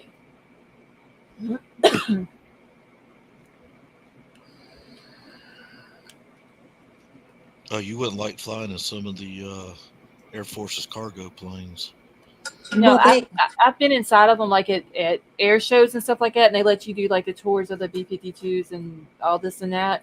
And as long as they have the back ends of it open, I was fine. But yeah, I can't be in something that I can't see outside. well, and the thing of it is, they can't not open that from the inside. So, like, if they're on the surface somewhere, they could still suffocate because they cannot open it from the inside. Uh-huh. See, that would have been right there. If I can't open something up from the inside, and I'm paying $250,000, which I get the reason why, because they're so far Oh, well, yeah. underwater. I get that, but if I'm up top and I need to get out, I want to be able to open it. Yeah. I don't know if it's maybe for security reasons, say, uh they're down there and somebody gets like claustrophobic or whatever and tries to get out, with them under the surface and all that. I don't know if that's the reasoning behind that, but Yeah, yeah, it that could I would be. not like that. Hello, Avery. I'm back again. Welcome back. So it's called the Bends, BENDS, and it's decompression, decompression sickness, and it can kill them. Like it Yeah, it does something to your lungs or something, your doesn't it? lungs, and it can shut down their organs. But that's what it's called, is the Bends, They and have to put them in a decompression chamber if they get those bends. well, so and I just seen on the news, a news break. It just came across my phone a little while ago that I swear to, I think it said NASA, but I'm not sure if it said NASA. But it said that the submarine is below how low they can go. It wasn't. It couldn't have been Yeah, NASA. it's the only thing that can go that low. Yeah, and so I don't, I wondered, so I guess they'd have to use like cranes or, or get something over it and somehow drop something down to start pulling it up. But if they're down to 40 out, well, I think they're like at 30 hours of air now. And Or if, lower. yeah, and they still haven't even pinpointed where they are. And if they pinpoint them and then they have to, bring something in and get it hooked up to it and then start pulling it up, slowly so they don't get the bends, Right. then I just, it's, oof, it's, The thing with the bends, I mm-hmm, think what it is the oxygen in your blood. mm-hmm, You have to come up slowly because uh, I think it compresses it. So, like if you decompress too quickly, I think it can actually cause your lungs to rupture. I think. Is that right, Riddler? Have you ever heard that? No, but I have heard them having the bends coming up. Even people coming up from scuba diving get the Yeah. bends. mm-hmm. And like I said, they put them in a decompression chamber to fix it. But see, Yeah. something else I was told, they like to breathe in nitrogen. I'm told not just pure oxygen when they go underwater. There's some mix. It's Mm-hmm. a mixture. They have a big diving school here in my city, and I was talking to those guys in the Navy guys, and they were telling me about it. Yeah, I was actually reading earlier today about the bends and the decompression illness and how it can shut down it'll just start shutting down all your organs, your kidneys, like everything. And I mean, I don't know, like if they're at the very bottom of the ocean, and I mean, would they still have time to get them in a decompression chamber, or would they be dead by the time they got them to the top? Like, I don't even know, but it Maybe, sure is has maybe they everything. can find them within like the next few hours, and they still have enough time to get up top. I don't I, And know, but you also have to consider how cold it is down there. and probably dark. I Uh, mean, it's so eerie, just to think about. And then I read that when they started this, they began with only 96 hours of air. I'm like, Right. there ain't no way in the world you're sticking my ass in a submarine with 96 hours of air. Well, and they stay You down couldn't there. pay me millions to No, do it. Don't no, they I stay would. down there a couple of days?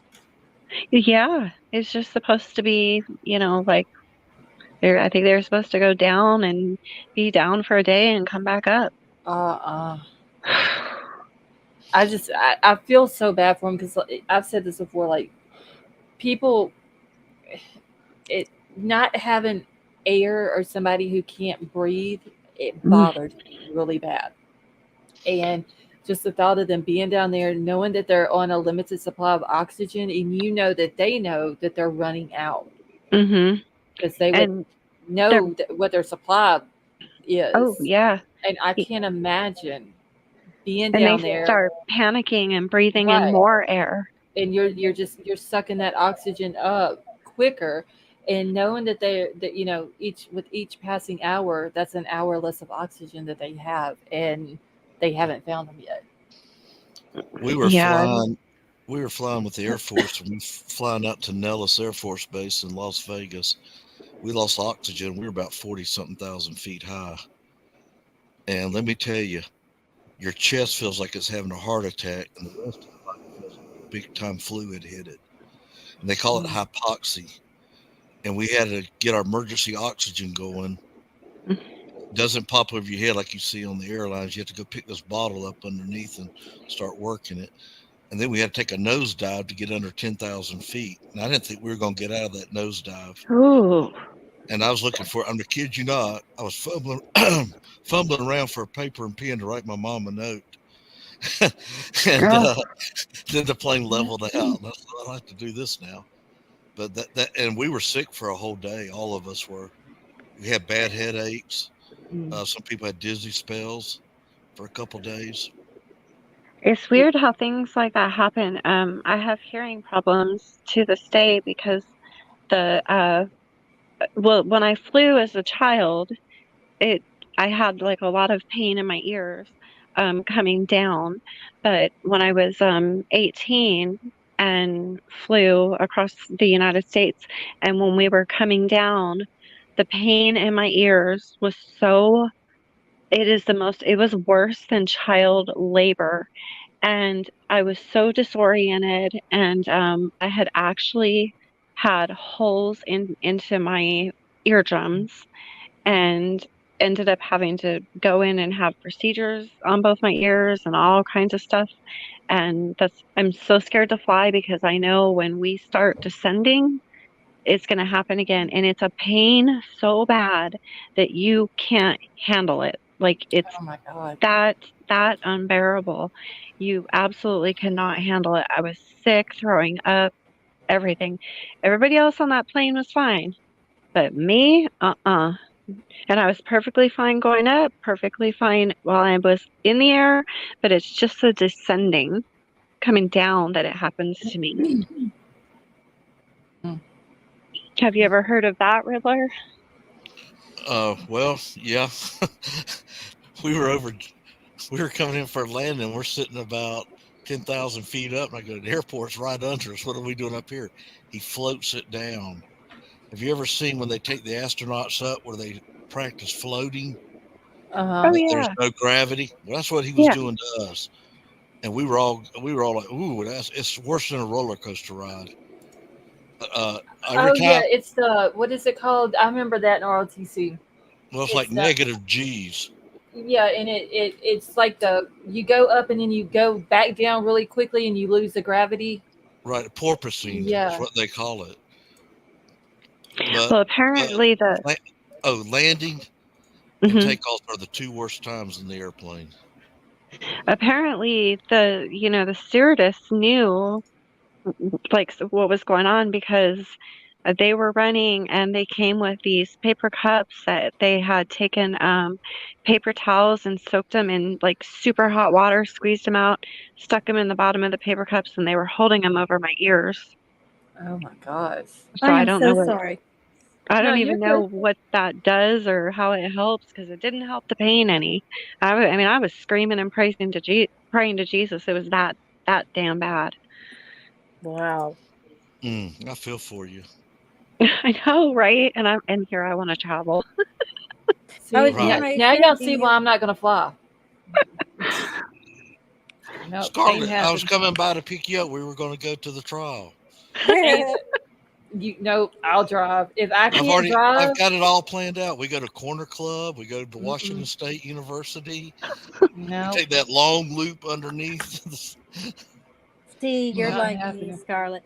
When I was working, I had to go to St. Louis for training, and they were flying me there and flying me back. And I swear, I love planes. Okay, I did until this. This I don't know. On the way there, it was fine.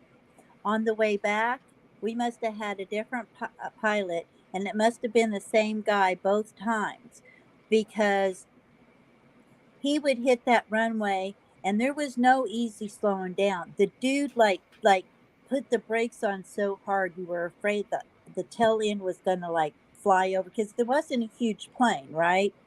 And so it was like a 60 seater, and it's like you're scared to death that it's gonna nose down and tail up and flip around.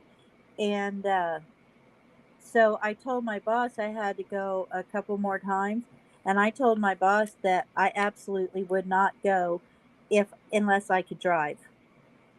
Yeah, I'm And not. I'm not flying nowhere. yeah, and he let me drive, and I'd rather drive than fly anywhere.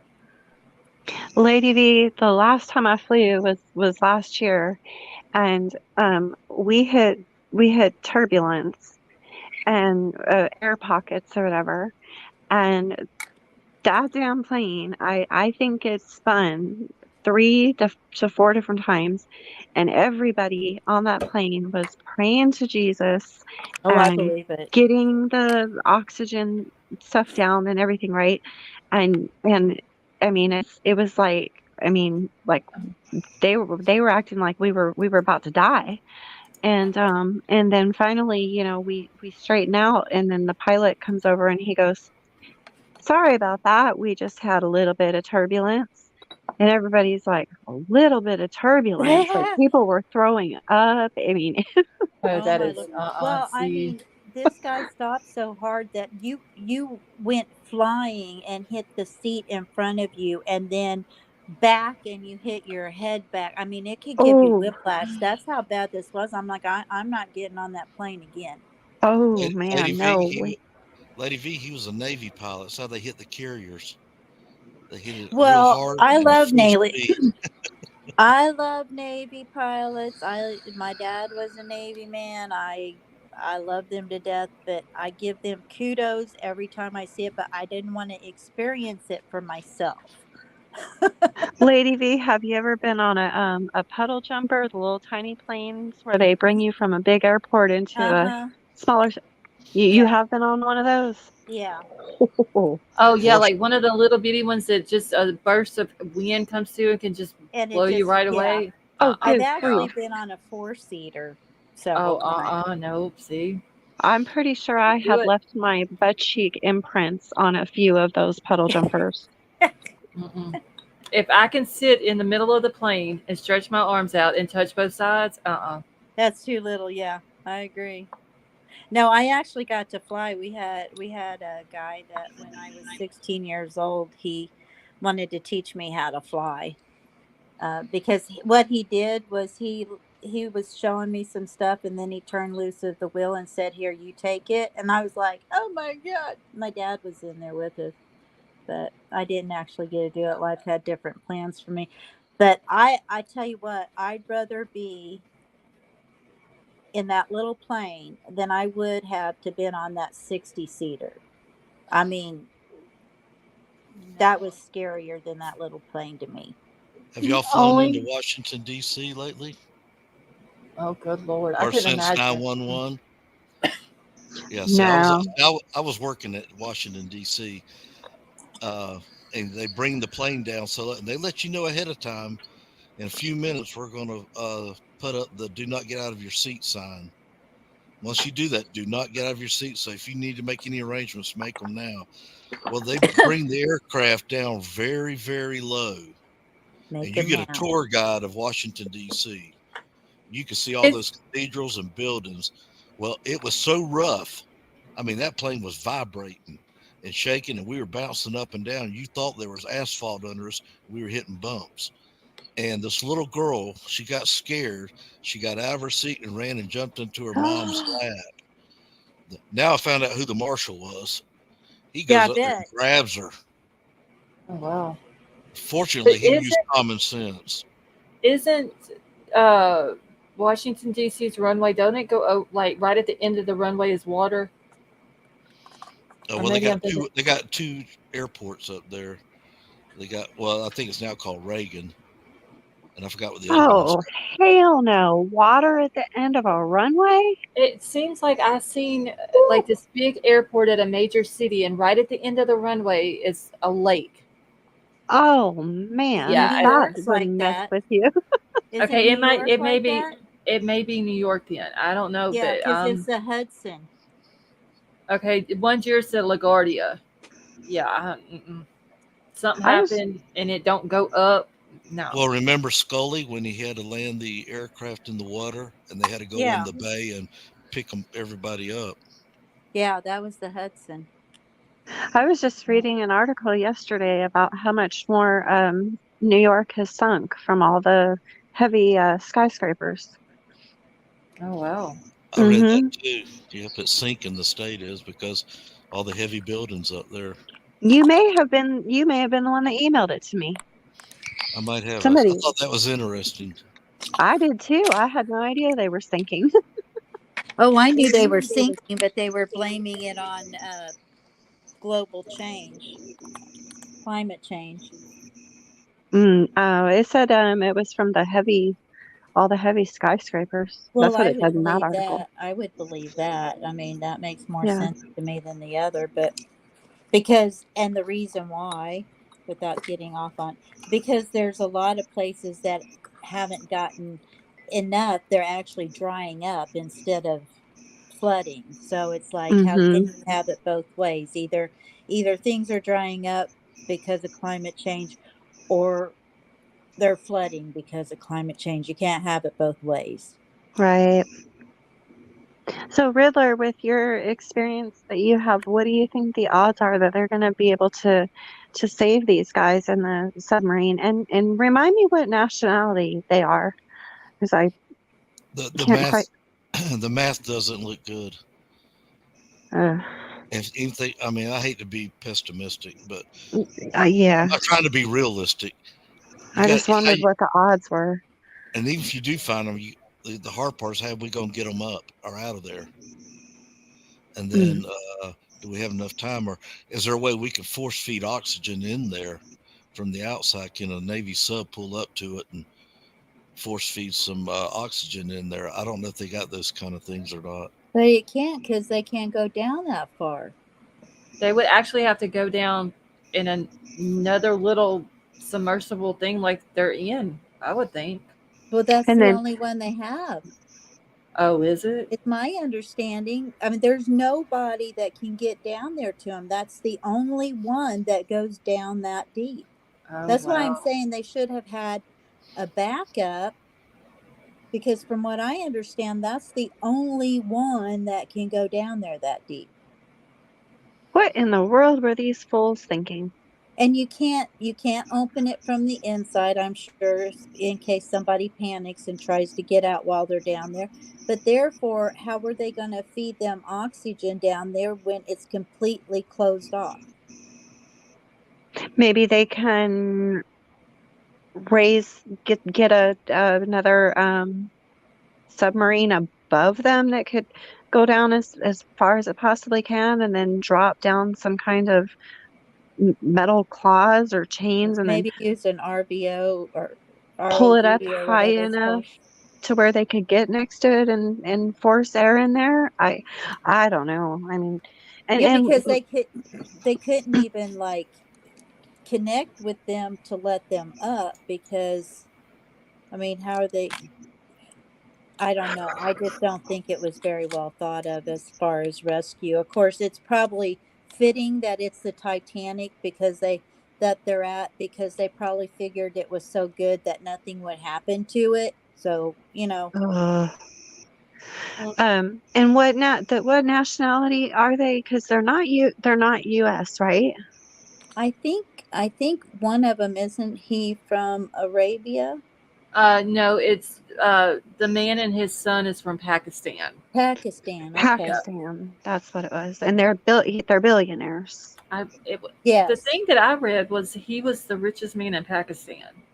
And they had to sign waivers, which included the clause of if in any case there's something that they would be unalive for, they could not get sued. Holy moly. Nope. You got Yeah, to sign that kind of clause. I ain't going. yeah. Wow.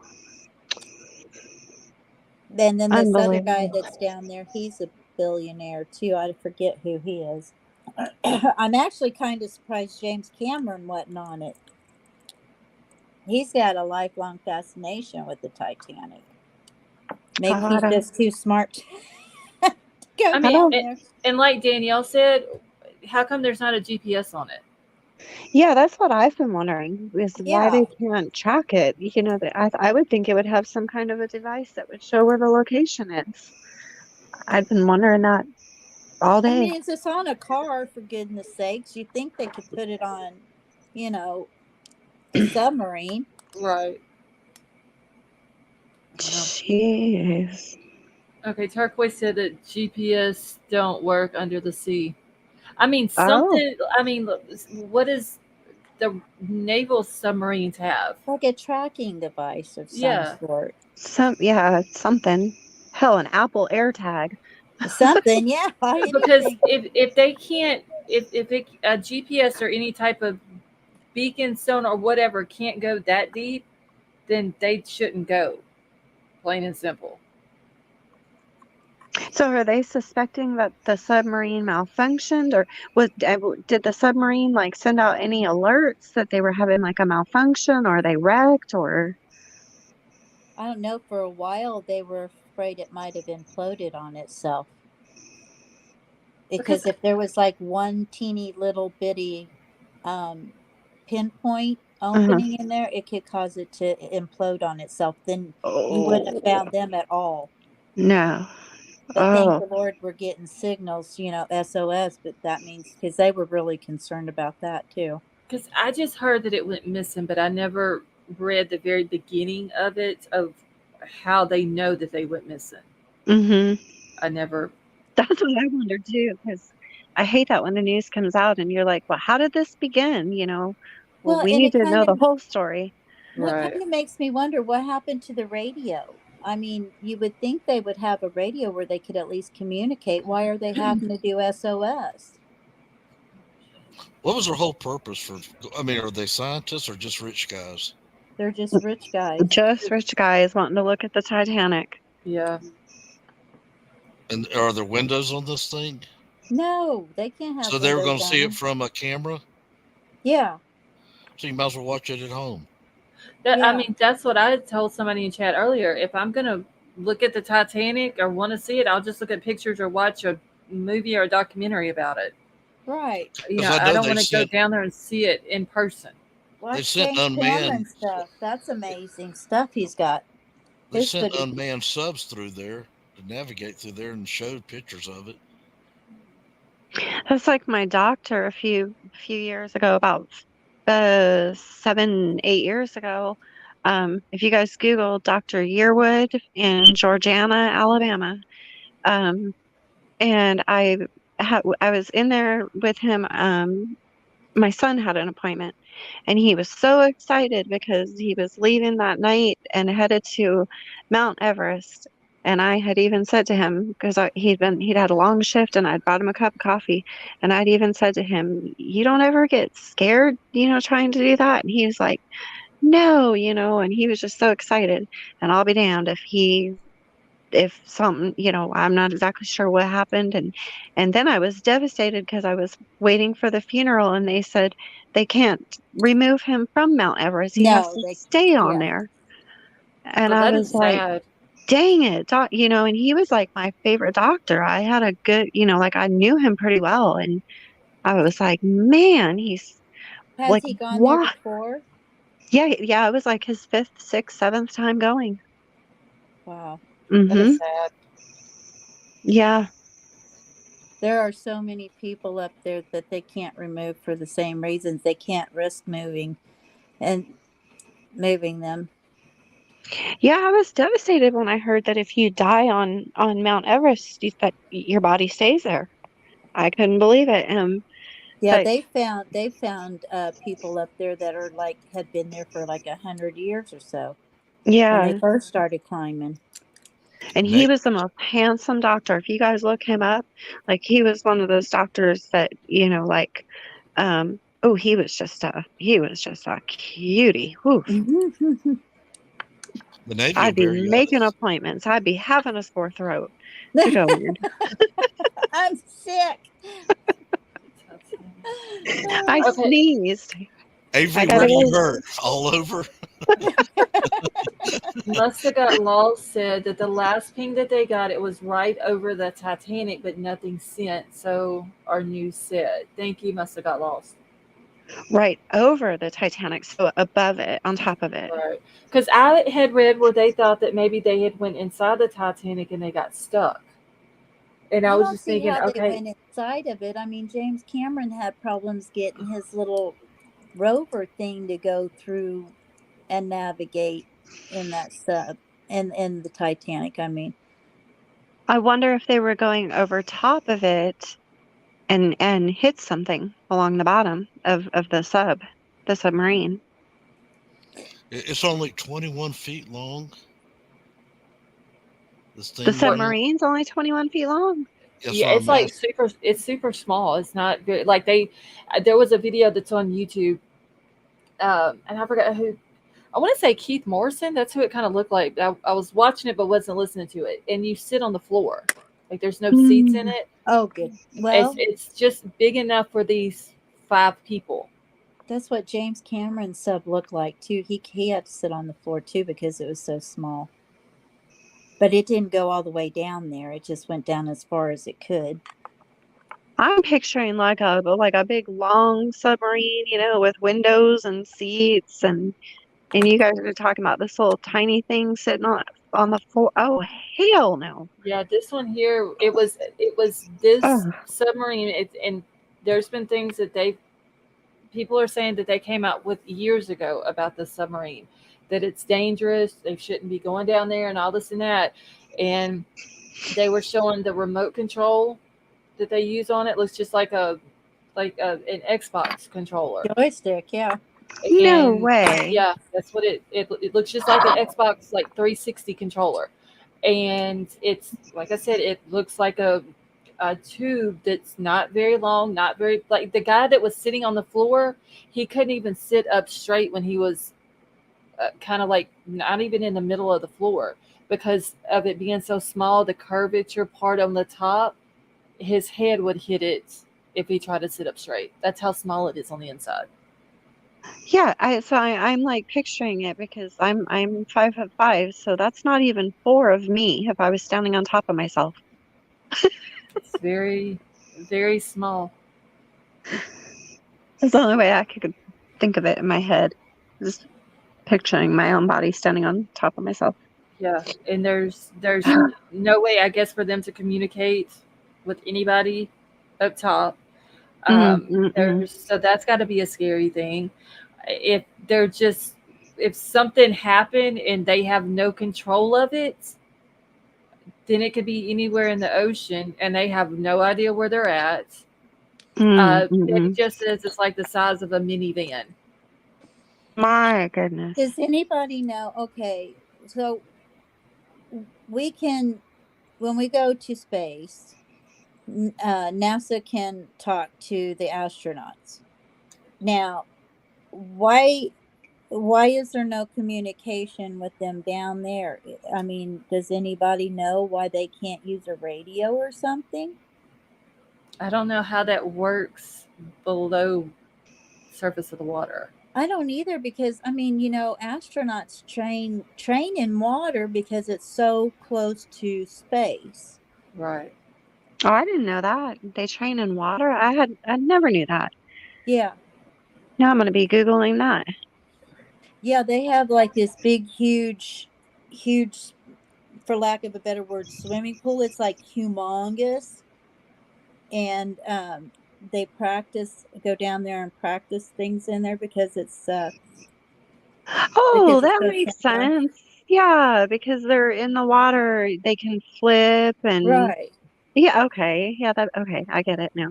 Right. I think they actually taped the abyss in that tank, or part of it. That's one of my favorite movies. But Mm-mm-mm. it's like a deep space, like a oil rig type of thing. Uh, Mm-hmm. and I was wondering why don't they have communications? That is just, I don't. Chris Mullen said they lost radio communication with them. Okay, well, I was thinking that they would have had to have something. So, hmm, I just, I couldn't imagine. Y'all just keep them in your prayers. yeah, because Yeah. once they get a hold of them, I'm not sure how they're going to get them out. I mean, even if they start bringing them up to decompress, I mean, how are they going to get oxygen to them Mm. without it imploding? Gosh, I don't see this ending well, but I'll definitely be praying. At the same time, it's a very fascinating situation. Yeah, It's it's heartbreaking and but it's fascinating. yeah, I agree. Well, their submarines are already compressed. Otherwise, they couldn't have gone down there just like an aircraft. When you're Yeah, they're flying up in the compressing air, there. you're already compressed. You're at when you fly an aircraft, let's see, like Delta or one of them, you're up there around 30,000 feet. So they But have to the have compression compressed. level changes as you're coming up, right? Well, what they'll usually do is they won't set it like where I live at. We live at sea level. They'll set the oxygen like you're at 5,000 feet. They look for Well, every little area to cut corners. you have to be Um, careful when you go like to Colorado and stuff. You can get altitude sickness. Oh yeah, mile high. Yeah, Mhm. Yeah, I always felt sorry for those guys in the military that have to train in the mountains. or Pikes Peak. I mean, yeah. I mean, you can definitely tell a difference yeah, when I you're there. suffer that way too. Everybody else in the vehicle, they'll just yawn and pop their ears or chew some gum and pop their ears, and I'm over there crying like a baby. Oh man, I I'm sure that's got to hurt your ears too. remember sitting in the 130 and you see the guys jumping out, paratrooping. Of course, they're under 10,000 feet when they're paratrooping, Oh, I but they even love had, paratrooping. but yet they got the dog with them with the Wait a goggles minute. on. Oh, Wait just a minute. You won't go in the sub. You don't like flying, but would you parachute out? Heck yeah.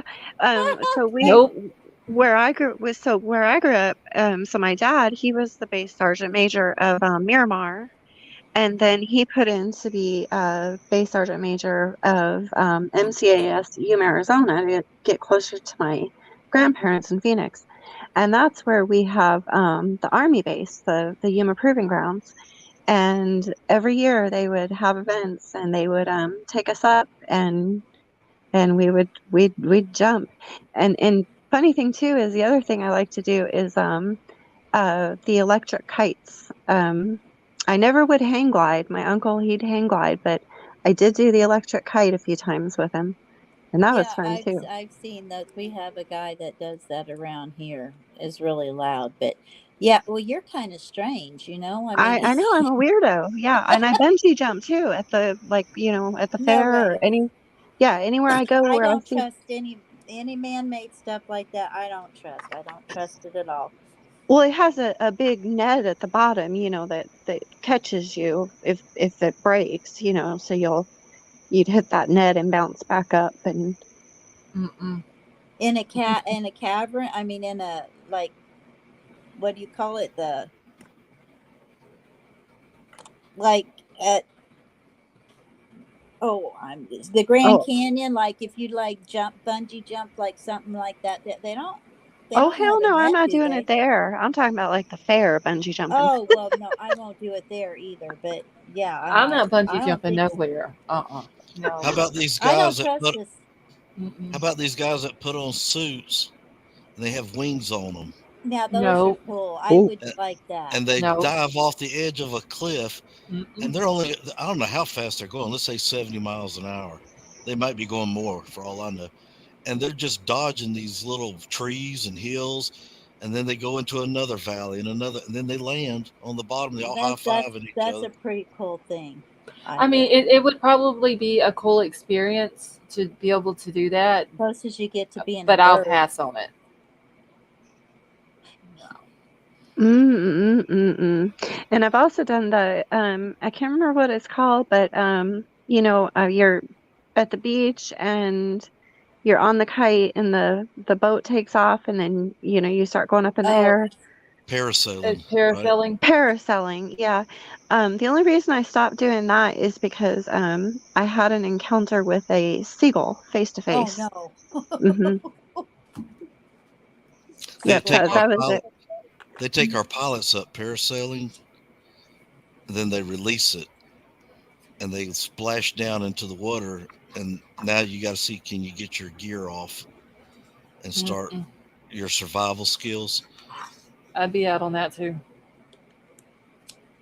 I would go parasailing, but I wouldn't.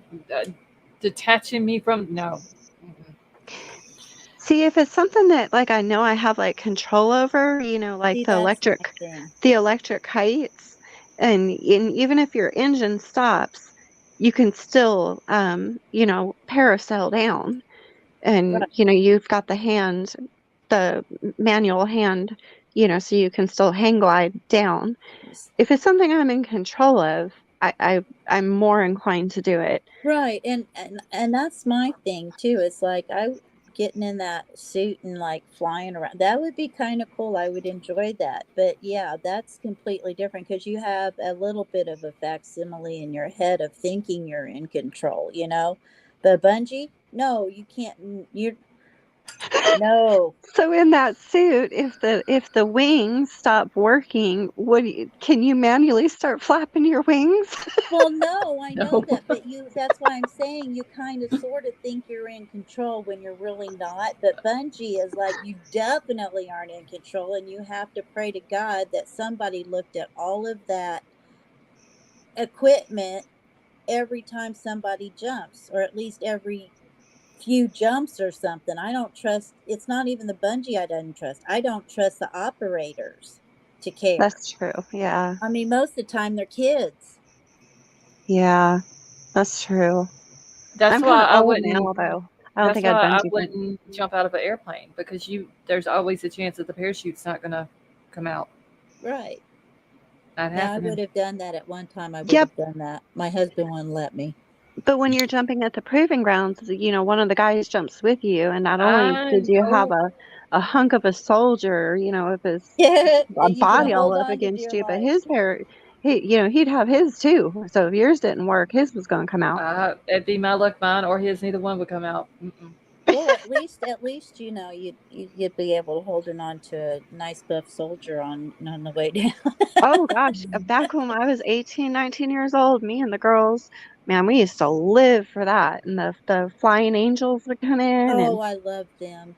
oh Yep. my good, We I'm out on flying at all. Yeah, my we'd dad. be in line to get up there and parachute. My dad. We used to go to the base when we were like 16 years old, and those guys. Yeah, it was fun. Oh Yeah, God. I think I'm about to get out of here for the night. yeah, I was surprised you guys were still alive. I was like, oh, look at them. I just Yeah. love the color of your hair. The red. Well, it's Yes. purple red. Yeah. Well, Looks mine's gorgeous. purple. Thank you. I Everybody like. seems to really like that color on me. It just looks really good. Hmm. Don, what is that in Fahrenheit? Don said that she heard that it's 2 degrees Celsius at the depth that they are at. I think it's like 37 degrees or Yeah, something. Woo, you pretty much Or like no, okay. that You can't be double right. It's got to be negative degrees, I think. Oh my god. not 9 degrees Celsius, Wait, where'd it go? 2 degrees Celsius. 2 degrees Celsius. So that's like 4 degrees Fahrenheit. Amethyst said 35.6. Because 69 degrees Yeah, Celsius is 39.6. 39. Oh, wow, shit. 35.6. 35. Yeah. Okay, ignore me then.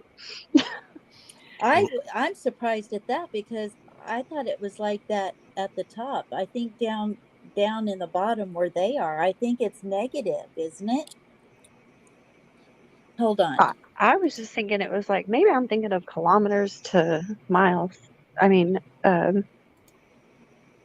kilometers to oh my gosh, what do we drive in here in the U.S. when our speedometer goes up? We're miles per hour. RPMs. Miles Or- per hour. That's okay. what I'm Yep, they're kilometers. Europe.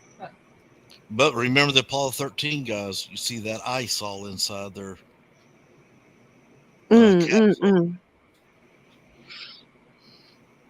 Well, I'll hop down because I know you guys are wanting to end, and I'm probably going to finally go to sleep. So I hope you guys have a good morning or All right. rest of your night. You too. Thanks It's for good coming seeing up. you again, Avery. Good All talking right. to you, Avery. And I enjoy Okay, your you too. channel as well. Oh, Bryan. thank you. All right. Bye. All right. Have a good night. Good night. Let's see. Yeah, So it's right now my gray in my hair is like a very light lavender color. John. Have a good night. When I was in school, one of the girls there, I had used her as a guinea pig for, my nail tech stuff. And she had her whole time and all of that was in. She needed a cut, color, and style.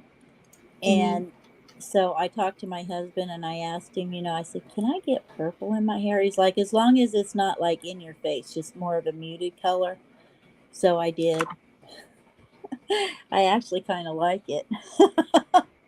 My oldest son looked at me like I was crazy, but I kind of like it. Aww. My husband told me he thought it looked cute on me. So, Scarlett, I'm like you. I wouldn't want to go sit in that thing for 20 minutes. No, I wouldn't. I couldn't. I would get claustrophobia really bad, which is why I think they can't open it from the inside. Right.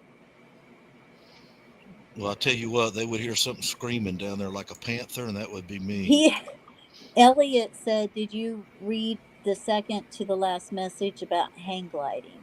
Yeah, that's what I'm trying to find. Okay, Elliot, are you talking about the one that says 1,000 meters per second? Wow. Although I did read the one above that one, about the 1,000 meters per minute, not per second. Good Lord, y'all. I was like, wow.